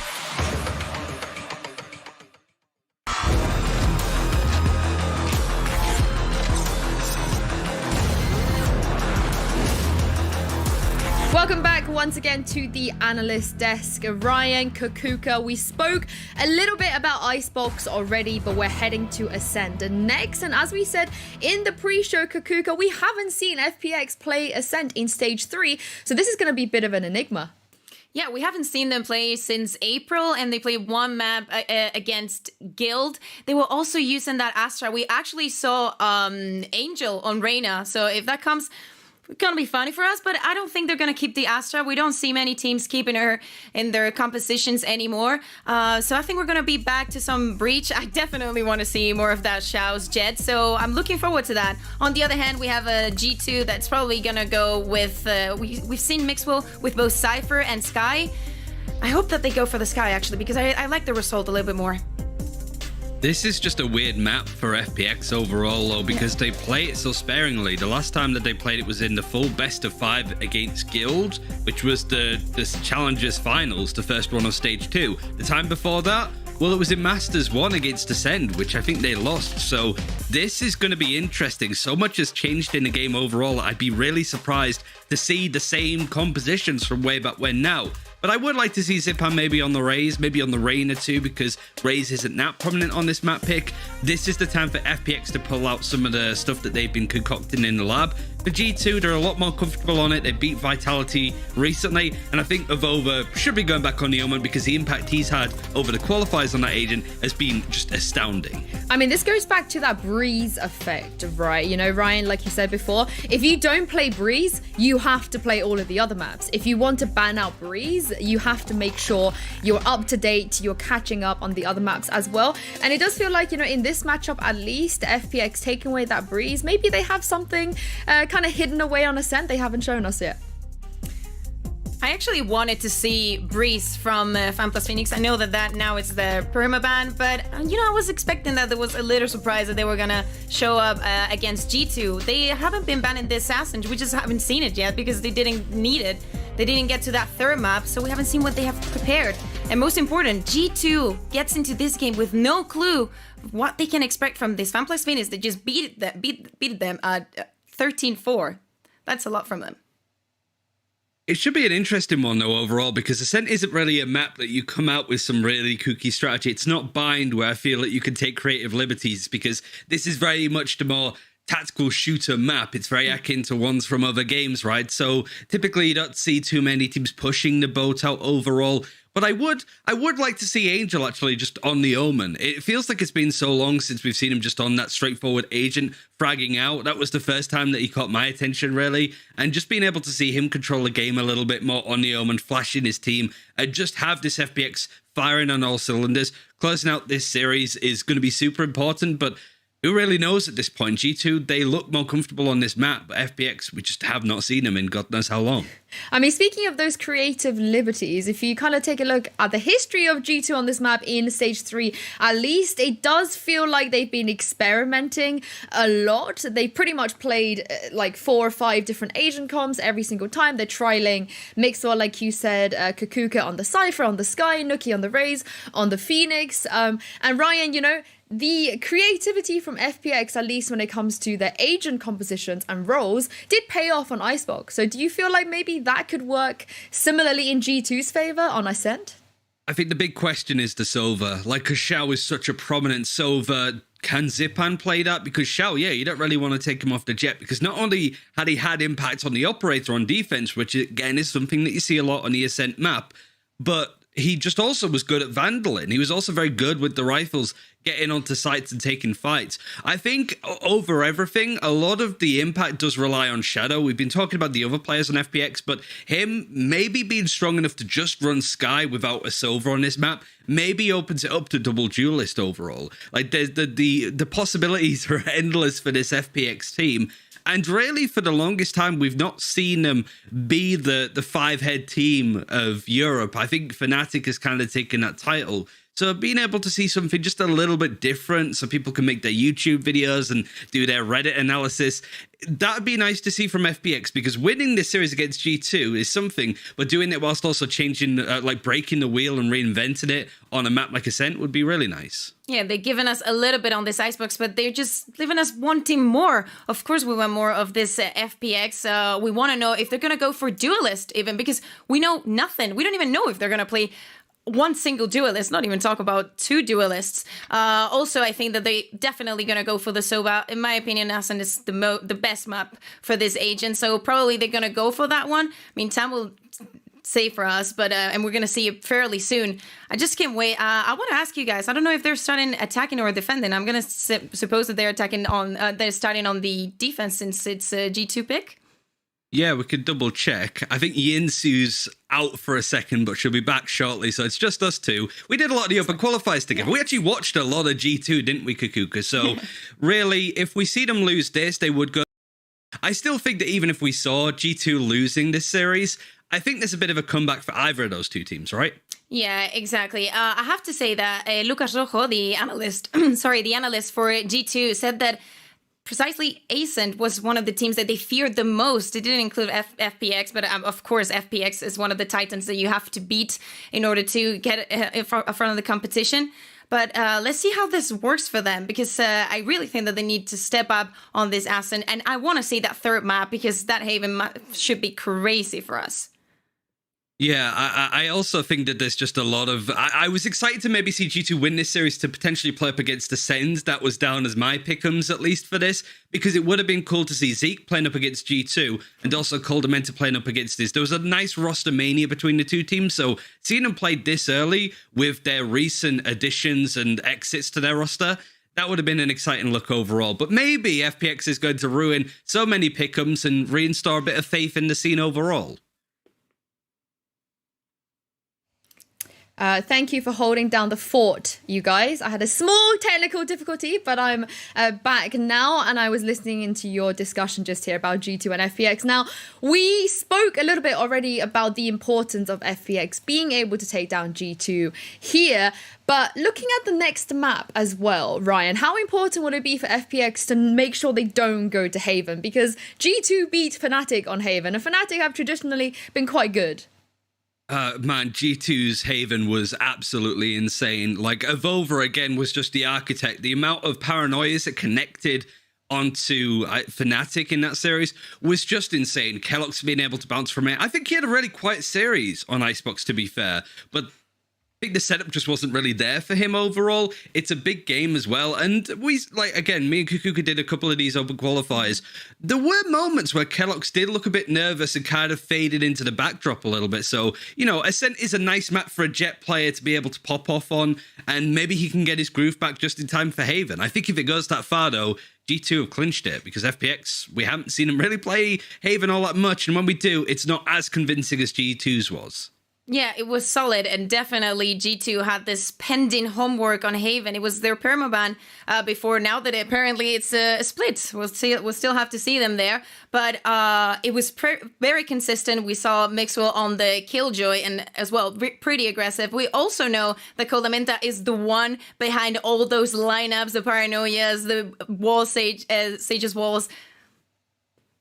A lot from them we can see. Yeah, I mean, as we heard from Vova as well, Coldamenta has been doing bits behind the scenes. We are going to head into Agent Select now for Ascent and see which agents these guys lock in. Mixwell, the Sky this time instead of the Cypher. Of course, we've seen him play this already. And Ryan, Angel, listen to you. I think this is where we see him thrive. It's a big area for him to play a lot of the agents like Viper, but yeah. This is starting to look really nice. Hold on. My Demon players have been hurt. Hello?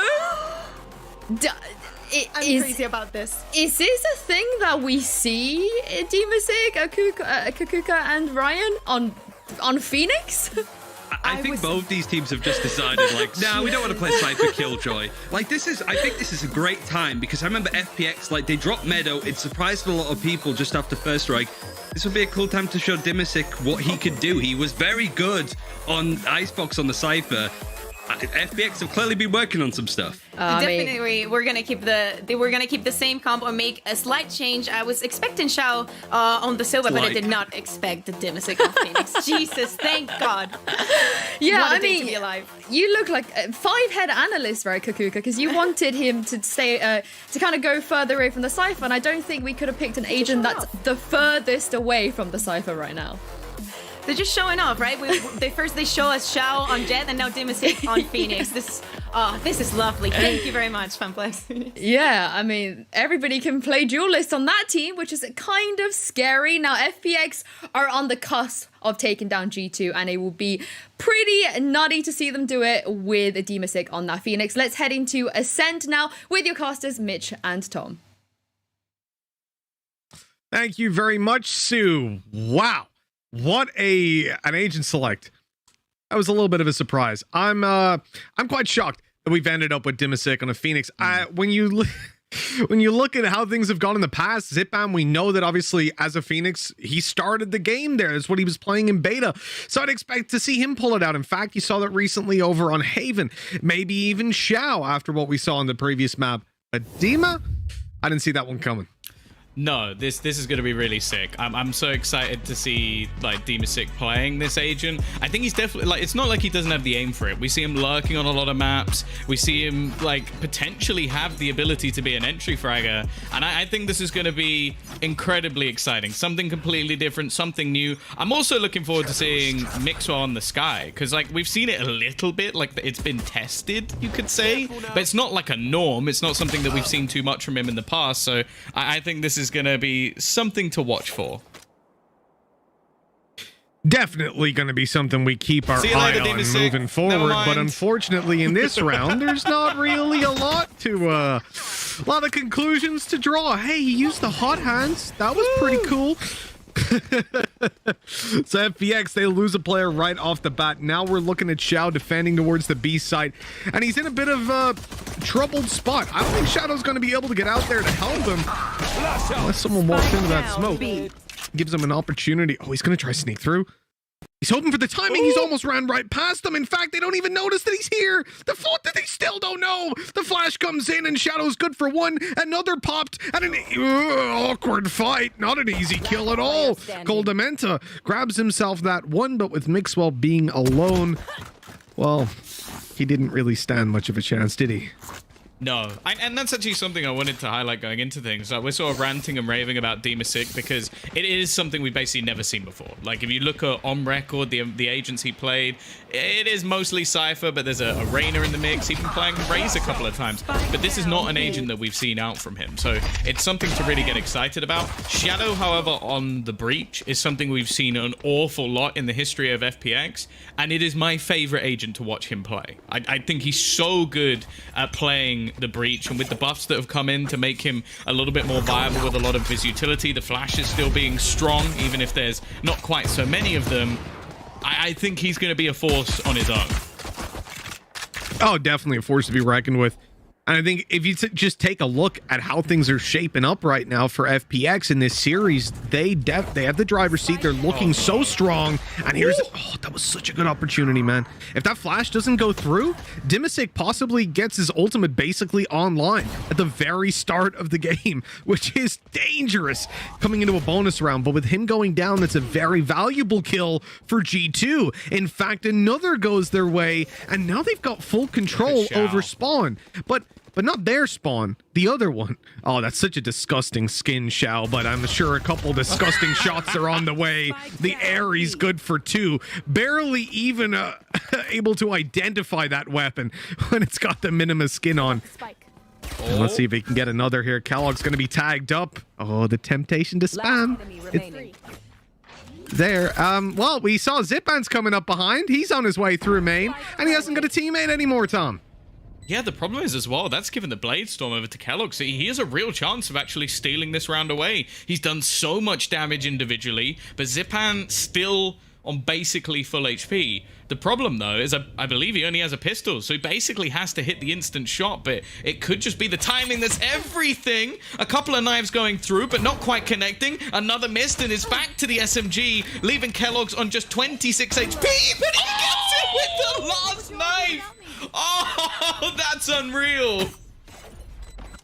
Ridiculous. Absolutely ridiculous scenes. He actually goes out for with the knife in hand, confident in the one tap. And that's 1-1. G2 have tied up the round, and I can barely process how that's happened. I mean, Kellogg's is how that's happened, and this guy looked so phenomenal gross. on the previous map in some of the rounds. We saw that aggressive B play that came through where he managed to pick off 2. Even though the game wasn't going G2's way, he still didn't really let off the gas in some of these plays. When it was set up for him to play aggro, he went and he did it. And right here, well, it's paying off having that little bit of confidence at his back. Oh, no. Xiao's just like, guys, I'm ready to dart now. Please stop shooting me through the wall. I think he knows that there's With someone on the his other own side, weapon. Mitch. Like, I think he might have a decent idea. That's his own weapon as well. You know, he brought it up in the previous round. He got his old 2K, and now he almost dies to it. Kellogg's, I'm surprised he's... God, it looks so ugly, man. It looks so ugly. Every time I see this skin, it breaks my mind again. Apologies to the designer who made it. I'm sure that was what you were asked to make. Someone bought it. Hey, someone did, and someone's using it for a couple of kills. Who dashes with that was such a play. Oh my god.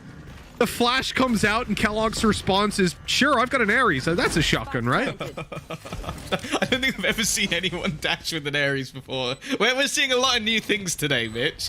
I'm excited for that one. What? Last player standing. They shouldn't have got that kill. You cannot They definitely shouldn't have got that kill. That's not how this works. And Shadow, okay, is the gun going to get picked up? No, it's not. There's a rifle on Cold Mentor. I don't think he's going to be trading that one away. So the Ares is at least gone. And we should be getting FPX now back on a slightly better purchase than the last round. How does he even get this? He misses the first 2. Last player standing. Wow. I mean, that looks like a little bit of spray and pray. And it's come through for him. But 2-1 at this point, G2, they should not be where they are. They really shouldn't. FPX had the pistol. They looked good. Kellogg's won them out round number 2 by getting that ult on so early. And now G2 have got the lead. This is where FPX want to fight back for it. The deep shock dart right off the bat. Another one's going to be coming through. This time, not really going to hit the mark, actually. Doesn't catch anyone.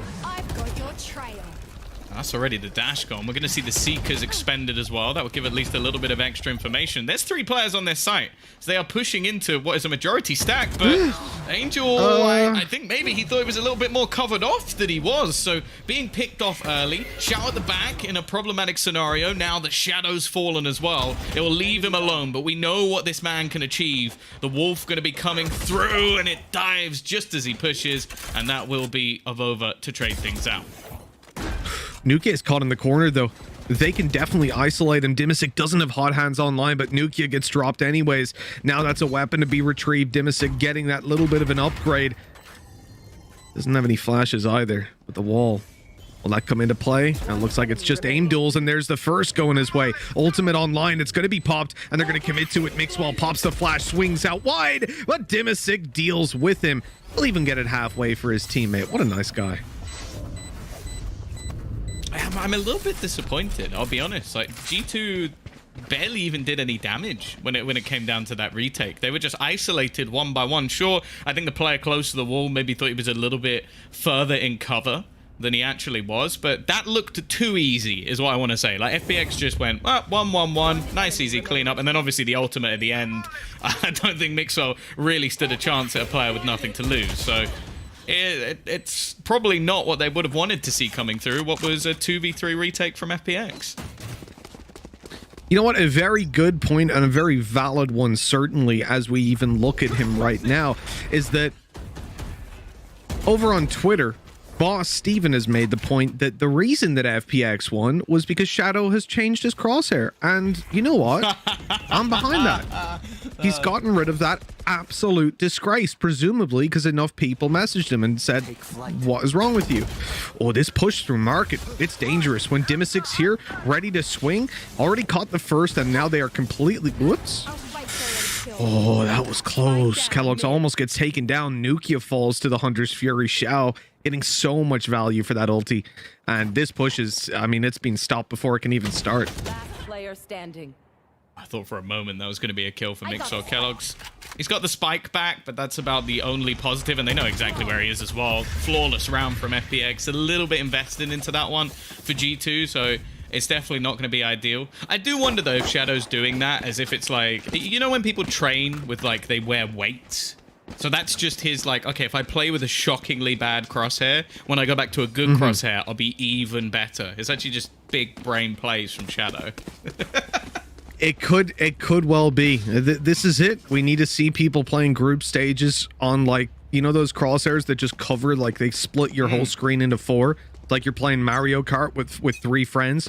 You need to see that on the group stage, and then you go back to a normal one, you're a god. That's the Shadow theory. You have Bogdan's Law, but now we've got Shadow's Law. Wait, that means we've got to look at a lot of horrible crosshairs. Never mind. I rescind the point. I take it back. I didn't mean it. Please. I apologize. We've already seen a few others as well in the Vitality camp. Loving some chunky boys, but hey, if it works for them, I guess I can suffer through looking at it. Now, that is not the start that Mixwell was wanting. I am liking as well that this basically just frees up Dimasic to be far more aggressive than he normally is. Like with the Cypher, he's normally that man to lock down the site. It seems like they put that on Shadow instead. And with, as said, I'm a big fan of how he uses all of his utility, so I don't doubt that he can play that role. It just means that Dimasic can almost go back to those CIS roots and just go, oh, you want me to frag? Ah, easy. I don't think Shadow can really peak here, right? They're playing off his Hunter's Fury. They've spotted a bunch of players. Now he's got an extra... He's just swinging on it. And that's the problem. Because now what do you have to get you back on site? So Angel did make it into the back, obviously.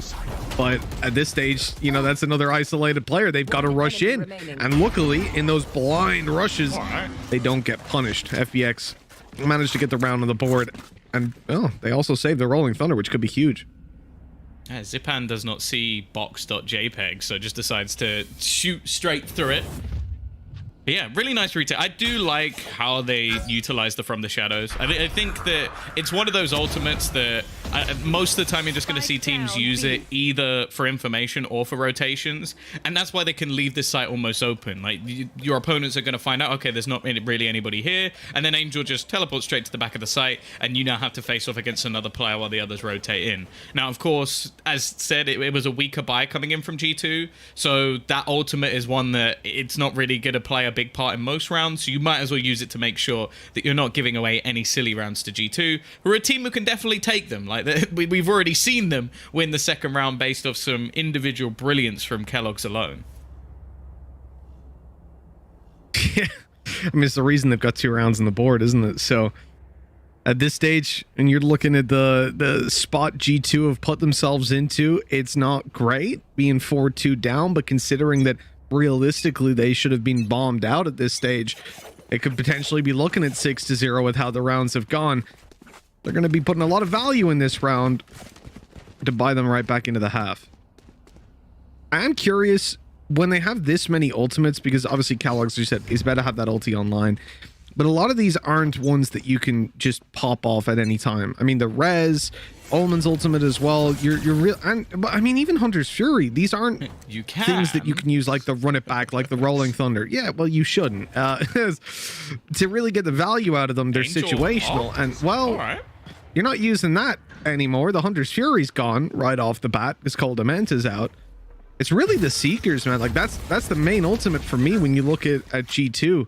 And Mixwell hasn't got it online right now, so they don't have that helping hand. And Angel's still here. Okay. He's gone out aggressive on a different angle. He's fighting for mid from all over the map with that operator. I thought for a second they were going to try and challenge him because Shadow's actually just lurking in the corner. Instead, he knows that control hasn't been taken. Kellogg's is sneaking his way through, but he'll get caught by Sick. Everything just going the way of FPX at the moment. G2 really struggling for any sort of control. And while Avova and Mixer, yeah, basically just comes down to, hey, let's farm up a couple of ultimate points. Let's try and make this one a little bit costly because they got 35 seconds now to take a site with 3 players on it. Player standing. Not exactly easy, and Dimasic makes it that little bit more difficult. Mixwell on 11 HP, the flash, but it's all for nothing. There we go. Okay, I got a little bit scared, I'm not gonna lie. 5 on the board for FPX, and okay, Seekers are online. In fact, all 5 ultimates are there for G2, but at the same time, when you look at FPX, they've got a bunch to work with, and just on round-to-round play, they've been looking far better. This is G2's map pick. They got completely locked out of Icebox, and a loss here will put an end to their upper bracket run completely. This is the day of, like, IGL operator players. We even saw on Breeze earlier, Boaster picking up a cheeky operator to try and do a bit of damage. Now we've got Angel primary upping on a different map. Like, you know, I'm liking it. The older guy, I suppose Boaster, I can't really call him an older guy when he's younger than me, but that's not the point. We're gonna have the push coming through. Kellogg's, he is leading the charge, and Coldamenta is actually already going to get rid of Zipan. You can see some utility being put into play to try and deny these aggressive pushes. Kellogg's, though, he's even expected, but he still hits the headshot and gets rid of Shadow. All right. Bit ridiculous on that one. I don't think this is going to be swinging the way of FPX at this stage. And Dimasic, although he has the run it back, well, he's going to think twice before using that one. The pistols, they've got some power. They're not going for this, are they? I see Angel start to move back towards the site. You got 5 HP, mate. He's still going. He's still going. What is he? Does he want to get his absolute madman? No, they're actually just going Jesus, for paranoia. They're actually sending it in. Oh my god. What? That was interesting. I think they do have a ridiculous amount of cash, but that still just seems like a waste. Like, keep the weapons They've through. given weapons over. Also, just, yeah, you've given them over, although I'm not sure if they managed to retrieve everything. This, though, like, just about dodging the flash, and then just see you later. Like, big plays coming out from Kellogg's. He basically just stumped their whole rotation, and the rest of his team manages to just lock down the site. Now, as said, there's still going to be plenty of money for FPX to buy, so evidently, I guess they just wanted to make things a little bit more costly. They still have the majority of their ultimates online as well, and I think far more impactful ones than what's on the other side. Even still, though, G2, again, it's the pistol ultimate force fire rounds that seem to be working for them. Oh, no. Shao, my man, coming out with the Odin. No. That's what I like to see. That's not what I like to see, though. Mixwell creeps his way up through short, and there's the kill, the cancellation of Dimasic's ult, followed by the execution, but Shadow is here to trade it back. He's keeping it into even numbers and looking for even more. Luckily, that flash caught him, but I see him posturing the Rolling Thunder, and in it comes a Kellogg's! He's actually gotten him. How has he gotten away with that? The round seems to be going their way. Shadow, the final remaining player to turn this one in to an FPX win. Avova making a sneaky play inside the smoke. Hasn't been detected. Shadow has to clear absolutely everything. And Avova knows exactly where he is. The spike is tapped. The smoke dissipates. And Avova, I like the little fake flash going out. He's just playing cat and mouse, running down the clock and finishing him off. What an insane shot from Kellogg's, though. I don't know if we have a replay of that, but I'll pay big bucks to see one. That was gorgeous. So you always look at this team and you go, okay, but realistically, who's going to be good enough to actually replace Mixwell on the Jet? Because let's be honest, he was still performing. How? It's this guy. It's this guy. Like, what is that shot? Only had a single bullet to do it as well. Wouldn't have had a second chance because he was hit by a Rolling Thunder and was falling through the air. But he makes it work. And FPX, well, we have a pause, and yeah, no doubt it's going to be coming in for them. they still have enough money to buy into this one. The credits are available. Angel even has 7,100 going into this round, so they're going to have absolutely no troubles whatsoever. But it's more so like, okay, how can we sort of stump this a little bit more? Because we're starting to lose rounds almost just based off individual brilliance. Like, I don't realistically think they did too much wrong, maybe other than the Demasic ult. I think that the placement of that seemed a little bit suspect. I'm gonna be trying that in all my ranked games now. You know, you see Breach get a little bit more love recently. Hit by the Rolling Thunders, we swinging people trying to one tap them, and I guarantee it's never gonna work. I don't understand what I've witnessed from Kellogg's, but I like it still. When we come to this point, G2, they've got back in. Their hands on the steering wheel for a little bit. FPX still have that lead though, and with how things have been going so far, you know, a lot of things went G2's way in the previous round. There were a lot of slip-ups from FPX, and it still came super, super close. Now we're still in a bye round. We need to see G2 do it again. Oh Dimasic! This mid control has just been sick from FPX, whether it's Angel with the operator or Dimasic just not giving a damn. G2 just don't seem to have a response. Yeah, there was something that Ryan said on the desk, like, why have we not seen this before? And I'm starting to ask a question of why we haven't seen Demasic on the Phoenix before. Because the freedom he's been given just seems to be lighting up the server. Nuki, though, has been able to pick one off. He's going to continue to push. Hit by a Paranoia up on short, as he's being almost just battled with the remaining players, and that's because they want to get the res off. It looks like that was a direct counter. Now they're going to go running into this B side, maybe expecting that there's a couple of players on the other side, and Shadow, he's actually already going to be lost. It leaves Shadow alone, but I don't think they expected him to be there. Luckily, there's a quick trade from Nuki, which gives them a chance. Nuke is rolling the dice on this one, playing up close. A Phoenix about to flash through. He's blinded, but he's got the angle, only for the one kill. Coldamenta back sight with the Odin, looking to return some of that favor that Xiao gave him earlier, but it ain't gonna happen. Angel with the one tap to bring them into the lead even further. 6-4 now on the board. That was a really good attempt by G2 though. They get that sight in the 1-for-1 trade. If they even get one more kill on Nukia there, and it was possible for them to just blitz out onto the site without getting that trade, you could have seen that swing G2's way.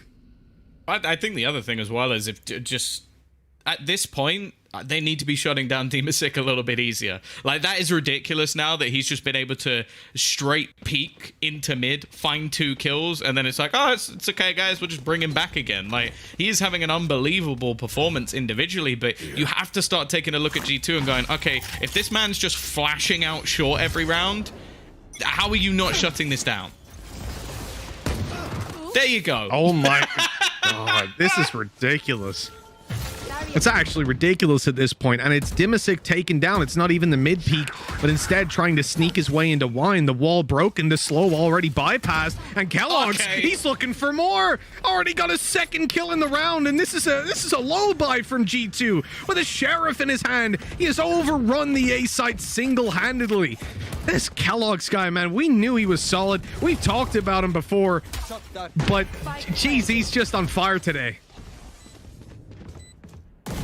Oh, let's see what FPX can do. We know they like to go for these retakes, and it's already going pretty damn well. 2 kills coming up. Mixol is going to be able to get the trade. That's a rifle found at least, but Xiao, he's just doing this on the Odin. He cleans it up alongside Shadow. A solid take, some fantastic entries, but the retake from FPX is even better.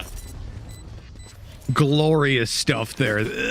Look, at the end of the day, you look at this round and think G2 had pistols, and they managed to overrun the site and bring it down to 2 players alive. In general, that's great, but it's great because it chips away at the economy of your opponents, and in this case that doesn't really matter. It's the final round, and they'll be able to invest, I'm pretty sure, fully without a care. It would be more the implication of, you know, the round after. Wow, he just makes it look so easy, doesn't he?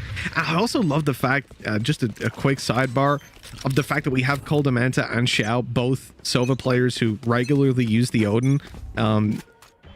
Because Coldamenta, he showed us some nasty stuff last time. attack side Haven. Not something you see every day. Angel has just ran down middle for 2 kills. They started this one out with full control. And G2, they're at a 2-man disadvantage. The res is gone as well. That's massive. Yeah, Angel's just teleported straight into the site, and now, whoa, with the walk back in, Avova at least knows he's there, but that's not really going to mean anything. The spam from Zipan leaves 1 man standing, and while Avova, literal seconds ago, used his From the Shadows to try and sneak his way into the back of site, into the boathouse, and unfortunately, he now has very little to play with. The Paranoia might be able to do something, a nice shot at least onto Sick, but he is stunned as he tries to make his way through. 68 HP, 4 players to find. I think we're looking at an 8-4. Yeah, you know what, Tom?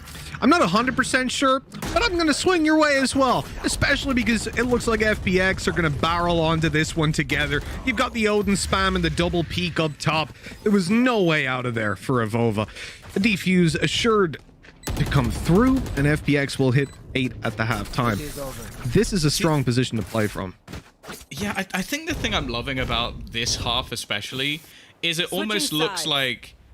It looks like a different almost style from FPX at times. Like they freed up some of the players to just have these individual plays, like we saw like more towards the Party Pirates era, where they were like, okay, we've got the individual skill to battle up versus a lot of these teams, we're just going to take ridiculous amounts of map control. I can think of 3, maybe 4 rounds where there was a player individually just pushing into mid and battling versus G2. Sure, there were smokes down, sure, there were positions to make the battles more awkward for G2, but it still came down to relying on Sick or Angel to just hit these crazy shots, and they did more times than they didn't. It gives them 8 rounds on the defensive half on G2's map choice, and potentially puts G2 ever closer to being in that lower bracket.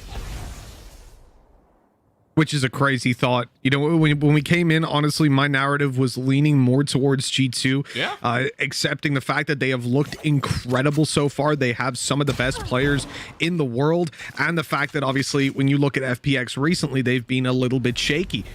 It didn't seem like this was going to be an assured FPX win by any means. And in fact, if it was a win, I was thinking 3 maps super close all the way. Instead, FPX have come out with a fire lit underneath them. They've picked out new agents, new comms completely. They're playing no Sentinel. And yes, you know, we're not considering the Sage a Sentinel on this one. It's bizarre. It really is. And not a day G2 are going to be happy with by any means, I'm sure.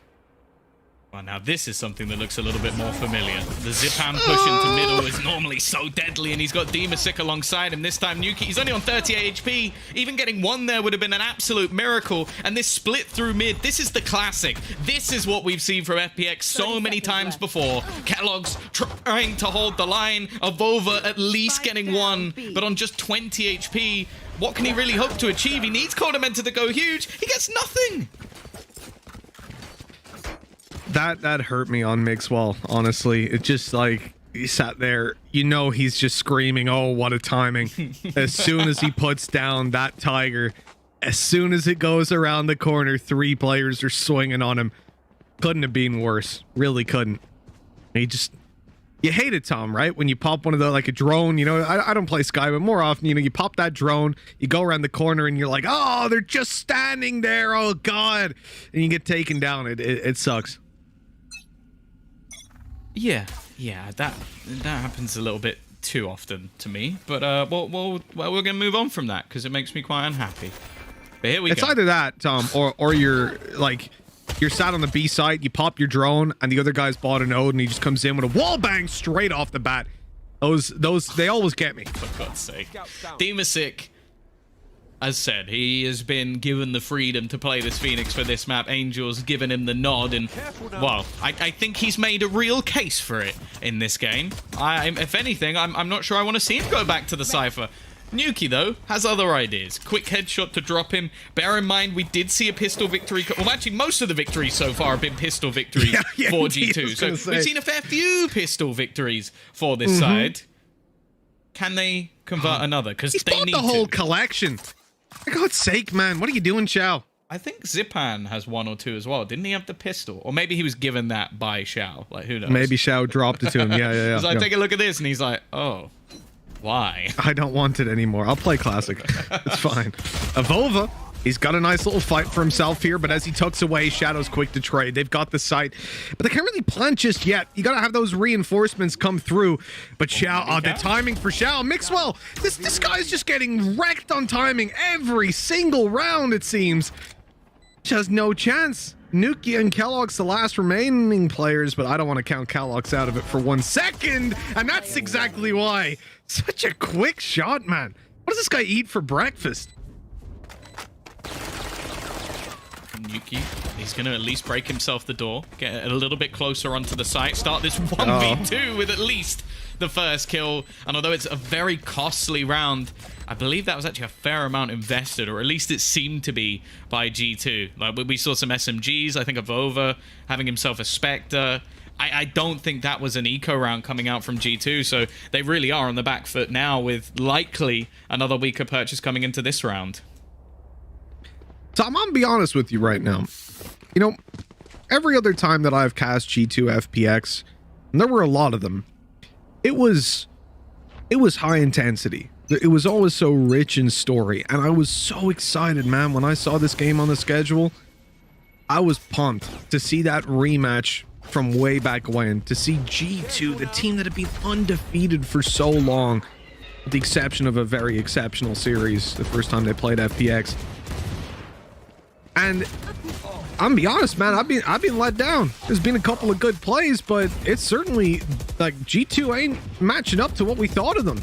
Right here, now, yeah, FPX are performing incredibly well, but G2 looked lost. And I could say it was because it was FPX's map pick the first time round, but here on Ascent, they're just being picked apart. Now, this round, obviously not a good example of it because they've only got pistols, but maybe the best example would be it's 11-4, and they've won most of the rounds with pistols in their hands. I think the only thing that really worries me about this game is that the Plat Chat guys are going to be on the live support again with the Hopium for FPX, because they look incredible. They have just come in today, they've changed a load of different things, they've thrown in a few curveballs with the agent selection, Xiao coming in on a jet, they've thrown in a Demasic Phoenix, and they've all looked amazing. And I went in today going like, okay, I think that they'll be like a top 4 team, but I think they'll be at the lower end of that top 4. Now I'm right back in the mix of like, are FPX just gonna win? Like, are they just gonna come through an EU when the pressure is off, double elimination, it's not for challenge or not for qualification to a Masters, so they're just gonna perform the best we've seen them once again, and then are we gonna be let down? Because they look unreal. Like, this game, I don't think they've broken too much of a sweat. As I said, most of the rounds they've lost are just to Kellogg's hitting some crazy shots with the pistols or close clutch rounds. Other than that, it's been clean, finding openers everywhere they want, setting up Demasic to just run riot. And again, he's going in with the ultimate, just looking for that first pick. And Kellogg's can't really do anything here. Mixel's got to be careful. Okay, he's managed to shut down Demasic, at least gain over control of the A site. The plant going to come in from FPX. Oh, shock dart right onto Kellogg's, man. Right on the head, and Shadow is just waiting to pop this rolling thunder. Here they come blitzing through the wall. The paranoia, a good counter. The flash is in right away, but Nukia wasn't caught by it. This is a good response by G2. Angel lined them up and almost took Kellogg's down. Luckily, he'd already been healed up, and at this stage, it looks done. Surely, the flash to come around the corner, another to follow suit, and here's the big peak, the big challenge, and Dimasic's away with 3. How has this ended up in this position? The spike still needs to be defused. Mixwell luckily rushes him down and leaves Xiao all by himself, and somehow he ends up winning it. They've actually gotten away with that round, putting 12 on the board, and G2, it feels like they're just running headfirst into a brick wall. There is no way to move past this 4th round. FPX have come back in a dominant fashion in what was a match of the ages, a match that we always asked the question, we always pondered, will FPX finally beat G2? This was a 5-on-2. One of the players in the 5-on-2 didn't have a gun. He had a classic. He had a classic, Mitch. Angel is going to be very happy to end this rivalry like this, to finally get the chance. Okay, it might not be the Ignition Series flawlessly winning team, but you'll take what you can get these days. And arguably, this is a better look to the team, but FPX, they're just too strong right now. And coming into what could be the final round, there's not a lot to work with here. That flash was so good. Completely discounted the Blade Storm that came through. And well, G2, they couldn't win a 5v2, and they got a 3v4. See, I've seen a lot of things to make me think that, like, a lot of Breach's utility is just weaker because people can still get kills while using it. And then Shadow has come in this series, and, like, he's been keeping up with Demasic, who's just been running around headshotting everyone. This has been a performance and a half from FPX. We talk about statements. This might be one of the biggest statements we've seen in a long, long time. FPX are back on the board. They have absolutely obliterated G2, and I don't want to be the next team to come up against them, because that was just unbelievable. They went around with a classic in a 2v5. It really and truly was ridiculous. I think you have to be blown away by that performance. Certainly those of us that have been around since beta, looking at this, the viewers in chat were ready for an insane game. Them legit and now. It's ended up. Oh, I don't want to be G2. Make him G2. Don't make me G2. Come on, not after that one. But yeah, we expected an incredible series. I was so pumped for it. Tweeted out, it's so full of story, and instead we got that. FPX dominating G2. And of course, we got to talk about some of the players that dominated, Tom, because there were a few. In particular, we're going to talk about Demasic, Xiao, and Shadow. Those are the three players that we're going to be looking at as the player of the match here. Going over to @ValEsports_EU and choose which of these three you think deserves to be the player of the match. That is a tough task, honestly. And in such a one-sided game, I'm heartbroken that we've ended up in such a one-sided game, Yeah. Tom. Honestly, I think we've been robbed. Highway robbery here. Yeah, for sure. And now we have to try and send a team home as well. Like, we've got a lower bracket match after this. If we weren't already a little bit heartbroken by the fact that G2 have just been battered, we've now got a lower bracket match. And as said, someone's out. Yeah, and between those two teams, it's going to be Liquid or BDS, two teams that I am a huge fan of. We'll be coming back with that series in a little bit, but before we do that, we'll be going to a break, and when we come back, of course, the beautiful analyst desk will be back with our birthday boy, Ryan Central. Get your happy birthday wishes in Twitch chat. Head over to Twitter. Happy birthday, Ryan. We're all so proud of you. One more year older. We'll catch you in a little bit after this break. 45.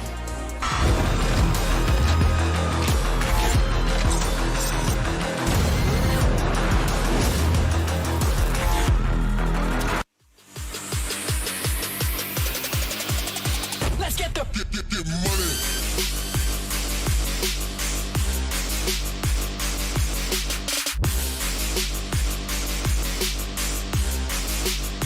Let's get the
choose.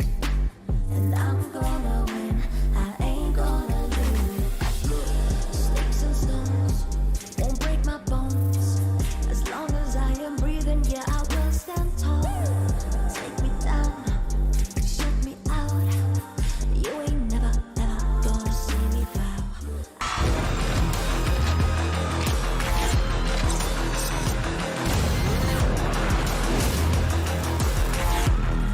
To the VCT Challengers main event, where FPX have just demolished G2 and progressed to the next round in the upper bracket. I'm your host, Youngsu, and I'm now joined by Angel from FPX for a quick post-match interview. Hello, Angel. Welcome to the show once again. You guys had an incredible showing today. You must be very pleased with your performance. Yeah, I'm very happy with the level we showed today, and I hope we will manage to keep it up until the end of the qualifier.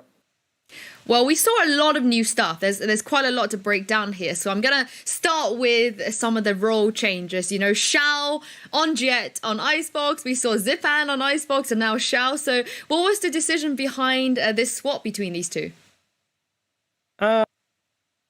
Zipan wasn't that much comfortable playing op because you need to stay still sometimes, holding an angle. And Zipan is kind of very active player. He always needs to do something. So we thought, why not to try Xiao on Jet? And after a few pracs, we realized we have the best Jet in the world.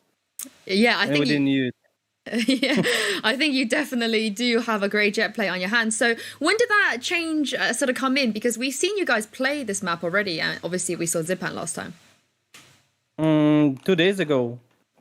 When we was preparing for this stage, we had 3 days break between the tournament, right? We had 2 prac days, so we spent it discussing more icebox details, defense and stuff, because we felt like we're lacking something during previous matches. Wow, and also Demasic too on Phoenix. I think that was probably one of the biggest surprises we've seen in the Agent Select pass. So yeah, why Demasic on Phoenix? You guys have a lot of pretty competent duelist and Phoenix players as well. It more depends on the role every player have in our team. If he can do the job I want him to do on Phoenix, on Jet, and anything else, he can take it. And also, when we was trying different options, we saw Phoenix works pretty awesome on Ascent, so we just keep tracking it. I think awesome is an understatement. He was great today. And lastly, you have Ascend tomorrow. You've played against them before at Masters 1. They beat you last time, so what is your approach to this matchup for tomorrow? I hope we're just gonna play on the same level as today and win the game. Nothing special. I don't feel any pressure, any background around this match. It's just the next game, which we need to win. Well, you guys looked amazing today. I cannot wait to see you guys play tomorrow. Thank you so much for your time, Angel, as always. Thank you. Bye-bye. Well, we have a little bit to kind of dissect there. I'm going to bring back your analysts on the desk, Ryan Central and Kuka. Now, we didn't really expect this of an insane performance from FPX. And also, Ryan, this was 2 days of Xiao on Jet. Yeah, it was a really good look overall, and there's one particular round that looks solid from them. It's the 2v5 with one player having a classic overall. It was just not really a play that you'd expect FPX to win. This is akin to what G2 used to do, but this only works from where Xiao is right now. He is in this position, takes the threat away from Demasic, and I think here, this is where Demasic looks really good, because I don't think G2 expect him to have both of his flashes. One, fair enough. All right, he's used it. We can re-peek him. But the second one catches him off. Mixwell eventually goes in for the kill. And then Xiao is just holding on to this spot, holding on to that position. If Xiao dies at that point, then it's a round over overall. I have my copium here. I was holding on to this throughout the whole sort of game, just in case I need to feel that FPX can make it to Berlin. I don't need it, because that was a dominant performance from FPX. Definitely. And we see an FPX that had something prepared for every single round. They time out their ultimates, and they gave us a beautiful performance twice. 13-4 to this G2. They were just not prepared. We didn't even get to see Coldamenta on the Odin, something that we love to see from G2, and it appeared that they didn't come to play. Again, they started the match pretty evenly, but the difference between G2 and FPX on today was just huge. I think one question mark over this G2 team was the Mixwell. I think it was Tom that sort of pointed out. Everywhere that Mixwell was on the map on the defense, he got ran over a little bit. It was a really nice showing for the fluidity, I suppose, of FPX. And I think the interesting thing to note was it's not really the agents that FPX are interested in compositionally, it's the role. And Dimasic as a Cypher, to an extent a Killjoy, has always been an independent player. He goes off, like, say on Split, on A main, lurks, finds fights, finds openings. I guess FNATIC is a really good lurking Cypher Sentinel, but just jacked up a whole lot. It was a really nice showing from him in particular, and I mean, for me, he's definitely the MVP. Well, Kakuka, you know, how scary do you think this FPX is going to be going forward when Shao can play Jet now, Dimasic can play FNATIC, and by the way the Angel was talking, it feels like all of them are going to be able to kind of flex to a degree. Yeah, I'm just waiting to see Shadow on any other duelist. I just can't wait. I want more. I wanted that change on Dimasic because we knew that he was a great player, and definitely he has proven that on this Ascent. Also, we've seen Angel using that operator, because when you have Omen, who needs a dash, really? He was doing the work for Dimasic at the beginning of the match. Then he took off that mid control, and it was just beautiful to watch, and the performance was just on point for them. It was beautiful indeed, but we also have to talk about G2 real quick here, because we've seen G2 play now. You know, they had to go through the open qualifiers brackets. We've seen them play a little bit more than the other teams here in the main event. But Ryan, we haven't seen them get challenged and push to this degree. No, there was a little bit from Vitality in the qualifying games, but I think that's just sometimes Vitality can turn it up and catch teams off guard. But yeah, we've certainly not seen G2 lose a map this dominantly, or two maps in a row like this. They go down to the losers qualifiers to face off against Rick's GG, which I do think is a winnable match for G2 to bounce back, but they have to eventually play up, I think, the loser of what would be Guild versus Team Liquid. And like, again, it's just a stacked amount of opportunities for G2 to have opponents. So it's a bit of a loss. And I'm interested to see FPX play up against Ascend as well, because whoever wins that will qualify for EMEA. It really is a stacked tournament, and G2 need to quickly bounce back. There's no other real second chance over in this qualifier, at least. They've got a really good shot here. Yeah, I mean, the beauty of double elimination, G2 fans, do not worry, you'll be able to see them back here again. And before we move on, I need to announce the player of the match, and this is not a surprise whatsoever. Kaku, you've already spoken about him a little bit, and Dimasic is your player of the match. Very well deserved. Completely deserved. It has to go for him, not only because of the FNATIC that we just saw, but only his consistency with Cypher, and Brian was saying, the ability to close the map and to create that support for the team. So congrats on that MVP, because definitely today he deserved it. 100% indeed. We are going to head into another break now, but don't go anywhere, because when we come back, Team Liquid will be taking on Team BDS.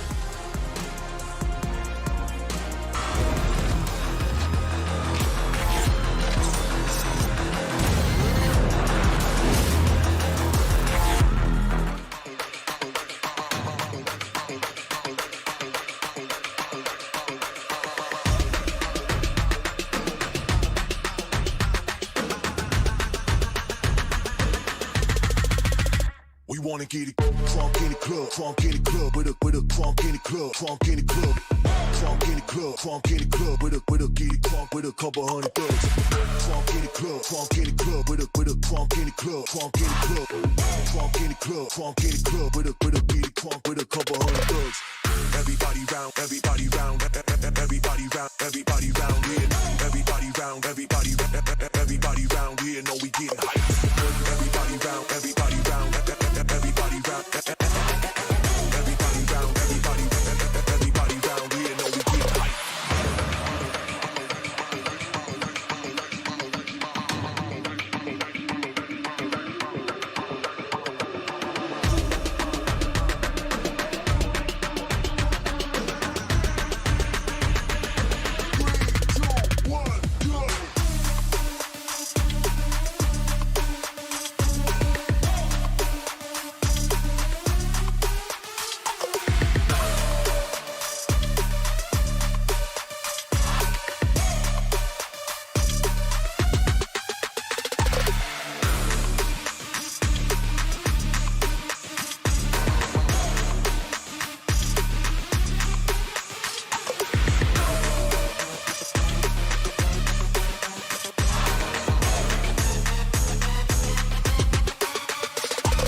We wanna get it crunk in the club, crunk in the club, with a crunk in the club, crunk in the club, crunk in the club, crunk in the club, with a get it crunk with a couple hundred thugs.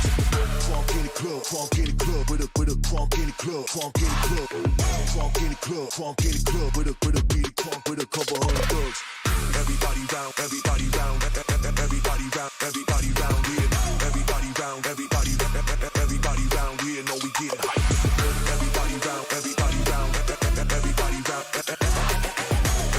round, everybody round, everybody round here. Know we get hype.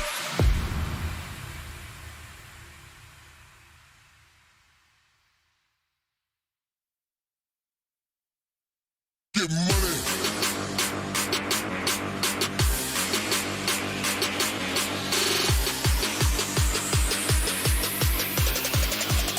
Let's get the get money.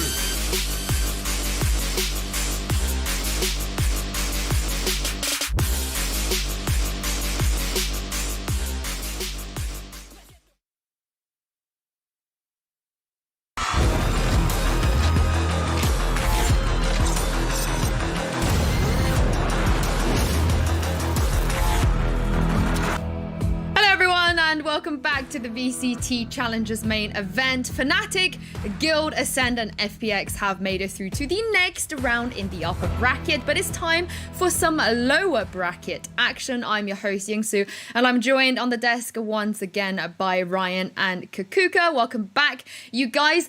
We already seen Liquid play. We saw them play earlier, but now Kakuka, they have to get through this lower bracket if they want to qualify for the EMEA playoffs this week. Exactly, and we've seen pretty close-up matches.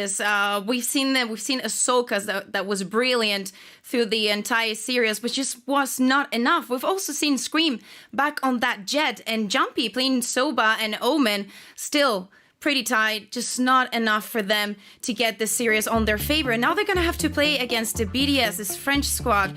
It's gonna be pretty hard on them. They obviously, both of them need this win to keep on this competition. And we kind of expect Liquid to get this one, I hope. Yeah, the funny thing is, this is a rematch from the Challengers 2 EMEA Finals qualifying match. So BDS were dominating that series. They were 1-0 up, and then we saw Link clutching out on Bind, and then BDS got boomed on Ascend. And speaking of boomed, BDS ran into Ascend earlier on in this tournament, sort of to see who was going through the lower and upper bracket. And Ascend just demolished BDS. BDS are a team that has been consistent. That is the main thing. There's not many teams that can really boast how well they've been playing and the level without sort of dropping weird games and going down to surprise upsets. But the problem is double elimination has allowed a second opportunity for the likes of FNATIC and FPX that lost their first game to qualify still, right? So I think the BDS, even though they're a consistent team overall, they don't really match up as well to FPX or Ascend as we've seen, but even like FNATIC and maybe Team Liquid at this point. Yeah, of course, you know, earlier today as well, they took a map off of Guild, Kakuka, but they couldn't really take the series, which is why they're finding themselves in the lower bracket. Yeah, they got that Icebox, but it wasn't enough, that Haven and that Ascend. I think that it's also the fact that they keep on keeping this Astra on their composition, and I think so many teams have learned to play against it, and it's just not as useful as it was on previous patches. Let's see if they keep it against Liquid, because obviously this match happened earlier today, so I don't think we're going to see any changes. Let's see if Liquid is prepared for this, because definitely that could be like a factor key on this match. I think it's all about momentum. Watching back the Ascend game with BDS had a really nice start on maps like Icebox, where Takas on Arena is able to just sort of take those fights, you know, in and out of the A site, take a peek, get the kill, dismiss. The problem is you're playing up against Team Liquid that bans out this map pretty much every single given time, right? So I do think there is a chance for BDS to get the upset here, because Team Liquid at the best of times look sort of lost, I suppose. Today, they lost a pretty even and close game against FNATIC. There's really no faults with them other than maybe Scream on Breeze. But this is a good chance for BDS to go, actually, we deserve to be in the running as like a top 5 team in Europe still. You can't forget about us. We're not going to let you. So Team Liquid, after losing once, they got to make sure that they keep a hold of their mental, because it could go from bad to worse by actually being knocked out today if they're not careful. Yeah, of course. You know, it is the lower bracket, which means elimination is on the line.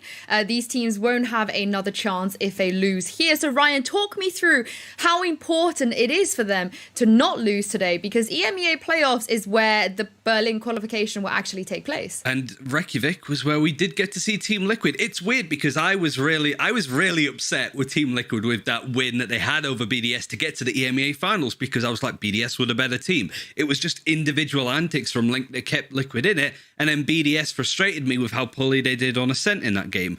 But then Team Liquid going into the EMEA playoffs looked insane. They were just a whole different team. We've never seen them really fill up potential. And then to Reykjavik, they did get 4th place, which is a pretty good going, but they didn't look as good as they did in the EMEA playoffs, if that makes sense. So I'm a little bit worried how high and low we're seeing this Team Liquid skill ceiling go. And obviously, they're still changing stuff around, seeing what they can do with Yampi and Scream.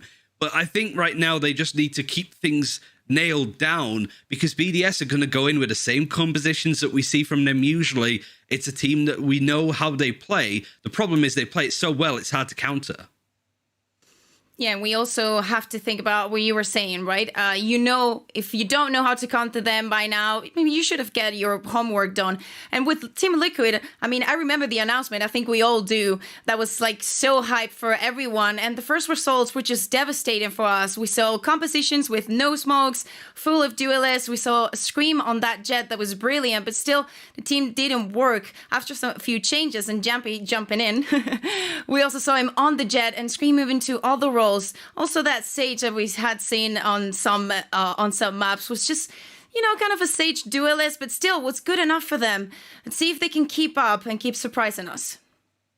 I mean, Ryan, you touched on this a little bit already, but BDS so lethal on that icebox, but Liquid, you know, they just banned this out. They don't have to face them here. So do you feel like the advantage maybe goes towards Liquid a little bit, given that they have also proven to be pretty deep at this point with their map pool? Yeah, I think it's a nice mix, though, because I think BDS ban out Breeze consistently, which is a map that Liquid clearly had their ideas on, had a good way of playing it. So you're typically going to see the very de facto maps that we've been playing for so long, the binds, the splits potentially, Haven and Ascent. There's a good mix to play very defaulty and straightforward, which I think is where BDS thrives. They do like to change around not only the agents that some of these players play, but the role. Like we'll see Hoppy on the Omen in one game, and then potentially on something like a Sage the other. This BDS team works like a well-oiled machine, and while some of the names other than maybe Logan don't really stand out on the page, the way that this team plays together and how well orchestrated it is, it's going to be really difficult because Team Liquid want to try and play like that. I think they did against FNATIC. There was some clean playoffs of what Soulcast and Link were trying to do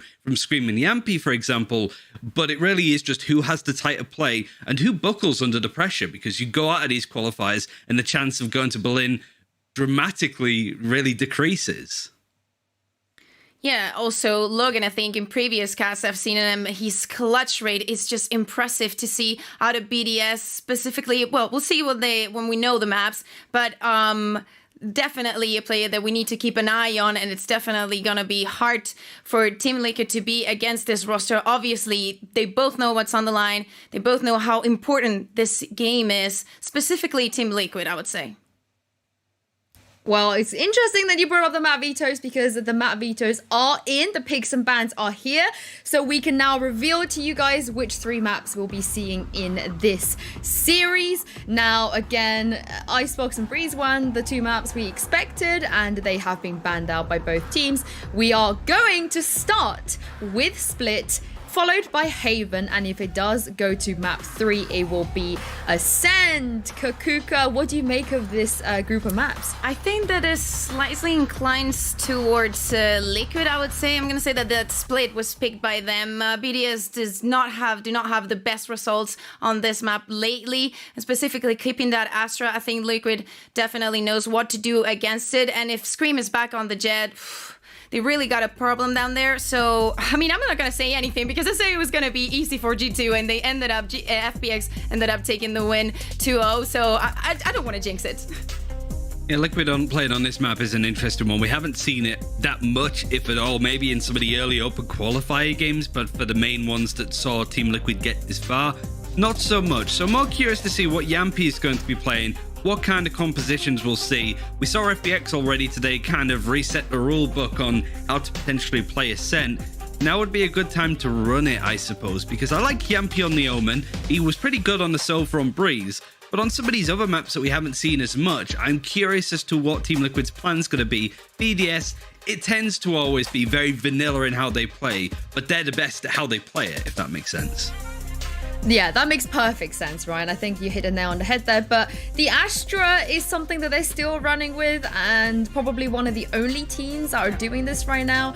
So, Ryan, how do you feel about, that pick into a Liquid that can pretty much just run through them? It's a tough one. Haven could be where you sort of set players like Yampy and Scream free, so it could end up in a bit of a deathmatch server overall. And considering how well Soulcast and Link have played today already, they can stay warmed up. They can certainly meet up to it. I think a player that we've highlighted a lot in the past, but I've not really seen as much of him from the game so far in Stage 3, is Logan. He was a meat grinder on agents like the Killjoy with how much he can hold down a site on his own. And also Cryptic's a bit of an underperformance today from him as well. So I want to see more out of those traditional Sentinel players and what they can do in this series. Well, we're going to head into Agent Select now for Split. We've already seen both of these teams play today, but the map is going to be new for both of them at this stage of the tournament. This is going to be an exciting phase. FPX, I feel like, already threw us the biggest curveball. So I don't know whether we're going to get to that point of another curveball here, but Soulcast, as you guys both mentioned, I will get back to that because Logan is playing the Breach. How do we feel about that, guys? Have we seen it at all, ever? I do like this composition though, like the defending first, and it's very hunkered down. This is what I mean, like Hoppy will play all sorts of different roles, controllers, sentinels obviously, and initiators. This is a team that's going to be really difficult to break through on the defense for Team Liquid, who already kind of struggle a lot on their attacks anyway. We have seen Logan on Breach. I mean, we haven't, but friends definitely have because he's been playing that on Split. The results were not the best. I see what they can do with this double controller, and I really like specifically Jampy on that Omen back again. So I think it's going to be a really interesting match. Well, let's see what's going to happen here because the pressure is on. This is the lower bracket, and there are no second chances. Over to you, Mitch and Tom. Hey, thanks very much, Sue. We're ready to roll over here in the caster booth. You know what, Tom? Oh, it's been a long day, hasn't it? God, that first match took forever. Oh, it's really even tough, started yet? What? What's going on there, man?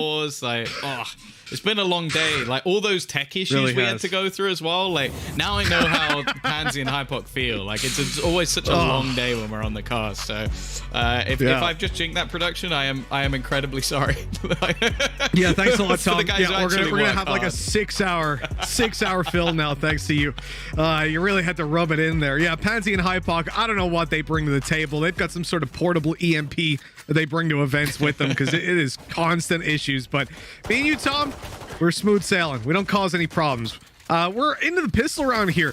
Obviously, starting out Liquid versus BDS, we heard from the desk. There's a couple of compositions here that maybe we won't say haven't been seen before, but haven't been so common to see being pulled out. I'm in particular going to be staring at Logan this whole game. I want to see him put up some big numbers, but Takas, he's out of the game right away. So Viper not going to be available for any of the mid-round, and Roden just going to jump scare Yampy snook by his boombot.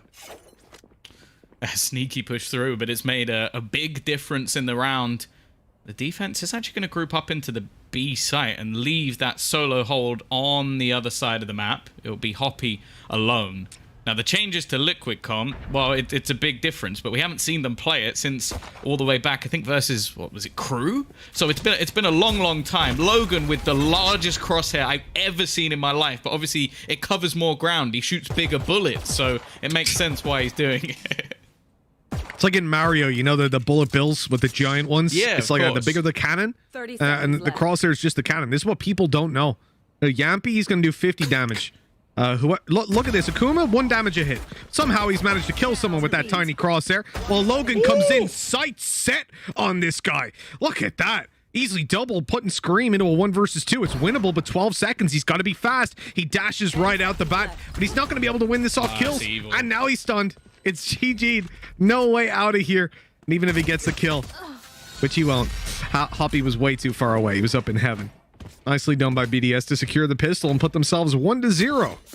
See, this is a team especially. I feel like that sometimes goes under the radar a bit when it comes to big teams within Europe. Like, we all know our Liquids and FNATICs. We always talk about FPX as the team that didn't quite make it. But BDS were always, in my eyes, like, it sounds weird, but they were like the dark horse every single time. Like, they just seemed to be able to come through and beat anybody on their day. Similarly to what we used to think about Guild as well.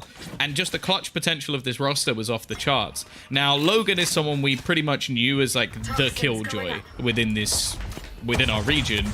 And he's just switched off it. He's now moved over to an agent where they had multiple players who were very competent on that breach. So I'm excited to see how he's going to be playing with that. Of course, as said, the composition now bringing Link moving over to that breach as well. And I know that Sliggy has mentioned that this double flash with Breach and Sky is something that they've been testing. And even like I made a sort of comment like, oh, Wave have been doing this too. And he went, yeah, they've been scrimming us. So clearly it's something that other teams have seen them do and gone, right, well, I'm having that. I'll put that one in the pocket for later, because if Liquid are doing it, it's probably a good idea. On a map like Split especially, we often talk about the combination of a Sky and a Sova, but when it comes to playing Split, it's not so common to see Sova played out here. Yes, they widen the map and some teams will take it, but for the most part, I think you're going to get a lot more value out of your breach. And Logan, woo, nice little shot. Nice little shot by Yampy, but we're not going to believe in it just yet, because there's way better weapons for Team BDS. And just the one loss, they can accept that. They don't want to lose any more weapons at this stage. Well, if anybody was going to be able to make things costly, I think you'd maybe put Scream at the helm, but Yumpy's probably next on the list. Although, saying that, Soulcast was so good earlier that if he can even continue, like, say, 75% of the form he had, I think he's going to be putting up an incredible performance. 10 seconds left. And eventually, Logan is going to be there to cut him off. So a strong start to him. Obviously, his ultimate being, well, I guess the mid in terms of how expensive it is, but he's pretty much already there on the board with the majority of the kills going in his direction. And yeah, sure, there's definitely some critique, especially after the last map with Kellogg saying, well, you know what, you can hit me with the Rolling Thunder, I'm still going to get the kill anyway. But it is still one of those ults that just makes holding onto the site so awkward with the inability to move properly. Now, Tom, looking at this round, when BDS have got so many weak weapons, traditionally, we're going to expect it to be a nice one for Liquid, right? On the attack, though, it can be so difficult on a map like Split. Everywhere offers up the close range angle, an opportunity for these weaker weapons, for your Spectres, your Sheriffs even, to get those fast kills on you before you even realize that they're there. I like the fact that Liquid are grouping up, though. They're going to try to combat some of these problems by just playing it together, using their utility to clear angles, and whoa, the nade kill, the shot from Logan, a flash for a repeat. Oh, he's got it. A Rolling Thunder to beat his teammate, right? He is, which kind of slows down that push and kind of ruins any hope, but they've got a kill through the cage, which helps. Oh no. They really Scream want to is close alone? these angles down. They're just pushing so aggressively. I love to see it though, as you mentioned. Like, I think this is I want to say this is the curse of Split. If you pick Split, you normally have to start attack. And there haven't been that many teams where I'm like, oh, they're convincingly good on attack. In fact, the only team that really springs to mind, maybe Guild. I think Guild were pretty good. And then FPX. Like, FPX were always very good at the attack because of just Angel's ability to somehow open up into mid every single round. But that was impressive. Like, sure, okay, the Rolling Thunder was a little bit rough because Rodin decided to stray into the corner of it, but they have set themselves up on an incredible path in terms of economy because they've just won a round almost flawlessly with weak guns. Yeah, we said it was supposed to be a clean round for Liquid. It was the inverse, and that means that you get free upgrades on the other side. Akuma, he's so sneaky. He manages to completely evade Scream's gaze as he comes out onto the site. And now, well, Yampy, despite his good position, isn't going to get away with anything. He's caught attempting to pop down the paranoia. At this stage, I think that Team Liquid's best hope probably isn't B, and they're realizing that because the rotates have come through. BDS are stacked up, but Rodin's pushing down mid as well. And that's going to be spike not dropped, Tom. I saw that one coming. maybe a little bit of over-aggression for a round when you know that they only have pistols. Chances are they're going to be together, Cryptics! Okay, I'm almost certain at this point that they're just like switching around positions, or they've got like some sort of chair, which is the headshot chair, because Scream, like earlier in the day, looked a little bit quiet. Soulcast was hitting every single headshot. Now Cryptics is hitting every single headshot. Whichever chair it is, I will buy it. I'm just saying. He gets smacked in the face by a fault line and whiffs the first bullet of the spray, guaranteeing no more than the one. Takas is already in heaven and almost catches the kill on the cross. 12 HP left on Link, and now he's the final player. Takas drops down. He's known to be on the floor, but Link needs the shot on the head, and he gets it on 12 HP. Link clutches it out, and Team Liquid get their first round on the board in spectacular fashion. I'm at a complete loss as to how that one's gone their way. Hey, Liquid, how much for the headshot chair? Like, I know it exists. Like, these rounds are starting to get a little bit ridiculous with the fact that they were almost unequivocally losing this round, and then just headshots happened. Cryptic started just running and gunning, wrecking everyone with the sheriff. That doesn't make sense. And everything I said about that boost of economy, like the victory in the early stages, we can throw that out the window, because it doesn't matter anymore. That is slightly ridiculous, Tom. I'll be honest at this point. I don't know where to go from here, you know? Like, everything in the last game, FPX winning in such a dominant way was definitely not foreseen, and now it feels like we're just flipping things on its head. A clean round from BDS with weaker weapons, and they end up falling to Sheriffs after finding the opening and taking down Scream, which is the I'd say even more impressive thing. Now, Scream's got his Blade Storm active this time, which is why he hasn't got an actual weapon in the slot. He's pushed in and taken over control of Rope Room, and it looks like they want to go A, but BDS still have a lot of players around here. 2 players plus a bunch of Cypher utility. They're in a good spot to delay at the very minimum. A little bit of a swing. They've also got the cam up top as well from Hoppy, who's just basically getting information. Playing a little bit more passive. The spam through, not quite going to do as much as they'd like. And the blast pack trying to offset Scream at least a little bit. We're also going to see the paranoia thrown through, and it's Hoppy already to pick off one. Yumpy in with the trade, and actually, Liquid are making this look possible. The problem now is time, and Roden's still within the site. He's going to pop the showstopper, but it doesn't matter. His teammates have got his back, and Soulcast has 6 seconds, Mitch. He needs to, well, almost pull out an aimbot to win this round, and sure, he'll find Akuma, but it's not going to make a difference. Oh, he is hightailing it, saving that weapon, and for BDS, they end up with 4-1 lead, putting Team Liquid in a bit of a tough spot to the point that they even saved the weapon rather than try what was essentially an unwinnable round. Topsy-turvy. The fact that I think it was Logan backside, right? He's able to do so much in terms of getting kills, but also flashing Hoppy out. There were no players blinded by it, but the intention was there, giving Hoppy that confidence to just wide swing, knowing that if they've pushed out, which they thought they had at that point, it was going to be a free double kill. And, well, I do love what they do with this shop. You know, originally it was the glitch pop, then it's Masters. Oh, I wonder what the next theme's going to be.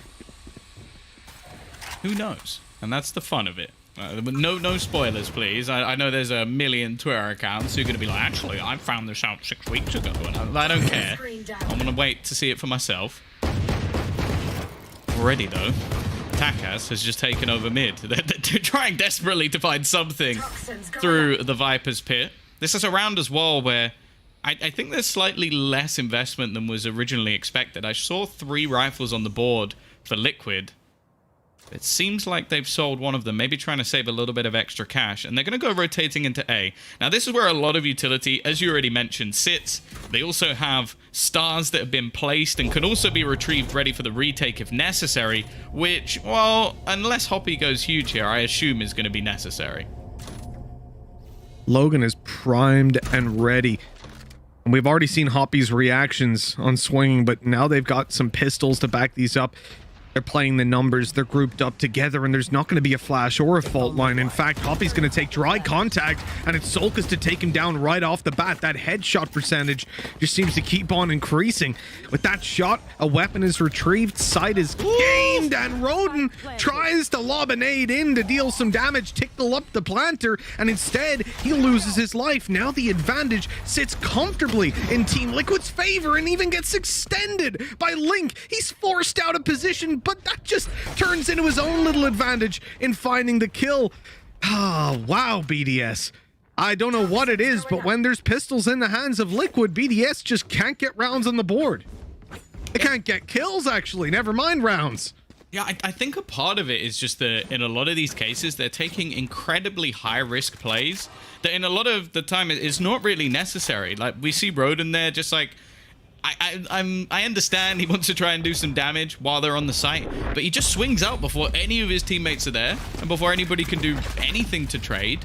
And then also it's just the actual plan that came in from Liquid. Like, I'm liking these contact plays. Like, they're not just throwing in all of their utility with a full execution, because they've realized actually we can garner quite a lot of space before they actually realize. And because they covered off the position that was being held by the cam and basically walked all the way in, I think the fault line did actually go through, but it was just too late because they didn't know that anybody had walked into the site. Now I want to see Liquid get this second follow-up round. Land themselves with at least some hope when it comes to playing with Vandals. Oh, that's a lot of damage. Takas on 5 HP on the mid hold. Playing behind utility isn't really going to be ideal at this point. Of course, with their lineup, there's no one that can even give him a heal. Rolling Thunder comes in, and they're going to have the B site full control, and what should be a free plant. This is where I think we do actually see some of the best plays from BDS, though. Full 5-man retake, looking to try and take this one as a squad. Yumpy, though, he just wants to disrupt it. A swing in, a little bit risky, and the Paranoia are actually going to make things awkward as they look to come out of heaven. Yumpy as well is just patrolling inside this smoke, and not a single bullet connected. He's literally just dodging every single one. And because of that, it's left a very small amount of space for them to play with. He's going to go swinging, but Logan still manages to win the duel. Now Roden's found another, but the clock has been ticking for such a long time that they need to get a move on. And it puts things back 2v2. Make it none as they clear things up so quickly. But is there time? That is the question. I think they've just about got it. It's going to be close. But dear Lord, BDS, as said, retakes on point. Now, what do we say? You know, Liquid on those rifle rounds. I do like the decision for BDS to just play full retake at that point as well. They don't overextend. They wait. This is something that BDS are really good at. Like, we know that their retakes are solid, but if you look at how they use Logan, he's constantly putting himself in a position where most players, regardless of the agent they're playing, feel the need to go in for those kills, to buy that bit of space. But he looks at it from a perspective of supporting his teammates when he's on this breach. And that value that's brought to the table from that alone, I mean, you saw it here in the fault lines and the flashes that are coming through. You're having Team Liquid forced to play the back foot, and it buys all the space for the rest of his team to flood into the site. I really think without him on that breach, they're not getting near that site. And it's got to be infuriating as well for Liquid. They get the pick. They actually did an awful lot of damage as well onto Takas, which obviously based on their agent comp cannot be healed back up. So he was 5 HP for the majority of that. And they still actually lose themselves the retake. Now we've seen the Tiger actually go back and forth throughout that cage. Maybe expecting somebody to be with it inside it, especially with the Nebula popping as well. It almost made me believe there might be someone there. Instead, though, after early presence in towards B, it's back to mid for Liquid. So reliable. You know, in the previous round as well, Akuma falling first was so important because they made that retake happen without the smokes. Your Team Liquid, they want to get the kills before they're on the side, but there's 3 players on B, man. BDS know exactly what's going on. Now here comes the Cosmic Divide. That's going to slow down any sort of push and give them the advantage on these duels. Takis is able to double kill and drop the spike. They now need to push up into him, and they haven't even got sight. They've got to deal with Hoppy first, and although he falls, you've still got to get the spike, and there's just no time. Plus, you're running into all this utility potentially, like because it's a Viper, because you've got Breach up, so the Aftershock comes in. You've even got Akuma potentially able to throw some stars down, although they're already used up. I mean, you're down and out of that round instantly. And BDS, they've gotten away with that one for free. They cut the split in half. They managed to take it in heaven, and the fact that the spike was there, it was just freelo. I really like the Aftershock at the end. Like, oh, you want to go up the rope?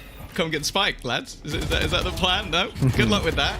But yeah, I will say, in most cases, when I see Cosmic Divides, they suck. Like, they really do. Like, in most cases, I would say either does nothing or benefits the other team. In this case, they just made things awkward and disruptive. And I feel like I almost want to say that is BDS. Like, they've almost just put things into their favor by going, okay, you're going to have to run through this and take fights versus us, which is exactly what we want. We want to remove any of your synergy, any of your crossfires, any of your executions, and turn it into a brawl. And when the gloves are off, I would say BDS can go up against anyone. Yeah, 100%. And if you look at Team Liquid, it was an interesting decision to send the spike through heaven. Because if you think about it from a defender's perspective, when they're splitting, the easiest part for you to attack, because generally if you're getting split, you're not going to fight both sides of the split at once, unless you've got a lot of players primed and ready. Like if you're 5-man stacked, okay, cool, you can do that. But typically you're going to want to send focus on one side of it, and heaven is the easiest because you've got players presumably in mid or ropes. If they've rotated, they're probably going to be closer to heaven than they are to fighting on B main. So sending the spike there is on the one hand very risky, but on the other, if you get shut down on your B main push, it opens the opportunity to split back through ropes and take the A side. So I've seen in the past people being critical of the spike going that way, and I don't think it's the biggest of deals, but when that first player dies, then I view it as a little bit of a mistake to try and trade him through rather than dive straight to site, because, well, you've got the spike, and if you're not getting the trade, you lose the round instantly. But in the moment, it can be very hard to make those distinctions. Well, for now, again, it looks like we're going to see that challenge for mid once more. Try and take that control away, give them the ropes again. Now, it's been a bit of a change-up in terms of the setup. Like, we've seen the majority of rounds. We've had the Cypher on the other side of the map on A, locking down the fort. Instead, they've stacked up the majority of their players. Now, I think Liquid, in a lot of these early rounds, are almost expecting for a bit of a battle, and it's not been given to them too often. We're getting down to 40 seconds already, and sure, they have some mid control, but other than that, it's looking fairly rough for what seems to be an A execute. Takis doesn't manage to destroy the Tiger, so he's... Oh, what? Akuma's just swinging top ramp? Now coming back to watch over ropes, and there's a player about to sneak his way up. It's Solkus. No, not sneaking, running in fact. And although the kill goes his way, BDS quickly turn it into an advantage for themselves. The Rolling Thunder pops Cryptics into the air, and although he gets the kill beforehand, he won't get the 3 after. It is 7-2, and the defensive side of split, I mean, this looks like the split of old, back in beta days, when you would have a 10-2 half and say, hey, the attackers did pretty well.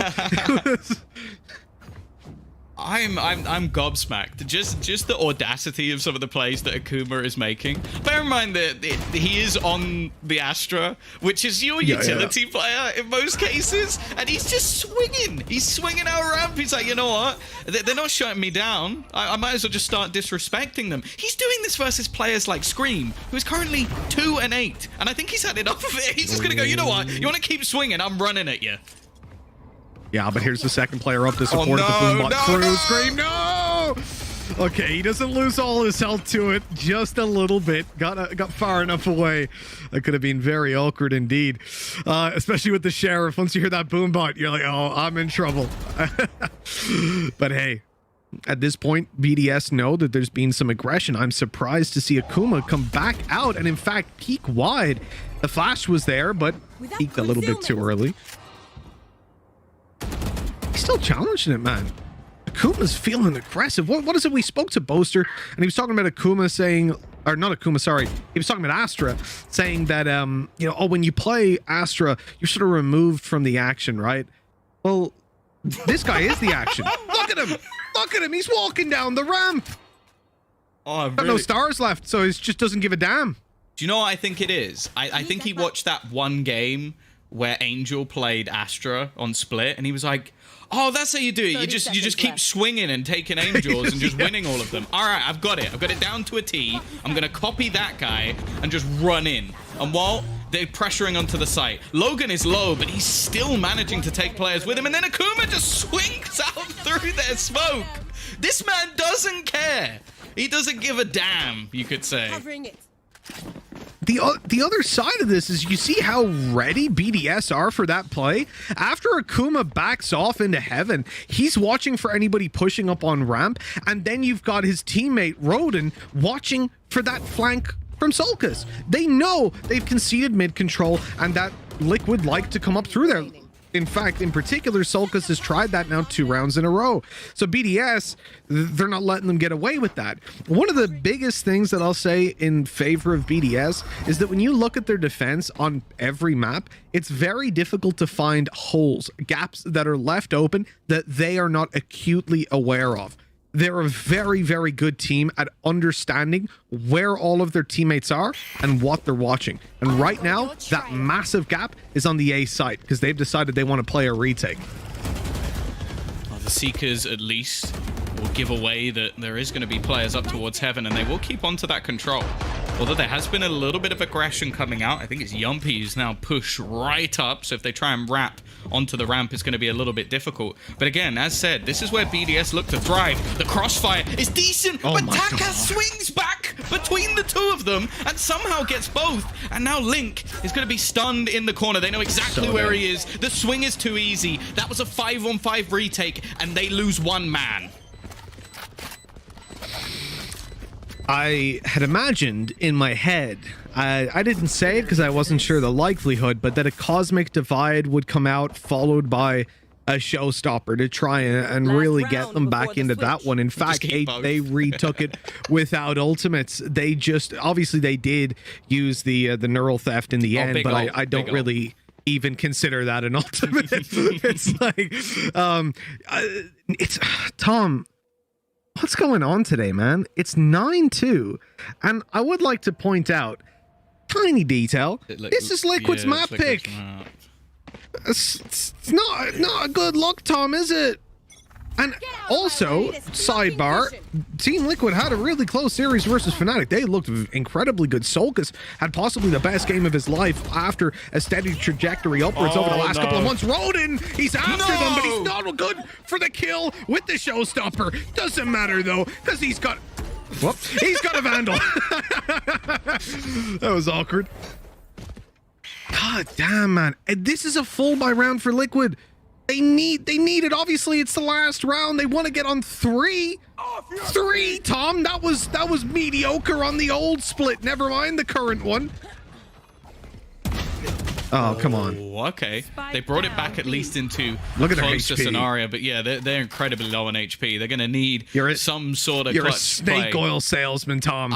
You're a snake oil salesman. You gotta try, Mitch. I've got 60 HP between them, Tom. Don't give people false hope. Oh, no. Look at this. They're dead. They're dead to rights. Not a chance. You see 1 kill, Tom. Oh, like that's a sad sign of where we're at in this series. Team Liquid get like 1 kill on the B site, and we're like, oh, could this be it? No, it's not. They got wrecked. BDS are looking like a better team. Yeah, they are. They really are. And it's not even... I think the manner in which they're winning rounds is almost disrespectful to like the likes of a Masters team, the team that was one of the EU representatives on LAN. They are just swinging out angles, taking aggressive fights. In some rounds, they just go, you can have it. You can have A. It's yours. It's yours. But just for like 30 seconds, right? And then we're taking it back. Like, that's all you get. It's ours, but you can have it for a bit. It's like, you know, if the little brother or sister, you kind of like lend them something of yours and you go, it's not yours though. Like, you can just have it for the moment. That's it. That's all we've seen. And it's 10-2. Like, I don't know what to expect from Liquid, but this has to be an insane second half. There's a chance they're going to go straight for the fault line off the bat. That's going to catch the entire team, and a nice kill, I thought, for Yampy, but Link actually managed to yoink that one out of his hands. That's really put a wrench in the works for the plan for BDS. They wanted a full push onto that A site, letting Roden take the lead, and instead they've ended up completely stalled outside of it. A good initiating action by Team Liquid. Now the round slows down, and at this point, this is where I get worried for them based on what we've seen so far. Toxin screen down. A minute left on the clock to play with. The round being slowed down, reposition coming in. The Hawk will actually give a fair amount of information over, spotting a couple of players, letting them know that they're at least trying to battle in for mid, but it is all a ruse.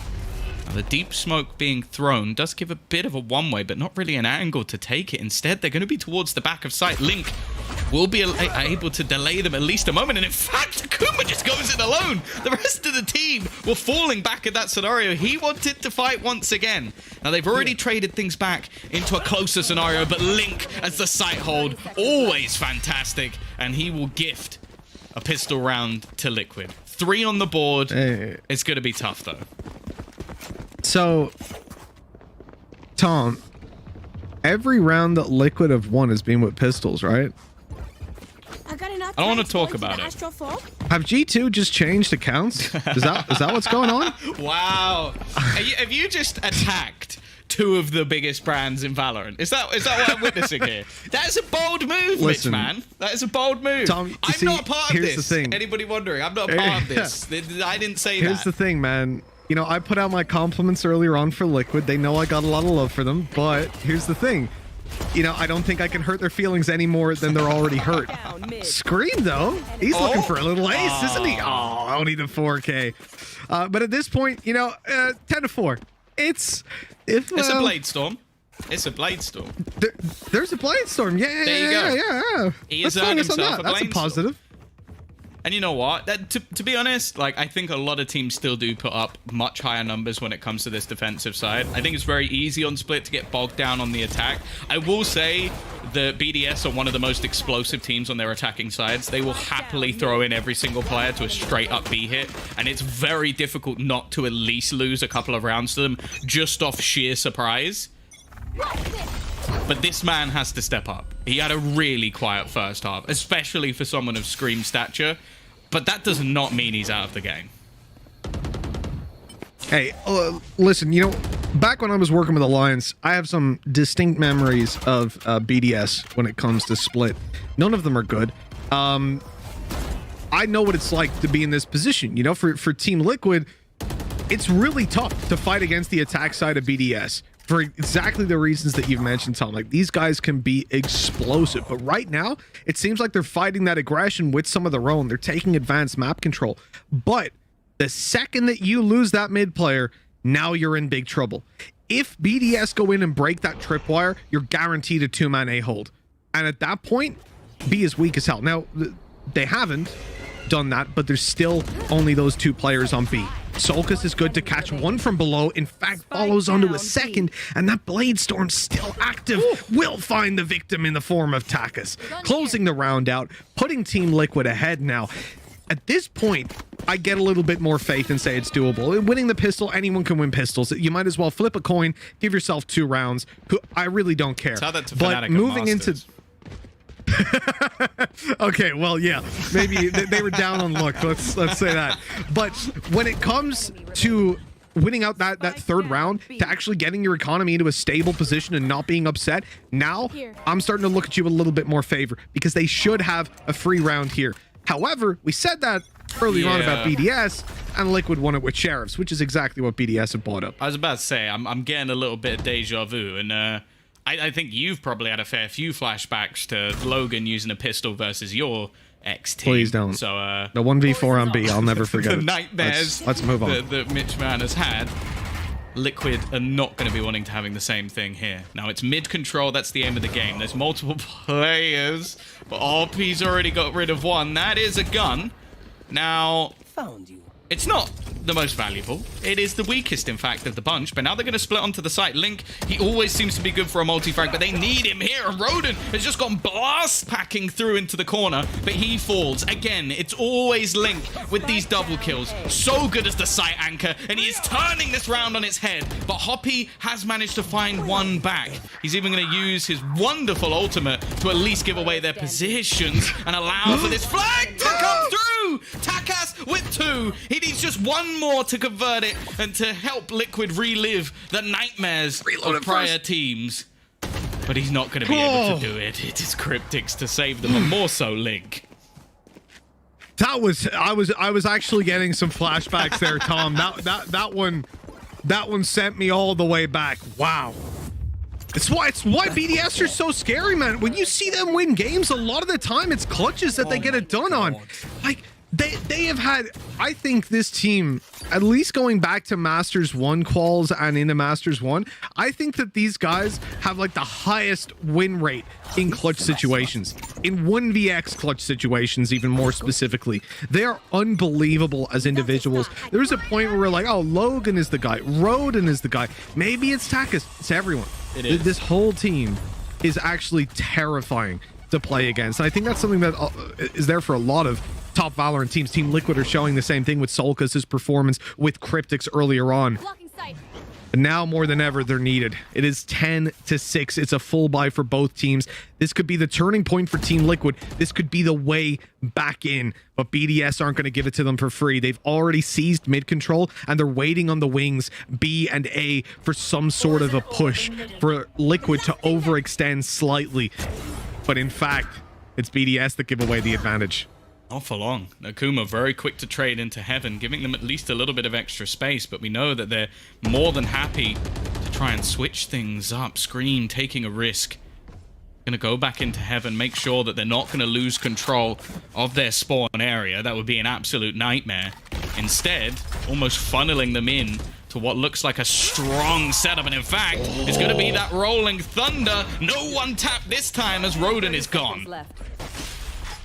Down and out. BDS, they lose the man advantage. They also lose their primary avenue into the A site. Yes, Hoppy can walk out, but look where the spike is. It's trapped. They wanted to bring it in through ropes, and he failed to jump over that tripwire, which puts him in a pretty awkward spot. But this is all a ruse. It's all a fake. They want to drag the players off of B, but Yampi's still waiting. Logan needs the kill now, and he's out of time. Not able to get there.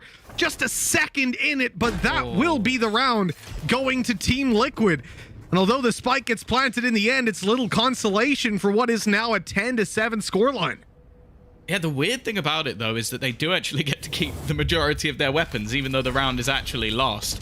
Again, Link, I feel like this is the impact moment. It just seems like in a lot of the rounds, or a lot of games even, you'll watch Link play, and he might not necessarily be at the top of the scoreboard or in the position where he's, quote-unquote, the hero.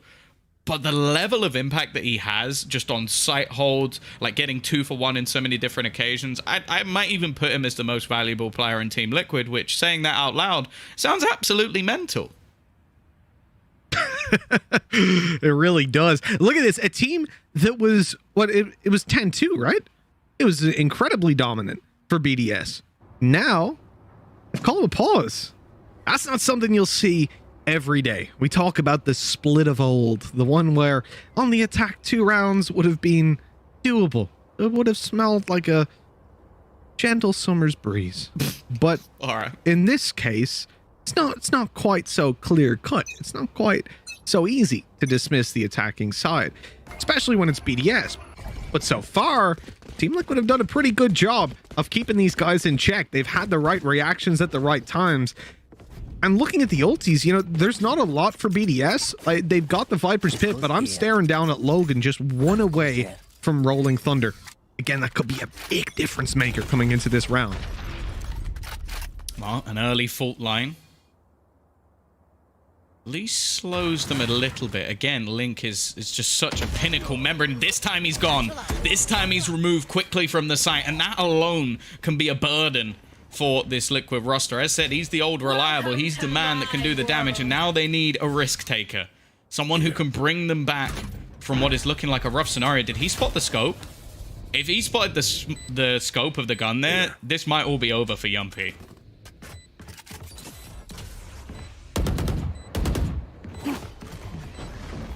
Fighting into this is not fun, man. It really isn't. There's Seekers to play with, though. They could be something that make a big difference. Rolling Thunder doesn't actually manage to catch Cryptics, and Takis is down. Yampy even gets caught, but that might not be enough. Akuma spraying away, but he can't get it done.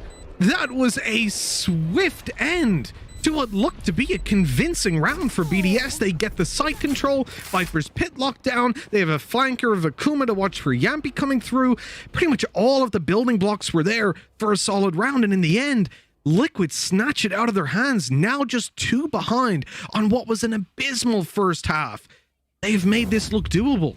Yeah, this almost comes through to me as like a team overdoing it. Like they had themselves Viper's Pit after plant. They were all sat within it except for one player lurking to try and hold off certain rotations. Time was ticking down, and obviously if this play works, we call them geniuses and we say, you know what, they just fought out and slaughtered them. But instead they used 2 ultimates to try and take extra control and end up just losing those duels versus Liquid because the ults didn't quite connect in the way they wanted to. I genuinely think they win that round if they do nothing. Yeah, I think you could be right. Trying to cut that retake before it starts ends up putting them in a very vulnerable position, and Roden pops the ultimate, doesn't get anything for it. The space in heaven, not really worthwhile. Oh, no. And that's such a good flash, but Solkus runs right into him. Scream still holding strong on the site, but players coming in from every direction, and they just overwhelm him. BDS now have the site and the plant with a 2-man advantage. Poppy on his way through middle has been spotted, but I mean, he's pretty free to move. No one can really punish him, and he's got a tripwire behind. That gives Heaven control in the late round of BDS. And this is the... Whoa, actually, no. He's going to go back through middle, fearing perhaps being 2v1'd in Heaven. An even more responsible decision. And overall, I'd say this is a bit of a disaster now. Liquid can't really go for this. They have to leave it over 11-8. But Tom, I mean, it looks like they're still going for it. They've managed to force Akuma out. He's dancing for his life, but eventually gets put in the dirt. The time ticking down though, and Liquid really need to get a move on. Link is trying to do everything here. His teammate coming in from above, looking for a battle. Isn't going to be given anything, and eventually both shots connected by BDS. It's a weird one, because the comeback from Liquid has been decent, the retakes have been strong, but I just feel like that round has been coming for a while. Like, I feel like BDS has almost made a couple of, like, clinical errors that have actually cost them, I would say, 2 rounds here. So now that they've got one, I can't say I'm overly surprised. After so many rounds, Tom, so many rounds, it is bizarre to see the money of Team Liquid. There's no way. Liquid tweeted, not to jinx anything, but like a comeback could be pretty sick now, and they instantly lose a round. Well done, Liquid Valorant Twitter. You have completely owned yourself. Yeah, you've jinxed yourself. I can't believe Don't that was blame 26 me. seconds ago. I can't believe it. Don't blame me, Liquid. All right, I didn't say a damn thing. That was you cursed yourself this time. All right, I don't want to see any fingers pointing in my direction this time around. I'm finally innocent. BDS quickly going in towards the A site, but they are shut down right at the start. And Yampy again using this operator in all manner of ways. A 4 versus 1, and the final kill goes to Yampy. Liquid bounce right back into that, and 11-9 we go. That's a round they needed. A lot of the other rounds have been retakes or close clutch situations, even a round where BDS ran out of time to plant the spike. That one, though, was dominant. Yumpy coming up big with the operator, showing exactly why we've seen him even switching over to other agents and still picking up that sniper rifle. 3 kills for him in this round, the difference maker for sure.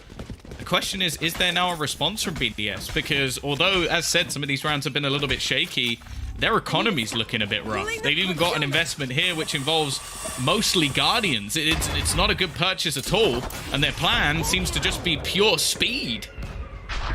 Seems to have worked, taking Scream down, but Cryptics sat inside of Heaven. Caught them off guard. Nice kill, well, nice little bit of damage rather to start things off. He's gonna fall back, and there's another player already coming in through spawn. Good flash, good spray, and peeking together. That's exactly what we want to see. Logan in a little bit of trouble, although to be honest, that breach is extremely low. He jumped into it. He's lost most of his health now.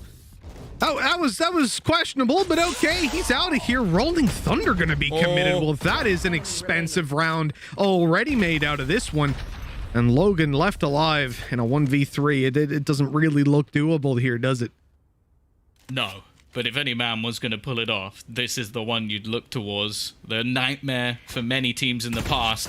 He's going to pick himself up a Guardian, but Soulcast, I like this. They just don't face him. Don't give him any individual fights. Wait for the teammates to arrive. He's even watching for Yumpy's rotation, but again, Yumpy knows at this point that he has to get himself a plant down. There's a rotation coming through from Heaven. It'll be a single shot to the head, but it will be the trade quickly from Link. The distance now is just one round. As they were, what, 8 behind? I think it was 10-2. Yeah, it was 10-2. Yeah, exactly. 8 behind, and they pull it all the way back. You know, we always say, you don't want to be counting yourself out. As a professional team, you got to play every single round. It doesn't matter the score on it. And we've had so many interviews with professional players, with coaches, with analysts who say the exact same thing. It's the same lines regurgitated, right? You know, it's not over till it's over. Some form. That phrase. Nice little orb thrown over. Give you cover to cross out in Heaven. But at the same time, Team Liquid... Oh, okay. A Rolling Thunder actually going to be committed here. They've got a wall up that's being pushed through to catch Solkas. That's really nice by Takas, who even takes them all the way around the back to take Cryptics out. Wow, okay, well that's a convincing push, and now another retake for Team Liquid, but they've made it work before against much greater odds. This is one of those divides, though, that seems to just be able to go either way. They've tried to lock down one of the players and managed to pick off Scream. His push not really getting anything done for the team, and Yumpy, well, there's moments, right, you feel that trigger is pulled and he gets himself a freebie. Instead, they're looking to try and set up to stun the players in the corner. The fact is, though, they are running out of time. The cage is making things awkward. The trip's not going to be any better for them to try and get through. And while running straight into it, Link does not stand a chance. Yumpy has to retreat to get this operator into the next round. And it seems like, in fact, the BDS players don't even want to hunt. They want to make sure their buy is as strong as it can be. Really smart choice as well. Coming into this, you know, they have 2 chances to close out the game. So risking your economy to take down an operator here just wouldn't make sense. Instead, they're going to keep all that cash stacked up, all those credits, so that if they lose this round, they have no worry in the world. 2 attempts to close out this map. A map that they were 10-2 in the lead of, and they now stand facing a real possibility of overtime. It's bizarre to think that.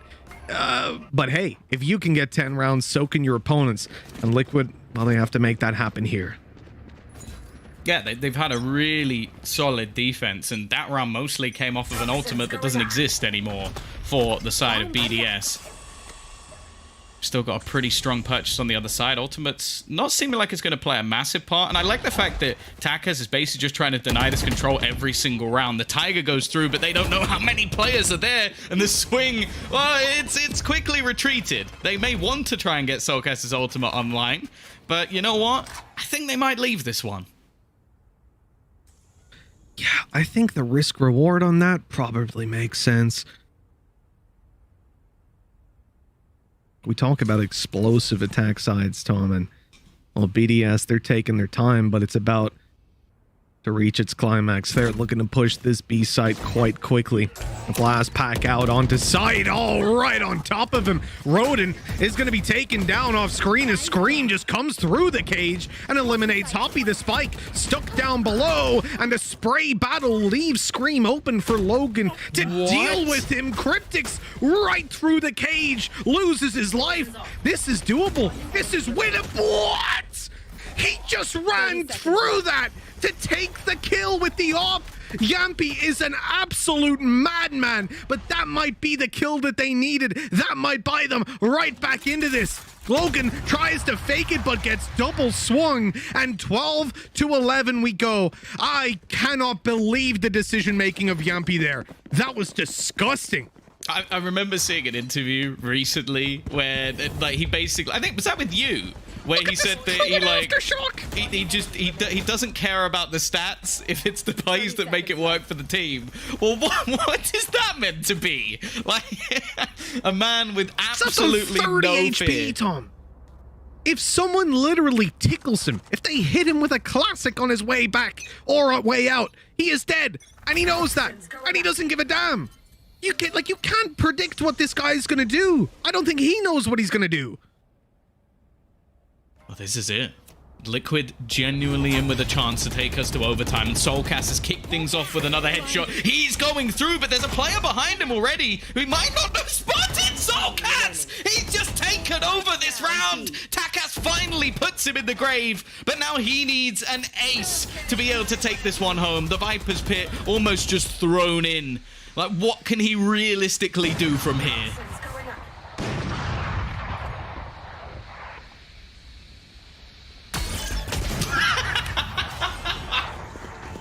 That is not the way you want to go. Switching sides. Overtime. Soulcast's play so big that it actually disconnected Mitchman's internet. That's how good this play was. How much DM has this man been playing? Because he's gone from good to being arguably now just the star of the squad, at least for today. That was an unreal play, a high-risk push, and he gets 4 headshots in the mix of it. Hello, Tom. Hello. Got back just in time to see that replay. Tech issues are rife today. That's my fault, though. Here. We'll figure that out tomorrow, but yeah, for now, not a bad L play by Solkas, who we were praising coming into this one. And we obviously said that he had possibly the best performance of his life going into the previous series, and they still ended up losing it, now buying his team right into overtime at 12-12. It's anyone's game from a 10-2 half to a 10-2 half. Wow, we're getting one hell of a split out of this. That's been weak attack sides, remember, so we have to look at Team Liquid. By the way, haven't won a single round when it came to the bye round, excuse me, when it came to the attacking side. Both of their wins were with Sheriffs, and now they face into overtime, which for a team with that track record is pretty scary. Logan already popping the flashes, but it's Scream to go through. He's made his way quite far forward, and actually the swing is risky. A little bit further out than maybe they'd expected. Akuma, though, tries to take things into his own hands. A 4v3 already. One of the best opportunities we've seen from Team Liquid on this attack, and it's come at the perfect moment. That it has, finally. The bye round works out for Liquid, leaving Takas and Hoppy to do it all. We talk about the clutch potential of BDS, but it just seems ridiculous to imagine that he wins this one out. The time is against him, the numbers stacked up in Team Liquid's favor, and there's most of the team playing backside together, while Scream is the one looking for the kill, the first point of contact. 13-12. Team Liquid are in control. They have actually taken the lead for the first time in this map, and they're just one round away from winning. This will be a map that BDS never forget if they end up losing this. I guarantee sleepless nights for weeks. Yeah, it's unbelievable to even be in this sort of position, but now we look at this. As said, first half, Scream was quiet. First half of overtime, 3 kills, basically taking them home the round. Now we need to see the response. BDS, as you said, if they give this map up, I don't see them coming back in the next one. I'd be incredibly surprised. Even though it's their choice, that'll be so hard to mentally reset from. And for Liquid, whoa, wind in the sails to come back from 10-2 down and manage to take this in overtime. Scream, he's going to take a lot of damage, but the heal is there. Sky to the rescue to bring him back up to 100. That's a pretty heavy hit right off the bat. Concealment. I'm going to have a lot of stars activated. The Tiger getting some information, stunning up Akuma, and Solkas wants to pursue him, but decides against it. Falling all the way back. He has a flash to play with, and there's a smoke. Hey, flashing through smokes, always going to be a nice little play, especially when Scream is primed and ready to take a peek. But instead, they back off. It looks like they think this is a full B fake, and it might be. You know, BDS have control of ropes and over towards A, so their options are wide open with a player outside of B main as well. It's wherever they want to go, and Hoppy, he's been done on that one. Roden manages to pull something back. Here's the flash. That'll delay them even further in pushing onto this side. And Cryptics, oh, he's so good on Takis. Another on to Kuma, and Roden won't last long. It's 14-12. Team Liquid with the miracle comeback. I don't know how they've turned that one around, Tom. Honestly, I think the Team Liquid Valorant Twitter has just breathed the biggest sigh of relief of their careers because it's just amazing that they instantly lost the round the second they tweeted, but they've managed to pull it off. And again, like an incredible defensive half. I think Link deserves a ridiculous amount of credit for the amount of site holds we saw in A, but also his utility usage. I know that there's a lot of people who are not a fan of like Breach because of the ability to basically just stun and not necessarily kill the players, but I feel like he's been so good not only in the supportive roles, but even just on an individual basis. And then you still have those huge players coming out from the likes of Scream, from the likes of Soulcast. I don't know how they've done it, but more importantly, Mitch, it's their map choice, but do BDS now going into their own really come back from this? Because that's got to be heartbreaking being that far up. That's the thing, Tom. You know, realistically, it's their map pick. They should be able to mentally reset. At the other hand, though, you have to look at it and say how the emotions. It's not about logic. It's about emotions at this point. 10-2 in the lead. And the first time that you lose that lead in the whole map, you lose one more round and you're out. That is heartbreaking. It truly is. But a big win for Liquid fans, that's for sure. We're going to throw things over to a break. When we come back, the desk will break down that insane comeback from Liquid. So stay tuned for that. We'll see you real soon.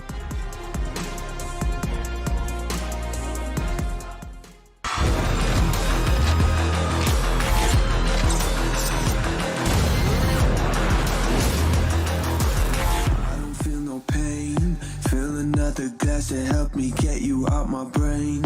I don't want no numbers, names just fade away. I just want somebody, someone who will stay. So tell me that I'm good enough, even when it's looking rough. Oh yeah, stay with me when times get tough. No fake love, don't wanna bluff. No, tell me am I good, good, good, good. Good, good, good, good, good, good, good, good, good, good, good, good.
Welcome back to the lower bracket of VCT Challengers main event, where Team Liquid made an incredible comeback against BDS on a split.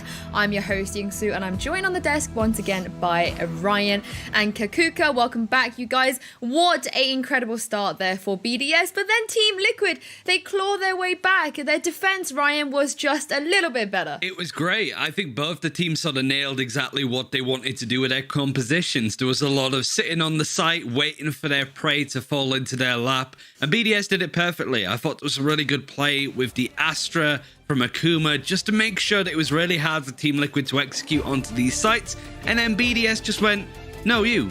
Actually, Team Liquid were just holding on to those positions, and neither team could really find an opening. I was really disappointed in Roden on the race. He only got 3 kills on this attack, and yeah, BDS's mental just sort of plummeted through the ground at that point. Yeah, it definitely wasn't the best start for Team Liquid. Also, Takas on mid. Just that presence of Viper so strong, even with just one wall, or even using the Viper spit, was just denying that part of the map constantly. And it wasn't until actually the overtime that we saw Team Liquid taking out that part of the map. It was just so consistent, and obviously those double flashes of them from Team Liquid, you expect a double control to work better on attack, but this definitely wasn't the case with those many flashes on Liquid's hands. Well, I just really quickly wanted to talk about Logan, because we sort of spoke about his impact before the game, on his kind of iconic at this point Killjoy. He hasn't played a whole lot of Breach, but Kakuka, it feels like he's like a natural battle Breach. Yeah, definitely. Still, especially on those first rounds for BDS, he was a truly important component. I believe in third round he already had his ultimate, and they pulled up the bonus for them like that. Pretty amazing for him. Still, not enough. What happened on that attack? Well, we saw Team Liquid with obviously those eco rounds that throughout today, again with FNATIC earlier, they're just crazy with them. But those are the only 2 rounds that they managed to get on their attack until that overtime. They just needed to go fast and not let BDS take on that position and take those smokes back onto place. And that's how they closed it that easily. It's not the first time that BDS has sort of fallen to the mental game as well. I think that was one of the main areas why Ascend looked so good against BDS in their game, where Ascend won them 13-6, I think it was, in the 2-0 in that series. It's just after a while, BDS disappear out the server. There's no impact from anybody, but it is a really good look for Team Liquid. We were worried about this kind of wonky form they could be in coming into this, and when they're 10-2 down at the half, I'm thinking, they're going to go out. They're going to be bottom of these qualifiers. They're going to get eliminated day 1. So it's a hell of a turnaround. I'm a bit worried that BDS are going to really have that low mental going into this next map, though. So I think Team Liquid have a huge advantage here. Well, how worrying do you think that is, Ryan? Because, you know, losing a 10-2 lead, as you said, this isn't the first time. They've been in these situations before. And, you know, at this point of the competition, you want to fix those things. Definitely. Team Liquid is a hard opponent to do that with. I think the main positive overall from this team is just how well they play off of each other. There was a particular play that I wanted to sort of point out, but at that point, Team Liquid were 2-10 down, so I was like, it's probably not worth it. This series is maybe done at this point. But it was Link with a Rolling Thunder, and we actually sort of saw it go through B main. And we saw Yampi do like a shrouded step just in behind the column. And it's just a really nice timing to get the Omen in onto site where BDS aren't expecting it. And it's just these small little micro plays where they'll put down some utility, and at the right perfect moment, somebody from Team Liquid will act off of somebody else's util. The way that Team Liquid play off each other is exceptional. And BDS, they're usually quite good at that too, but certainly on their attack, there was no purpose. And like I said, when you have a Raze on your team going 3-10 on the attack, you don't have a tip of the spear that's going to break into a site. Yeah, and also Jumpy on that Omen, just taking off from that jet. He doesn't have the freedom that definitely a jet gives you, especially with that dash. But he was reckless on some plays. And it's what we say, right? You can't take the jet out of him, but you cannot. What was it again? You can take him off the jet, but you can't take the jet out of him. I think that's what it is. Don't quote me. Definitely something that Liquid needed, and he was just on point, just on time. Scream had a rough start, but about the end of the game, it was just enough. They started a little bit cold, just like they did with FNATIC, but they managed to pull on this first map. That was actually their pick, even in overtime. It's enough for them. Well, map 1 has already been a bit of a banger, but we are going to head to a quick break. But when we are back, we're going to be bringing you guys map 2 right after this.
Thanks for joining us once again, and thanks for joining me, Ryan, and Kakuka. Liquid are one map up in this lower bracket, best of 3, and we're heading into map 2 now, which is going to be Haven. Now, guys, the last time these two teams played against each other on Haven, BDS came out on top. So, Ryan, do you feel like this is the time they're going to make a bit of a comeback? Because if they don't, they're out today. Yeah, I mean, they've already played it today against Guild, where they lost it 13-11. And considering how decent Guild are, I think a lot of people overlook them personally. But I think 13-11 for BDS is a decent scoreline. However, the unreal deep dive I did for BDS prior to these qualifiers is when, you know, Ascend absolutely demolished them on this map. And CNED was just the server. He plugged himself in like the Matrix, and every upshot he hit managed to find a target. So it is a bit sort of the mental side of it for BDS is going to be tough to wane. But I do think, considering Guild took both the pistols in that series, as I just checked, I think BDS need to take the pistol to begin with. Otherwise, it could just be that momentum still going for Team Liquid getting these rounds. Yeah, exactly. The big question that BDS has decided to ask is this Haven. As we said, they both played this map earlier today with the same result. They both lost 13-11. And that's pretty worrying, but still, BDS is confident. And as Reyes was saying, Guild is a very strong team. They keep proving it day by day. And let's see what they can do. Because, as he was saying also, the mental from last game, that comeback from Liquid, getting so many rounds of that defense, that map that slipped through their fingers with that 210 at the beginning of the first part. Oh. Well, we saw Liquid versus FNATIC on this map already, like you guys have both said. But Kakuka, you know, from Liquid's side, that Haven against FNATIC, it could have gone their way. They were very, very good on it. Yeah, they were very, very good. I'm still not so sure about Jumpy on the Omen. I definitely think that he's a great player. Let's see if Scream has a good start also on Jeb, because it's something that they definitely count on. And especially the first round will determine what the rest of the match is going to be.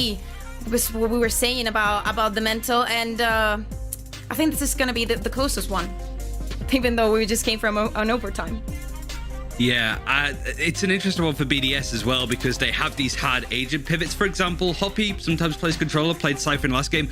This is where he plays Phoenix. Yeah, that's a big jump overall, right? And so I think he bottom fragged on the Cypher as well, and in a lot of cases didn't really have much impact or got ran over by Liquid, certainly in that overtime.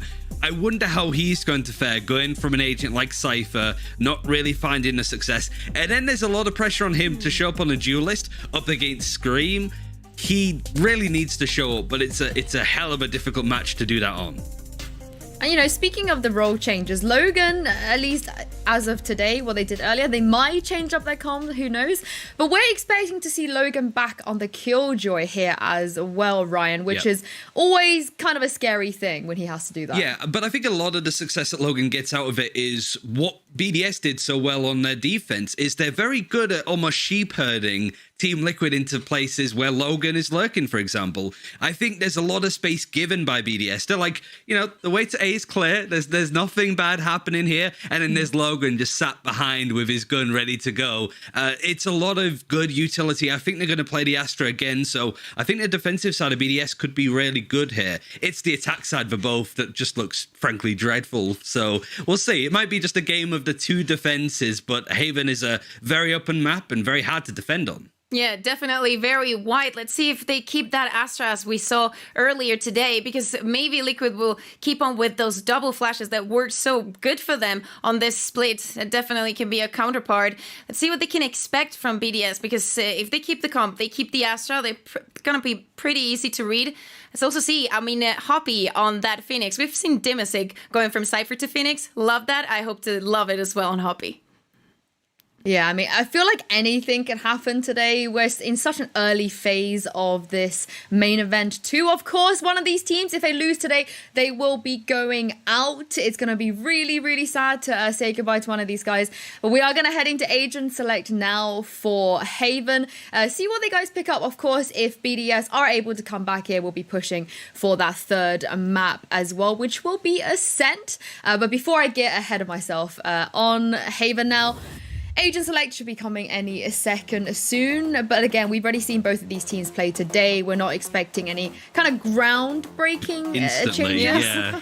Yeah, I think they know they're just going to sort of stick to what they know and get on the server as soon as possible. Again, like you guys have mentioned, the Phoenix and also the double flashes are coming from Team Liquid here. Who are you guys fancying? Super quick predictions. Team Liquid, I think they can continue with that momentum, and I really like the Sky Breach. I like the Trailblazer. The fault lines from Lynx have been really good. That combination is just pretty strong, and yeah, BDS are down bad right now, so we'll see what they can do.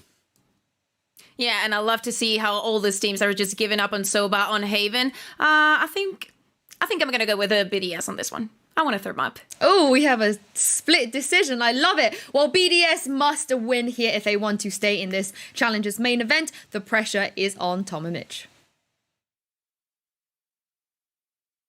Thank you very much, Sue. You know, I I heard her say it was a split decision, but Tom, Oh, you're going to make this joke twice, to me, at least. I don't want to hear this again. We're on Haven. This isn't split. I'm sorry. So, Tom, we're ready to go. Yeah, cut ready to game. roll. Perfect. It looks like Pistol's about to start and kick off. 7 seconds left on the clock, and I'm excited to see what's going to be going down. Both of these teams played Haven earlier on, as they were saying on the desk during Agent Select, and both games were very close against top-level European opponents. Right off the bat, the pace is being picked up. BDS are looking favorably at the A site, but Team Liquid, they have the same kind of idea with 3 players here in the early stages.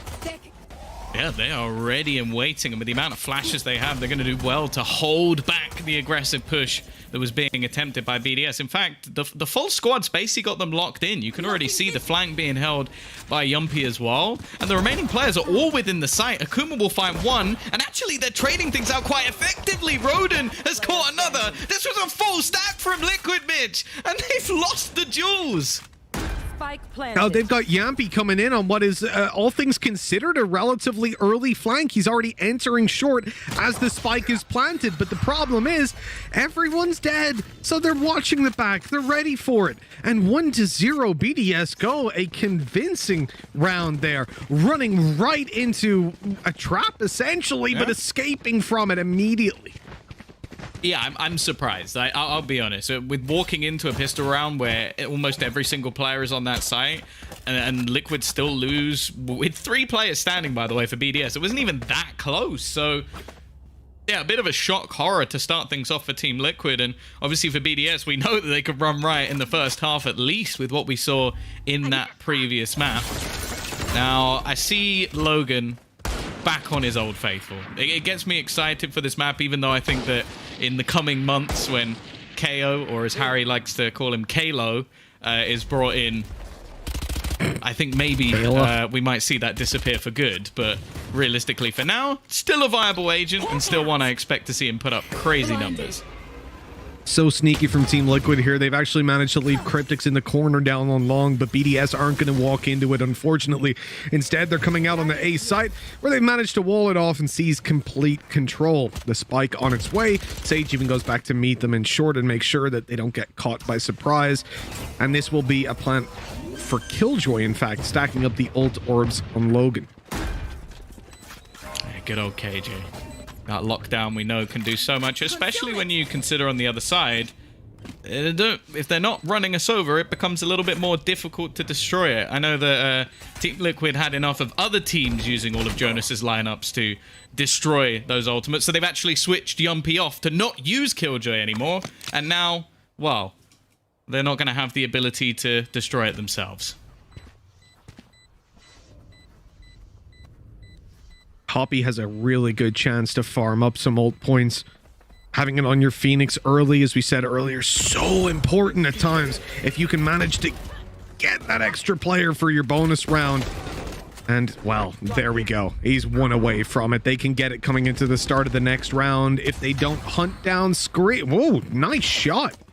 Okay, so they won't end up with the ultimate of Run It Back, but they can take an ult orb to start this round off.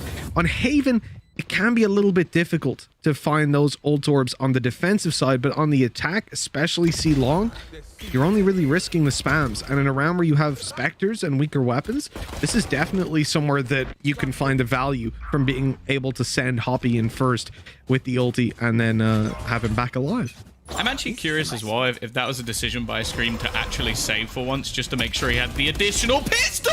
What? Scream's actually gone for just a Spectre in this round because he wasn't able to actually die and get himself a rifle into this next one. I was thinking, okay, a little bit weird, wanted to talk about it, just dashes in and gets 2 kills anyway. It makes no difference for the man.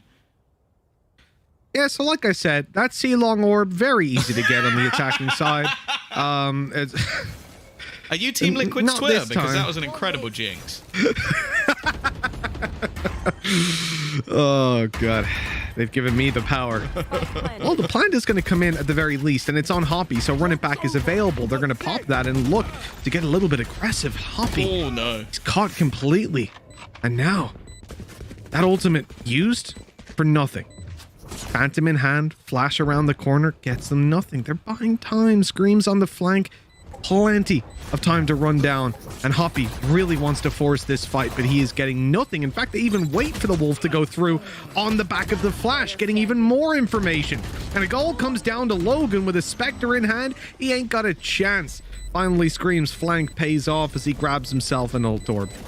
That was a really nice round from Liquid on the retake. Everything about it was so clean. I've never seen players actively avoid pushing with the Tiger for a flash. You know what I mean? Like that's pretty crazy. So good. Was that multiple? That was multiple pieces as well. That was not only. I think that was the paranoia coming through as well to leave them completely blind, alongside a fault line to leave them stunned. The fact is as well, screaming the round before, I was almost questioning it a little bit. I think he did make a mistake staying alive. So he ends up in that round with a weakened weapon, and they use it to take a big risk. So I like the fact that they almost turned a mistake into something really positive for the team with what he's able to do individually. And again, it was brought up how CNEB was just able to style on BDS. Well, if Scream's going to make those same sort of plays, take those risks, fight versus this team, man for man, pound for pound, there's a chance, and they're running into the judge. Something that Yumpy has been using pretty much since he first came onto the scene. No, you can't die to a turret, Scream. You cannot die. You can't die to you just can't. He has lost a couple points of health, but gets healed back up. Team Liquid, man advantage, Blade Storm to play with, and numbers. Flash on the back side, Scream gets onto site fully blinded, and they realize now it's completely clear. They're playing off the Killjoy ultimate, and oh, the Aftershock used actually gets Logan. Now the Killjoy can be pushed on and destroyed, but it leaves it into a 1v1. Scream on the late flank. The shock dart connects, and the body shot from Rodin's more than enough. That was really nice. Putting 3 on the board for BDS and batting down Team Liquid's economy yet again. That clutch from Rodin was so unbelievably clean. Not only using the lockdown as almost like bait to get himself the kill, but then also that shock dart at the end was just beautiful. Quick reactions to actually do so much damage to Scream. He took more damage to utility in that round than he did from actual weaponry. So 3-1. BDS, they bounced back. Of course, the round that they lost was technically their bonus. So realistically, the bounce back for them, it's not expected, but it's one that's not really that much of a surprise. The problem now for Liquid is they're back on these pistols once again. In fact, for Cryptix, he's invested basically nothing. Scream's just gone for a little bit of extra shields as well. So this round in general is a very small investment. Look at how BDS are fighting for these ult orbs as well. Swinging out on C long, it's more of a conventional peek, but actually avoiding, or sorry, completely denying Team Liquid the ult orb on A long. They use up a smoke, they spam it, they use a recon behind the smoke, and then follow up with a shock dart. They're guaranteeing that Team Liquid do not have that orb, or at least that they're paying very, very heavily for it. Now, the strange thing is that in the late stage, I don't believe they've picked up that orb on A long themselves, despite sending their Sage there.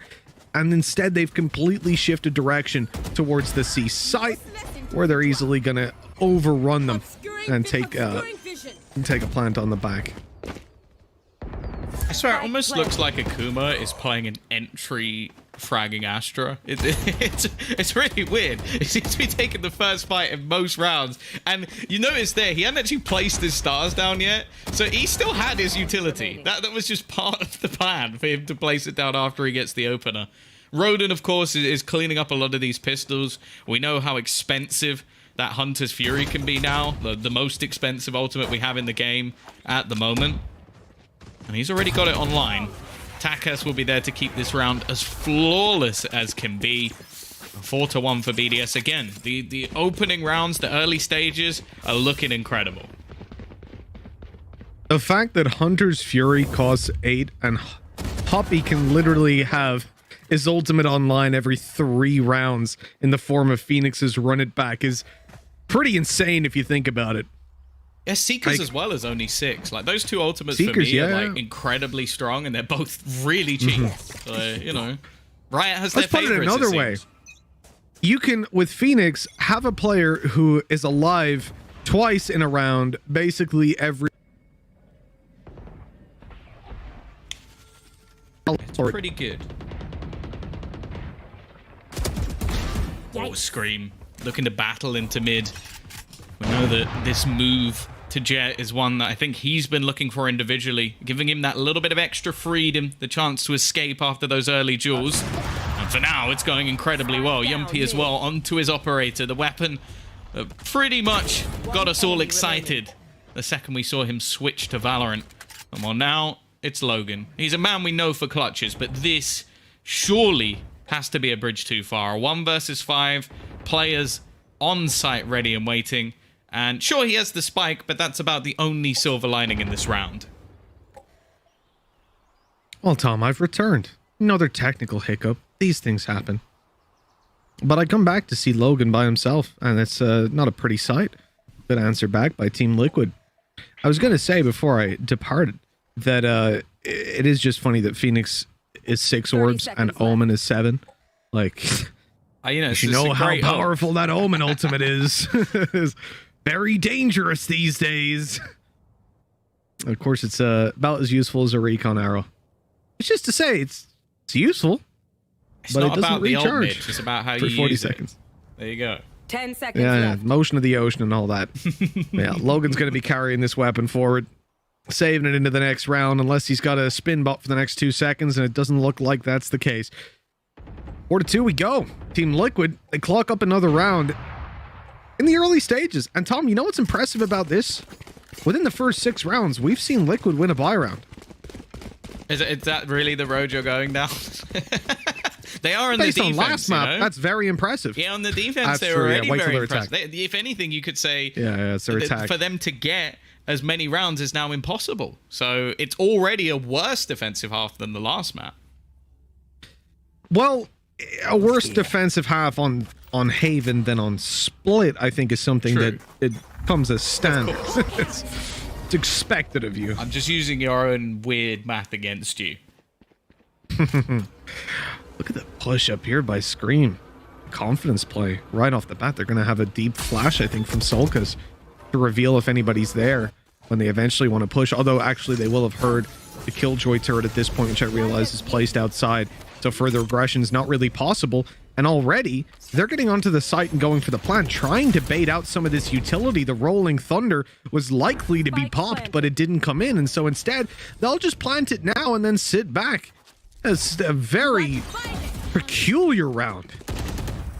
Oh, the flank is going to be spotted as well. The timing for Scream. He looks away, and that gives a kill to Logan. Soulcast needs to get something, otherwise they're going to be able to hold on to these flanks. And they've also put up that Cosmic Divide. It's going to make these pushing back in very, very difficult. Hoppy on the other side. It's just going to walk through. No flash, no nothing. Try to catch someone off guard.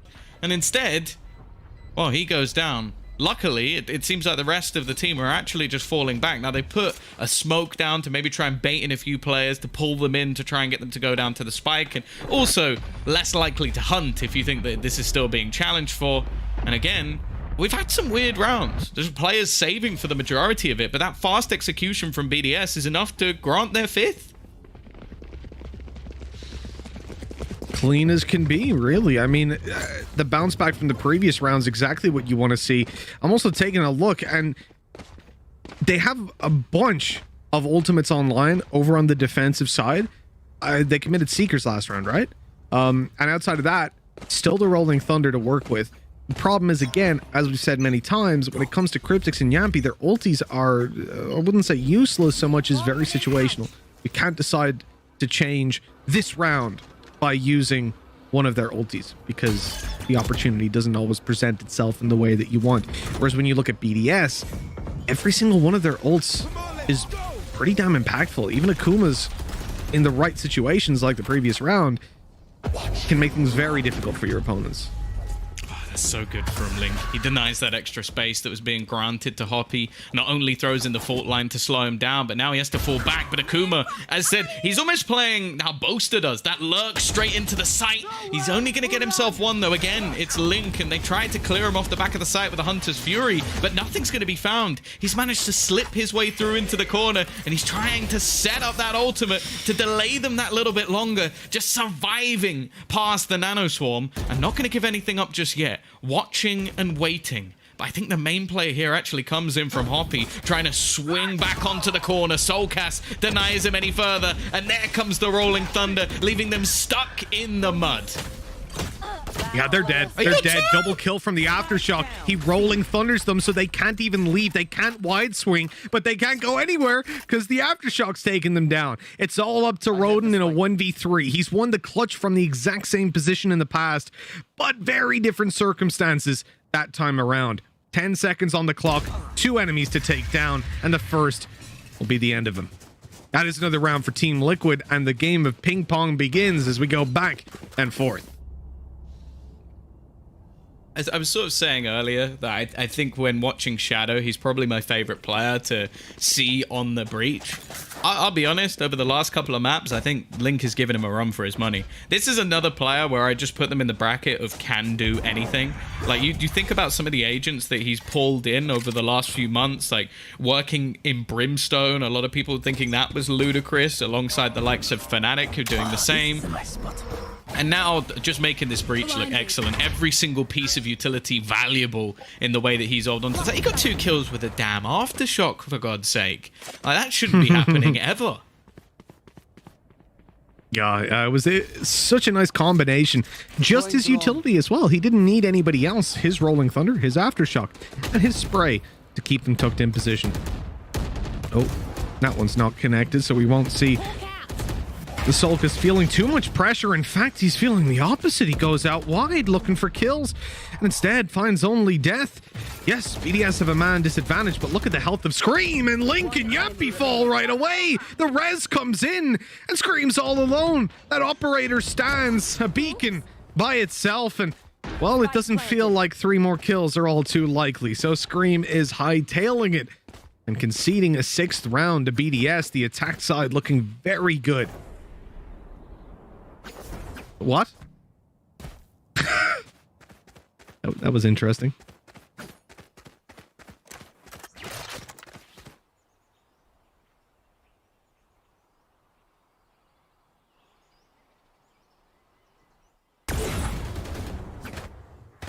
Can he even save this weapon over? That's more the question, because they know it's an operator.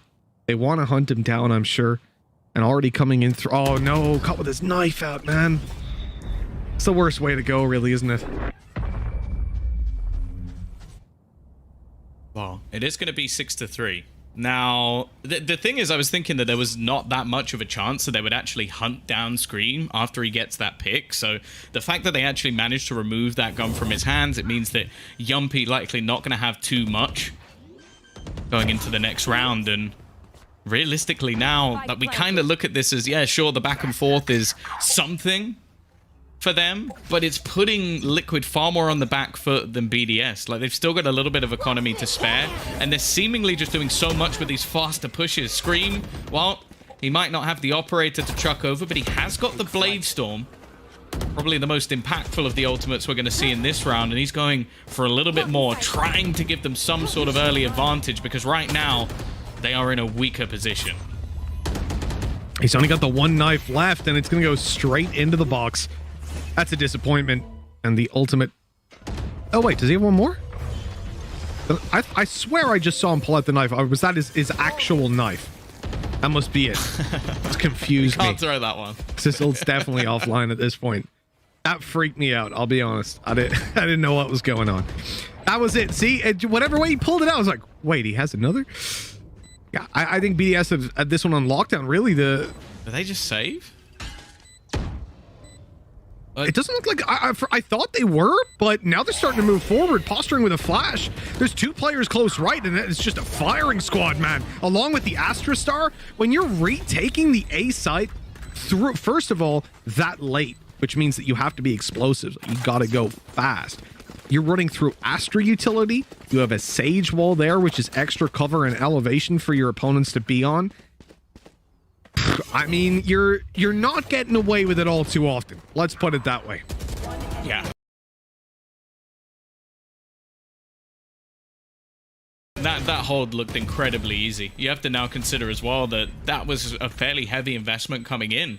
The Blade Storm also utilized, and now we've ended up with sort of two kind of crappy buys coming out for Liquid. Like, there's going to be another few rifles in, another shotgun, but this time on Soulcast, and Cryptics with a pistol. Like, they're almost giving just extra momentum over to BDS because we're not seeing rounds with actual 4-buys. Deploying drone. It's sloppy, right? It's all over the place. I mean, it's one of the problems when you're down this much. You try to take a couple of risks, or a few players do, and all of a sudden your economy goes completely out of control. Still, with 3 Vandals to play with over on Team Liquid, Yampy's making good use of the first. Down on 2 HP. This guy's on the way. Heals can be found. What is this man doing? He's on the site already, and good for a double kill. It's all down to Roden. Guess what? It's a 1v3. Guess where he is? C Long. It's the 3rd time this game, but he's not winning it this time around. Scream is a lunatic, man. Can you imagine playing against Scream and Yampy at the same time? Like, Yampy's just sprayed them through a smoke, and then Scream dashed onto site, taking 2 kills in an instant. What do you do? Yeah, I feel like every time I think I know who's going to be winning the round, it just completely goes in the other direction. Like, this is just madness. Like, the risk that he's able to take on this agent, like, we sort of expected him in the past to be that second man, and it was Yumpy to take the risk and him to be the one following up. It almost seems that they've just put him into that pure entry fragger role, which I'm never going to doubt Scream to be able to do that. Impressive stuff to take that site back from the clutches of a team that had everything to play with, and he's not stopping. He's going pushing, he's trying to bait Akuma into the peak. He's got a decent idea, and of course, Scream is not going to lose that battle. No, he's not. On that push as well, he had the paranoia, the flashes coming in, the blind up. I love that, the way that... Ooh, Yampy, a little bit too close to that one, buddy. But Hoppy's in trouble. Flash. Oh, there's the ultimate. Okay, they need to defend him, though. More players got to siphon over towards middle. Tak is already down. Hoppy's ult canceled. They're going to push on him, and they've taken him down. That's the judge on Yampy, getting heavy damage done and leaving Logan all alone. Oh, they are coming for him, hunting him down in the final round. I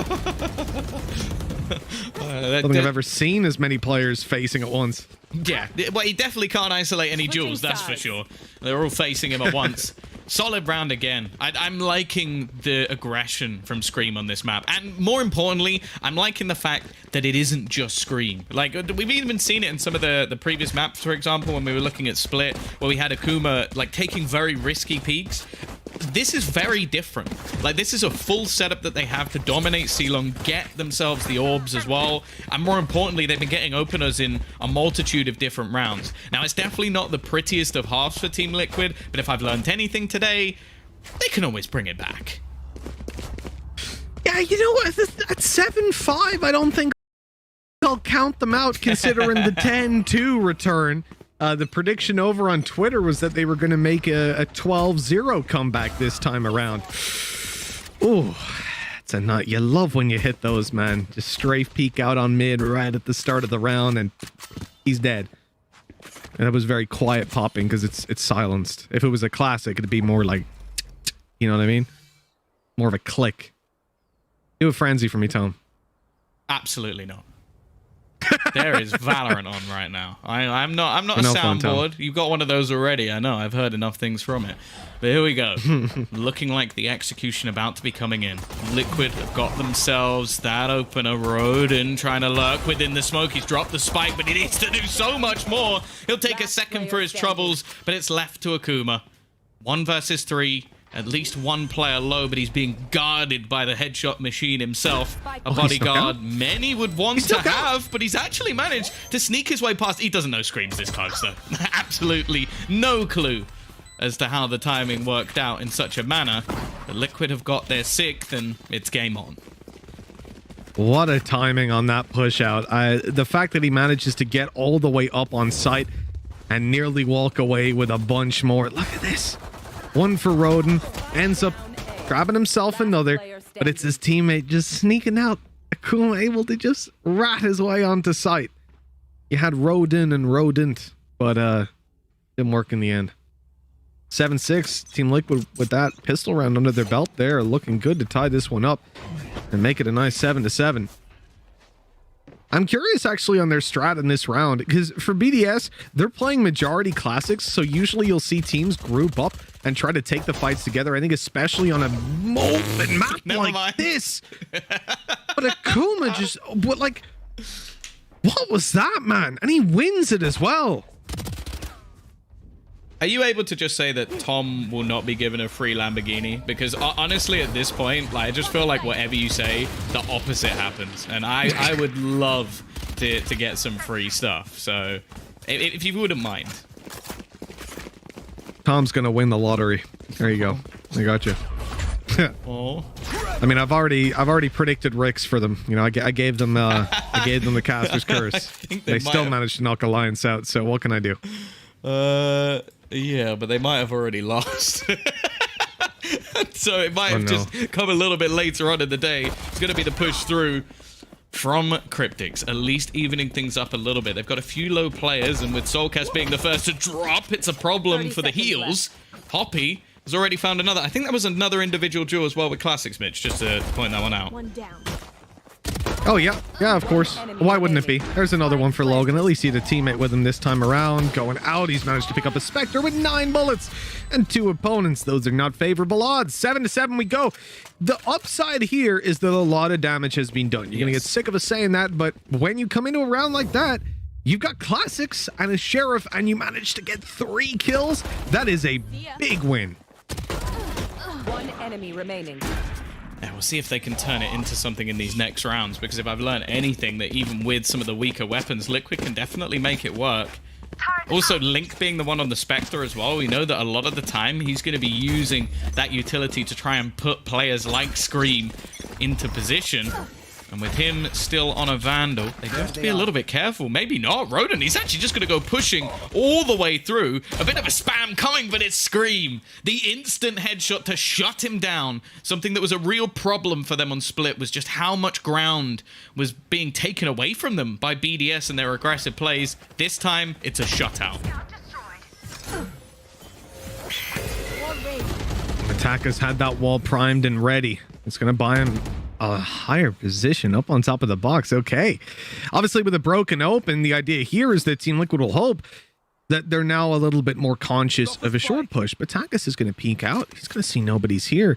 And on that, the rotation's already underway. Akuma making his way towards the B site. And maybe further on towards C. This could shift everything towards this site, which is already stacked up on utility. Not just from Astra of Akuma, but also from Logan on the Killjoy. Liquid are about to run into it, but it's not as stacked up as it could be. Nanoswarm's active. It's not the biggest of deals. This is stop a jet dash on site. It's only going to last a second. Then we get your shadow step across. That'll get destroyed in a moment. Easy plant. There's not really much you can do about it. Spamming through the smoke's done well for Hoppy at the start, but well, that's a thorn in the side. The 180 from Soulcast, unbelievable. Again, he's been having a worldie of a day, and this is looking like Liquid about to take the lead in their bonus round. Bear in mind, I think they kicked this one off with just 1 rifle in play. They've now upgraded to have, what, an extra 3 from what they started with, retrieving every single one along the way. And now Logan and Takas have no choice. They've just got to try and hold on to their weaponry. Liquid are going to take themselves the lead again after a slow start into the map. And now it looks like Liquid are not going to let them get away with these weapons. They're looking to battle, already pushing into heaven. You can see Link is ready and waiting. Only going to throw away the SMG, but he's given his teammates info about where these last couple of players are. Is there going to be a wallbang? Anything attempted? Oh, it's close, but Logan will survive. Dangerously close. Liquid take the lead now, 8-7. They're sitting comfortably up there. And money credits starting to roll. And, you know, for BDS, we said that it's a really tough mental position to be in, and it definitely is. But the good thing to look at is that their defensive half hasn't really started yet. At this stage, you know, they've managed to get basically one round that you're going to be upset about. Other than that, it's you can shrug it off, that's for sure. And Takis right off the bat, there's Yampy gone. You're going to get walled up again for that little bit of short control. Now they're only worried about long, where there's Takis just died to that. Okay, I know I said that Link is good with those aftershocks, but I have absolutely no idea how he's just died to that. That makes little to no sense. I don't know. And the worst thing is you have to sit in the 3 blasts. How, man? How did he die to that? I don't get it. I don't understand. Oh, but this is nice. What a good spot from Logan coming down. Hoppy from afar with the Sheriff is deadly. And it's left to Scream. He knows where both of these players are at this stage, but with 64 HP. Oh, well, look at this. At least he's got some luck on his side. They're gambling on A. He's about to plant on C side. The problem is he doesn't have, obviously, all the information that we do of the positions that they're currently holding. 30 Slowly going to clear left. out the site. Now, if he can get himself a more aggressive plant, maybe that gives him a chance, but the time that's being wasted is only going to give more over to BDS to make that realization. And in fact, he's really trying to spot out where these remaining players are. Instead, no one's going to give him that 1v1 duel, and he's going to have to just run back and get the spike down. And with nothing being heard on the other side of the map, I'm sure eventually BDS are going to make that realization. Now, Screen, again, needs to try and isolate one of these duels, but he has no idea where they're coming from. They also have a recon dart at this point, and that's where Roden just gets a hell of a lot of information. In Scream's position, it's quite likely that he gets revealed. They haven't shot it. They're creeping onto site, completely blind. Okay, well, at least if they stick together, they can win this. They go for individual duels, and, well, I would say that was a good attempt to throw the round away by BDS, but they get it in the end. 8 on the board now. Yeah, the tough thing for Scream in that situation is, as you, like, I get what you mean. Like, it was very risky for them to just walk onto the site, but he had absolutely no idea. Like, they could have come from anywhere. They used the recon, and sure, it gives up that little bit of extra data. Probably does tell them where he is as well, which in a 2v1, you'd still expect them to win. But for Scream, unfortunately, just not holding the right angle. And this time it will slip away from them. A big victory again. I really liked the sort of tiered defense in mid of like one falls, there's still another couple a little bit further back. A solid hold, and of course, a weak buy victory for BDS, putting them right back in the running.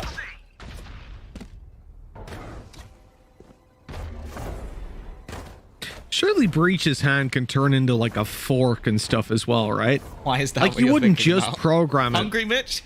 No, I just can it turn into a burger? I just saw the fault line and thought, I wonder if this, like, you wouldn't just program it to transform one way. It'd be like a fork. It'd be, I don't know, like a screwdriver. Like, it'd be everything, you know? Okay, well, Mitch Man is hungry, for anybody wondering.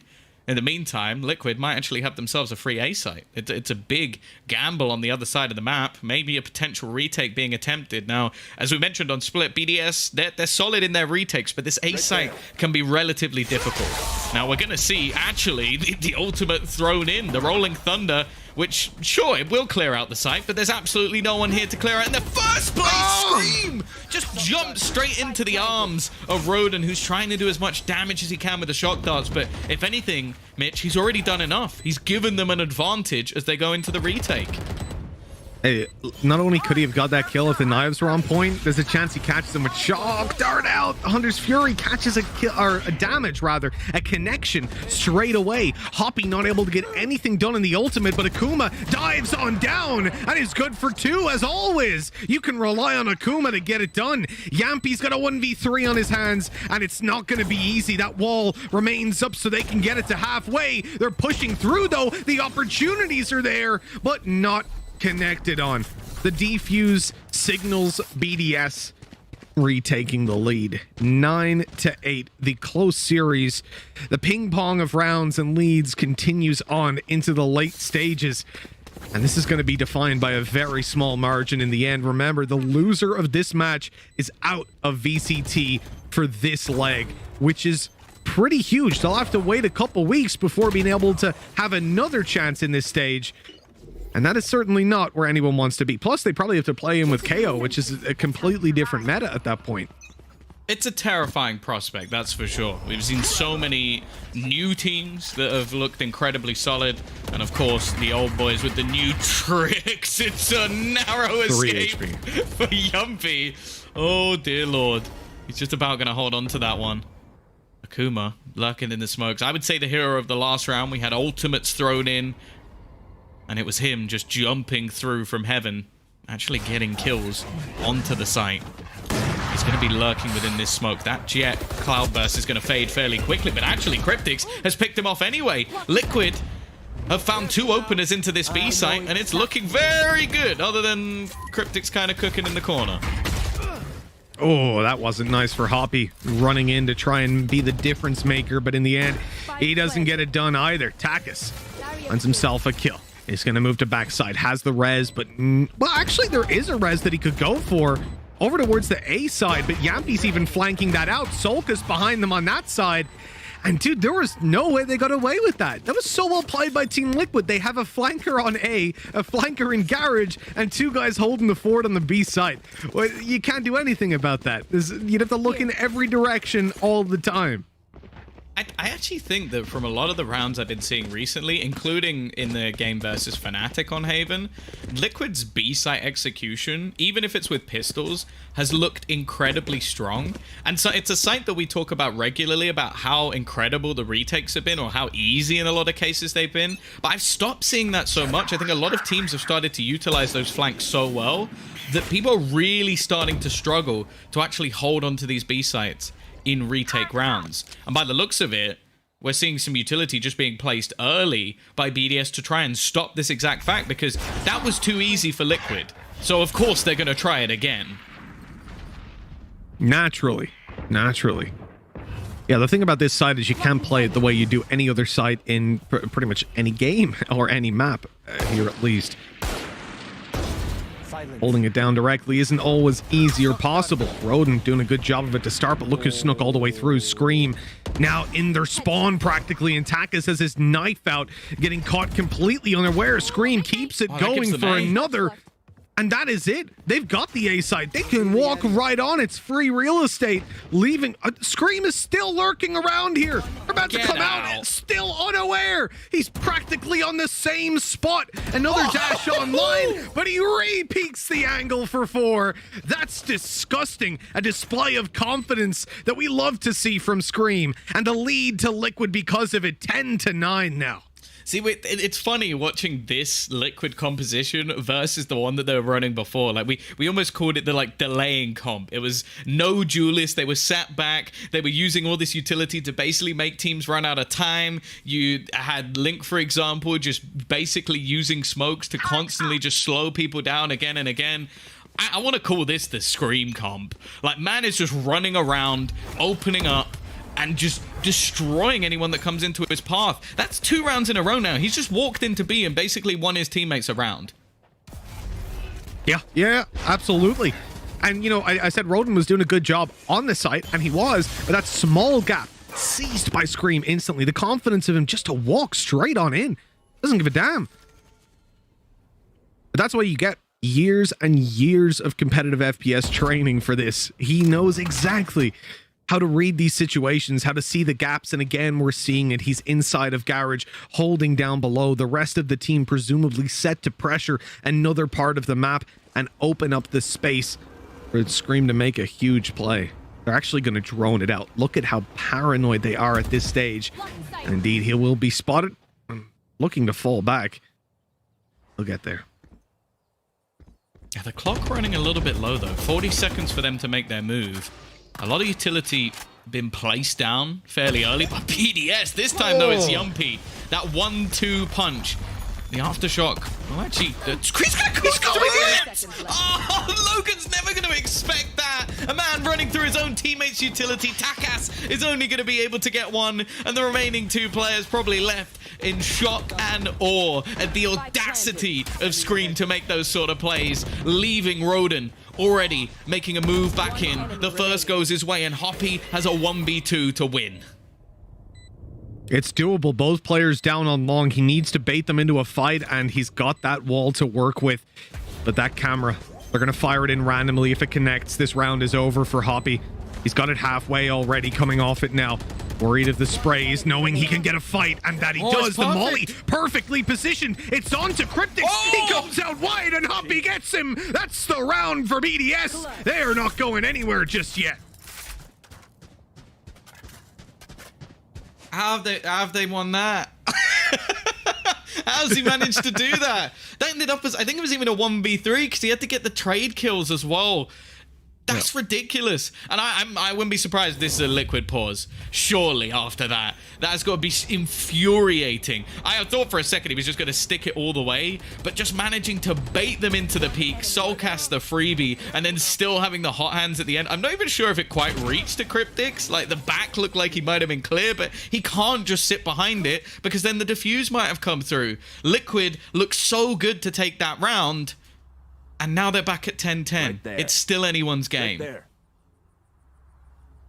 Absolutely ridiculous scenes, Tom. That particular clutch, you know, you could see that he had the utility for it, but there was zero room for error.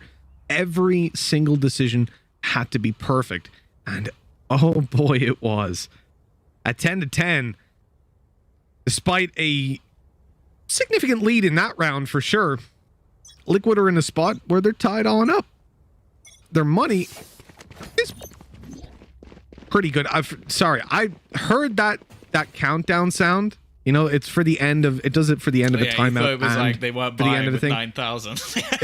Yeah, I thought Scream had 9k and was going to use Blade Storm and a pistol. And a classic, I should say. I was about to lose my mind, but that makes a little bit more sense.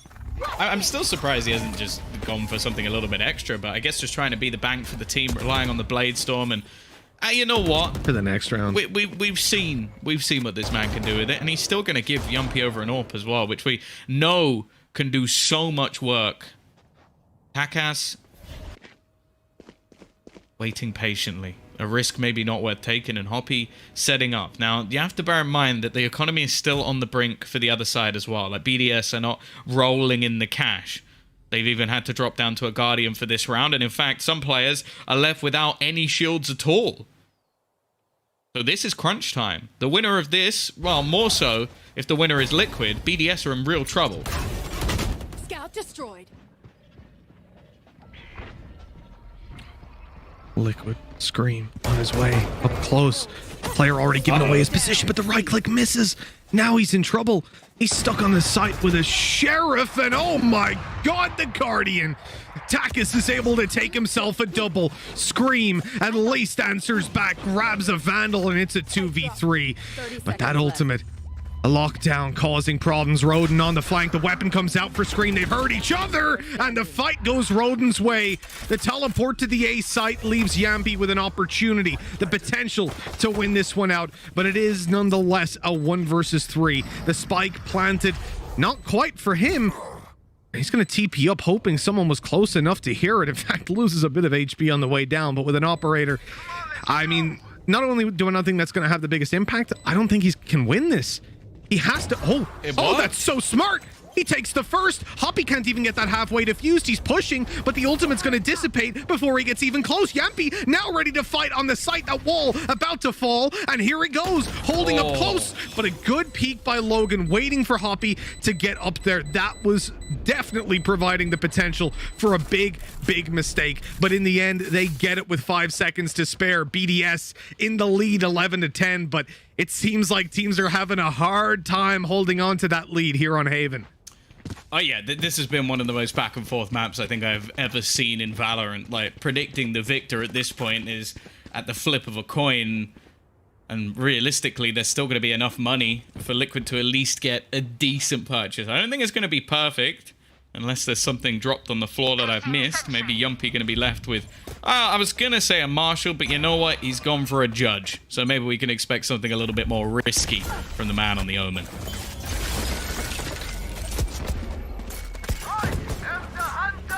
There's a lot on the line for Liquid in this one. Oh, Rodin. Very early. Very, very. We talked about it earlier, Thomas. You don't typically use that Hunter's Fury at the start of the round, but Roden does. Doesn't garner them much information, at least manages to spot out and tag a player, but Scream's on the site and the plan's coming in. In terms of retake, BDS don't have a lot. Like, they're going to be going in for shock darts here, but that's completely under control over on the Liquid side. They plant over at Angel instead, and now they've got this on lock, right? There's a res, there's a cosmic divide, but the impact of those, it's not often massive.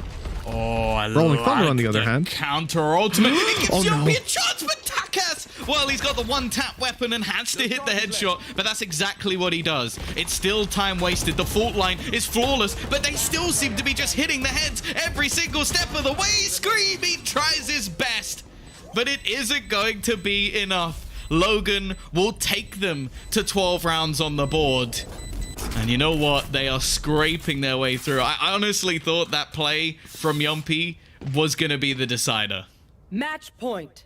Oh, it was. It was 100%. They were seconds away from winning that round. Only the Takas hit that shot. If he doesn't get that kill, it's GG right away. Incredible stuff. It really and truly is. And the way they answer this one back to the Rolling Thunder, look at Takas instantly thinks something's going on here. Why would they Rolling Thunder that and not push in through spawn? There must be a flanker. Goes back, checks it, gets it. And Cryptics killed Takas while full stun. He got the first kill, turned to his right, and then sprayed down the other player. I think connecting a first bullet headshot as well. I think they know Yumpie's here. Something tells me he's just going to swing out the molly, forcing him from the spot. That's a great early start from BDS. They are looking to close this one now. A third map potentially on the cards. They could have even 2-0'd this. The last map, you have to remember, this was 10-2 in their favor. We questioned if mentally they would have checked out. They came into this map looking strong. And now it's up to Liquid to tear it from them in overtime once again. They're going for the A site once more.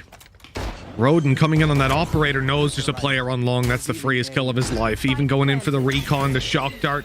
Oh, hello. Oh, but up above, Scream comes in, punishes that peak. Now you've given Scream an operator. Things get very dangerous indeed. He's waiting for the cage to fade away, and he'll look for a kill. Already spotted Akuma, but they're ready for him now. The res is going to come in.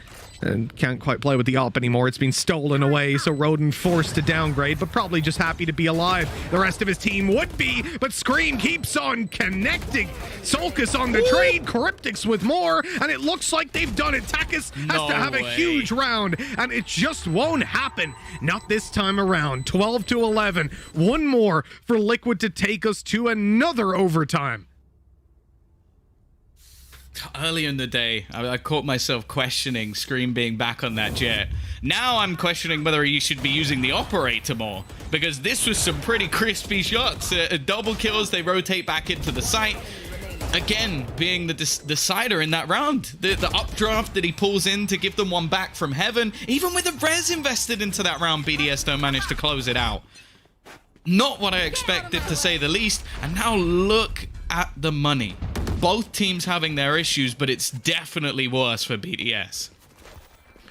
Yeah, with Liquid having that Blade Storm and Scream hitting shots the way he is, I would be pretty scared if I was BDS. You take a look at the weaponry in play, and it's 2 Spectres along with Guardians, but I don't quite want to count out the Guardians just yet. On that A flank and the C holds, they have been so important. Yampy in trouble, peeked up close. He got around the corner, and Link found the second. Here comes Scream for more, and this is looking pretty convincingly like we're hitting an overtime. Scream trying to style on them.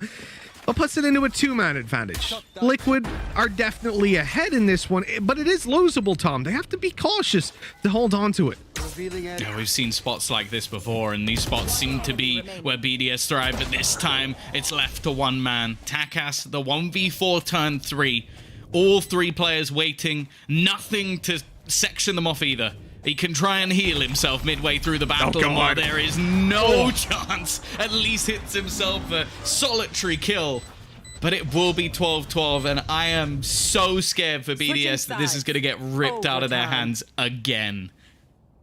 Look at Scream. 29 and 15.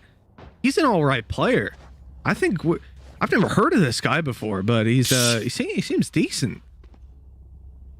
I actually noticed just in this game, first game obviously I've seen him, is one taps. They seem to be actually pretty all right. He doesn't need to spray that much. So some would say he's a machine when it comes to the headshots. Yeah, you could say that, Tom. Actually, you know, I've heard like a lot of people talk about them, but you might. I think it might catch on, Tom. I think it might. But hey, 12-12, enough messing about. There's an Odin in play. Yampy has pulled out the Odin for the garage hold. That I'm curious about. Oh, that's damage right off the bat. He's caught a little bit. Back in return. It looks like the plan from BDS is to go for a similar play to what we saw success from for Liquid. Oh my God. Okay, that happened. Oh, the freebie kill coming through for Yumpy. Maybe this is his weapon of choice. We know he loves a niche gun, and this time he's going to be punished for it. Soulcast looking to wrap, but again, they know that Logan likes to hold towards the back. The problem is, can they clear him out this time? Because that's been something they've struggled with so far. Almost caught with utility, but Soulcast will live to tell the tale. Does he check close left here? Oh, Link does. He's so ready for it. Oh, Soulcast, come on, man. He's just too good. Logan now on 30 HP has got it all to do. The Aftershock almost took him down.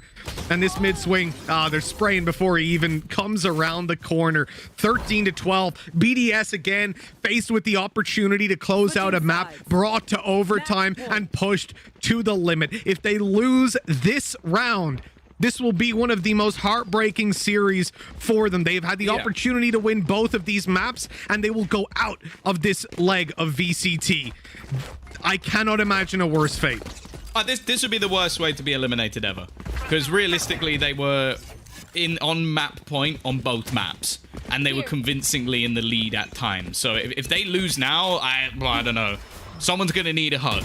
And it might be me, because I don't know. This is starting to get to the point where even I'm feeling very guilty for them. But it's not done. They could still bring things back from the depths. It is going to be that B take. I mentioned it before. This has been something hugely successful thus far, and this man is the core of it. Taking the site through. Hoppy wants to try and challenge for that. He's got his flash in hand, but Scream is just waiting patiently as his teammates look to try and rotate into position. They still have the flashes available, but they're hoping that someone makes some sort of mistake, and they are going to fight for it. And Takaz, through the wood, gets rid of the danger man in the form of Scream. That is such a valuable kill to have. Not only is he obviously the top fragger, but he's the player that's been getting so much space and harassing any sort of map control out of the hands of BDS on this attack side.